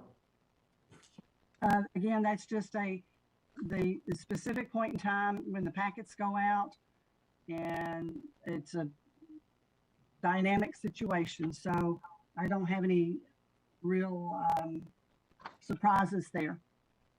Okay. Payment of claims. Anybody have any issues on payment of claims? All right, let's move forward to the voting session. This is the Franklin County Fiscal Court video teleconference special meeting, the voting session for October the 14th. I think it still is October the 14th, but not by much, 2021. And I'm not going to say that this was a 5 o'clock meeting. But anyway, clerk, call the roll. Squire Sebastian, Here. Squire Blackburn, Present. Squire Muller, Present. Squire Tracy, Here. Squire Booth, Present. Squire Moore, Here. Judge Wells. Here, would you please stand for the pledge? Tonight's pledge is being led by Reagan. She's the daughter of Allison Taylor. And Reagan, thank you for being on. And here we go. We're going to follow you. Hi, I'm Reagan Taylor. I'm in 2nd grade and I go to Elkhorn Elementary. Would you like to stand up and say the pledge with me, please? I pledge allegiance to the flag of the United States of America and to the republic for which it stands, one nation under God, indivisible, with liberty and justice for all. Please have a good day. I hope you have a good day and enjoy your meeting, and I hope you have fun today. Thank you. Thank you, Reagan.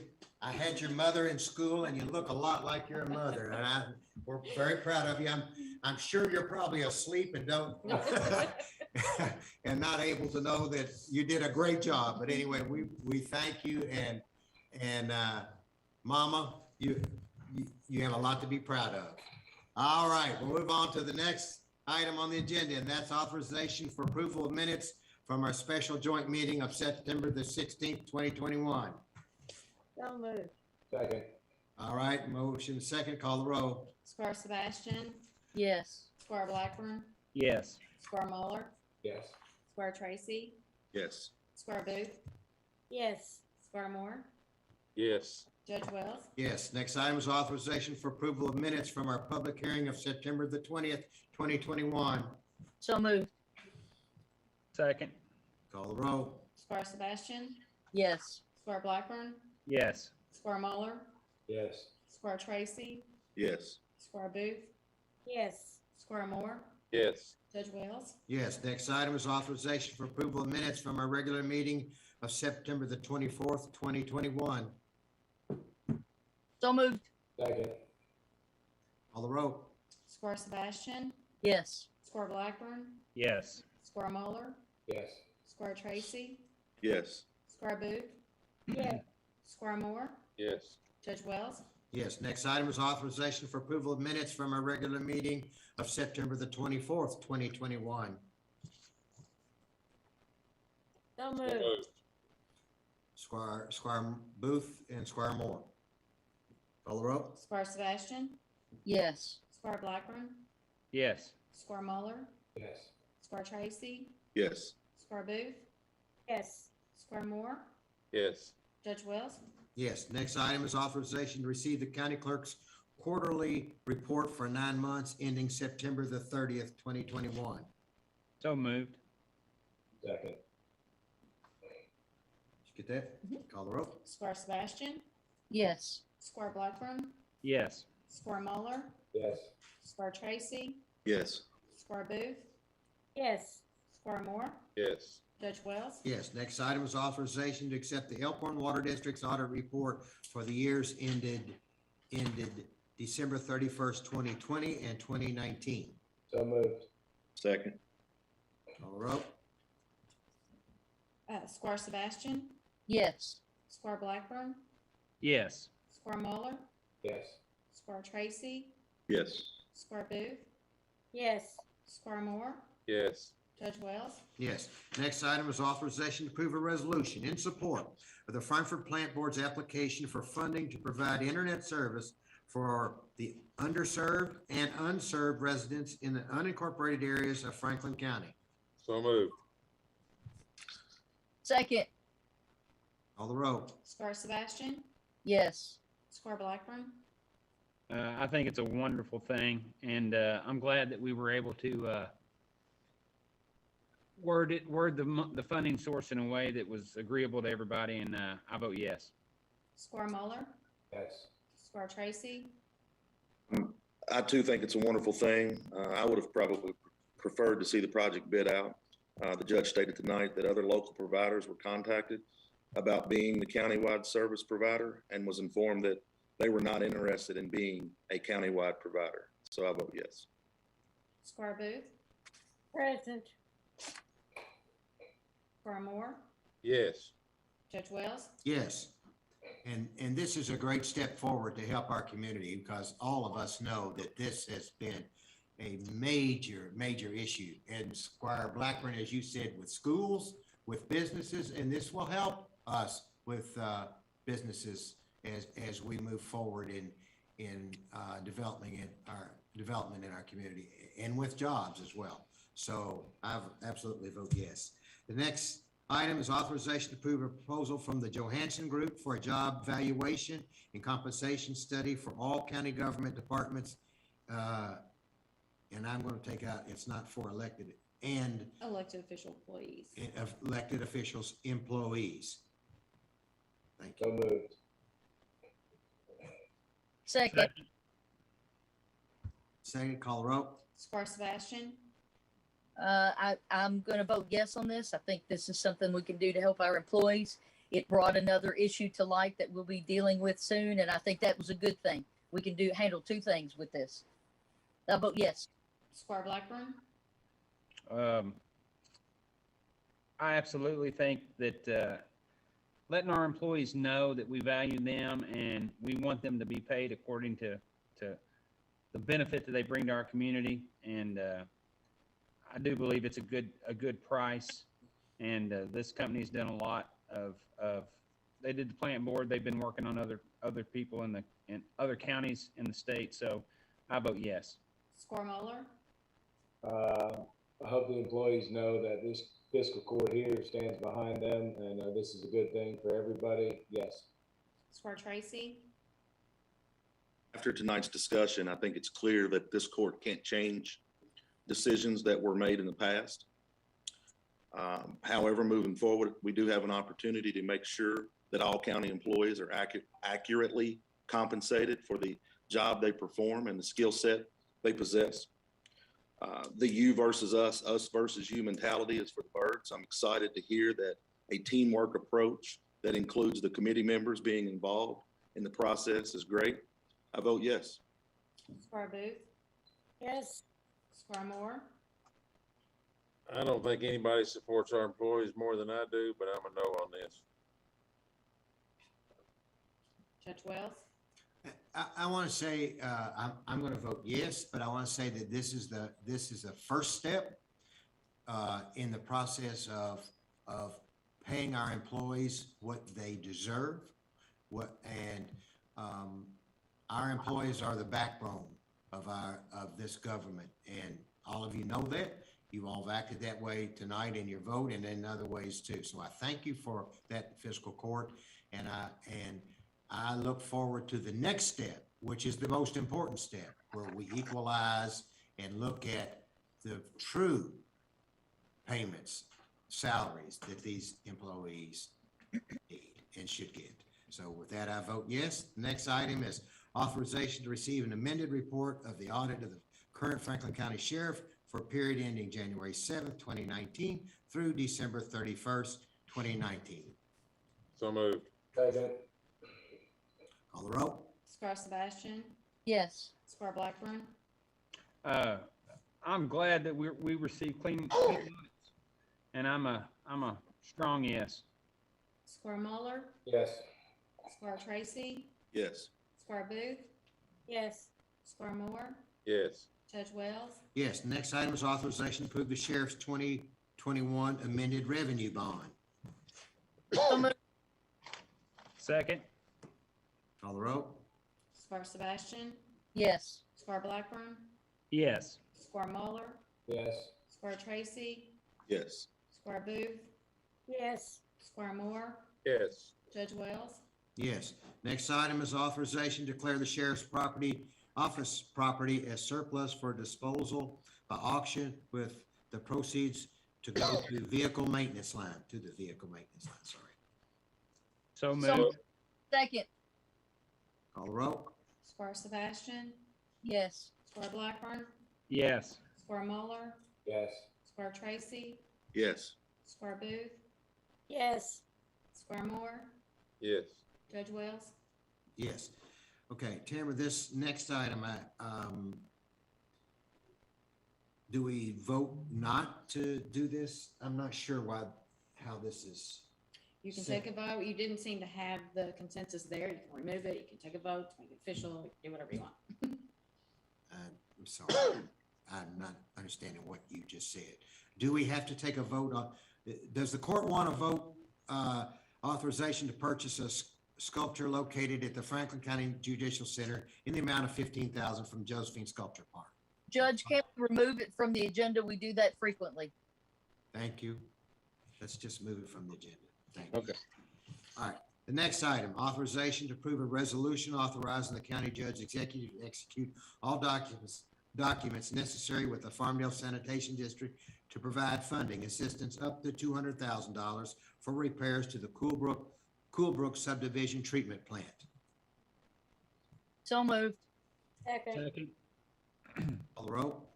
Squire Sebastian, Yes, for health and safety reasons, we need to do it. Squire Blackburn, The cane was kicked down the road a long time, and I think we've got some board members that have really put their feet to the fire and getting busy. And I've even heard it, and it's not even near my district. And we got to do whatever we can to keep our community safe and healthy. And I vote yes. Squire Muller, Need to keep our streams and waterways clean. Yes. Squire Tracy, Yes. Squire Booth, Well, I'm glad Squire Muller mentioned the streams and because there's farmland around Coolbrook that needs to be protected as well. So I vote yes. Squire Moore, Yes.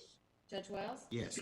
Next item is first reading of an ordinance amending chapter 31 officials and organizations, sections .01 firefighter qualifications of the Franklin County Code of Ordinances by amending the hiring and fitness requirements for firefighters. Vote will take place at the October 28th meeting. So this is the first reading. Let's read. Okay, the next item is the first reading of an ordinance amending the table of special ordinances, section 1, zoning map changes of the Franklin County Code of Ordinances for a 53.5 acre property identified as PVA map number 060-00-00-024.01, located on Manley Leestown Road from Rural Residential District RR to Industrial General District IG, and this vote will be taken at the October 28th meeting. The next item is authorization to approve a resolution denying the rezone of 55.172 acres of property located at 850 Hickman Hill Road from Rural Residential A District RR to Agricultural District AG. Judge, could I ask counsel just to define what we're doing here, the yes and no, because he wanted to make sure, it's been a long night. I just want to make sure everybody understands how the vote goes. A vote, if the vote approving this resolution confirms the decision out of planning and zoning and no further action is taken.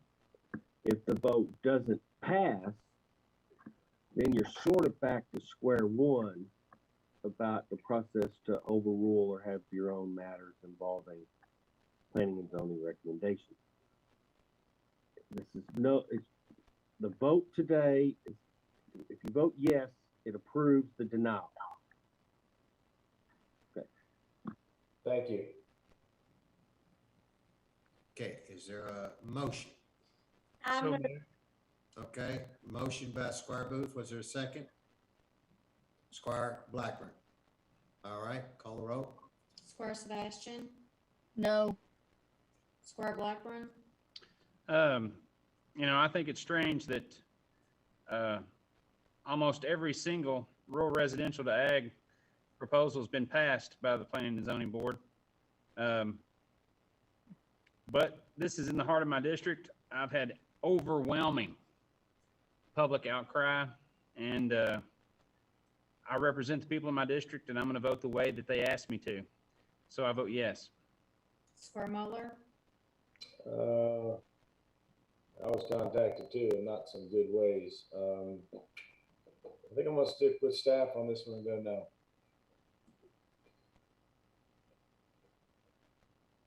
Squire Tracy, I need to recuse myself.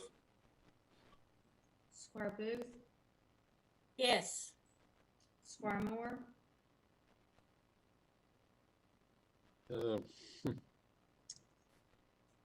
Yeah, I'm kind of conflicted on this one. I'll say no. Judge Wells, Yes. So the motion ties, fails. The motion fails then, okay?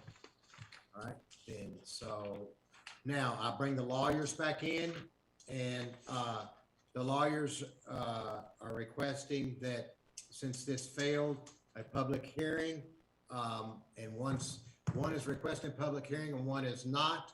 So is the court amenable to get a transcript and see a transcript from this first, and then make a decision after you've seen a transcript? Your transcript. Okay, the transcript? Yes. Okay, Yes. so Robert, how long do you think it'll be till we can get a transcript in? At least 2 weeks. Okay, so we probably won't be on the 28th agenda then. It will be the 19th of November. Hopefully we'll have a transcript by then. At that time, the transcript then we'll review that and decide whether we want to have a public hearing. Squire Moore. this is, I guess, to Michaela or Robert or Counselor. Why is this in a resolution form instead of ordinance? Because, I can answer that unless somebody else wants to. No, go ahead. It's because it's not an action that was presented to the court in the form of a recommendation to deny. You would not have a first reading on a non-action. It's a parliamentary device, basically, where you have to have motions to do something.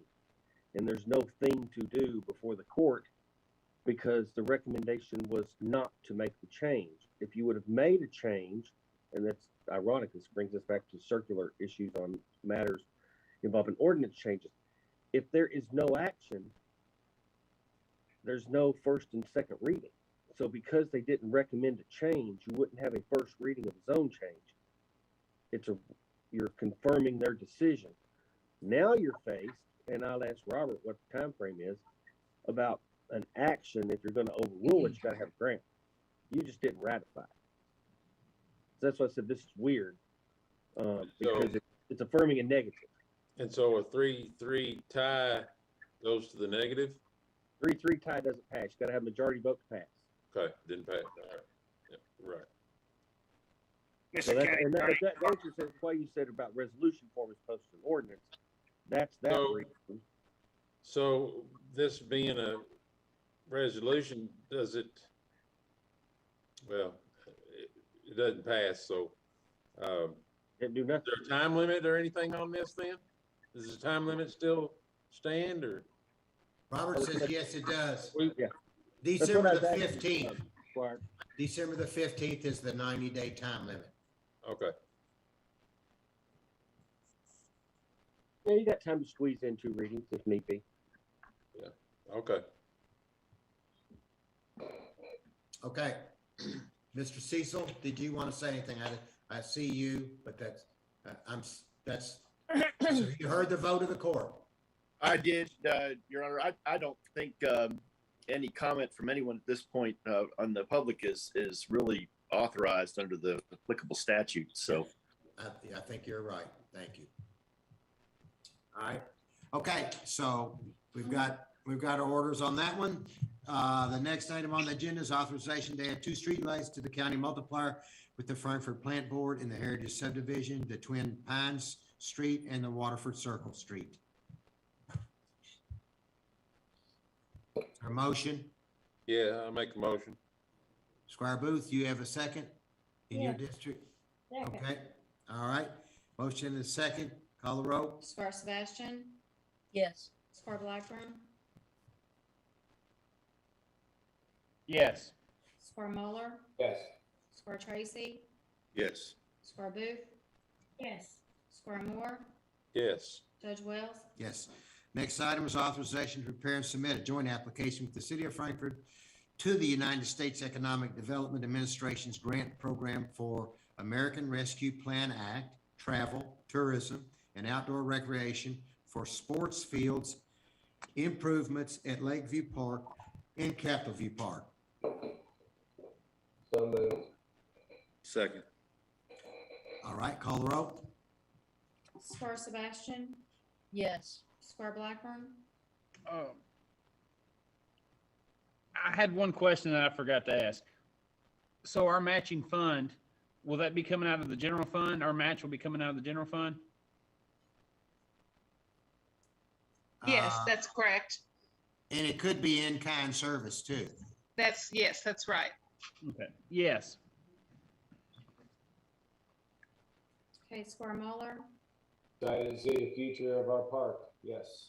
Squire Tracy, I believe we're a long way away from being a sports destination town, but we're on our way. Yes. Squire Booth, No. Squire Moore, Yes. Judge Wells. Yes. Next item is authorization to approve the reappointment of Wayne Morris to the US 60 Water District with a term ending September 22nd, 2024, I think. So moved. Yeah. 2024. 25. I want to make sure this one. Oh, it's on the order.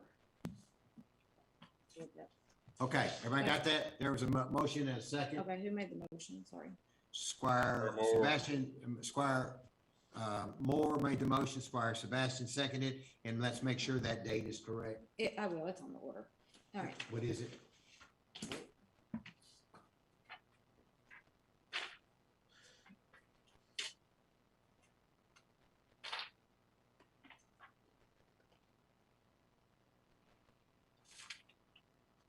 Twenty twenty-five.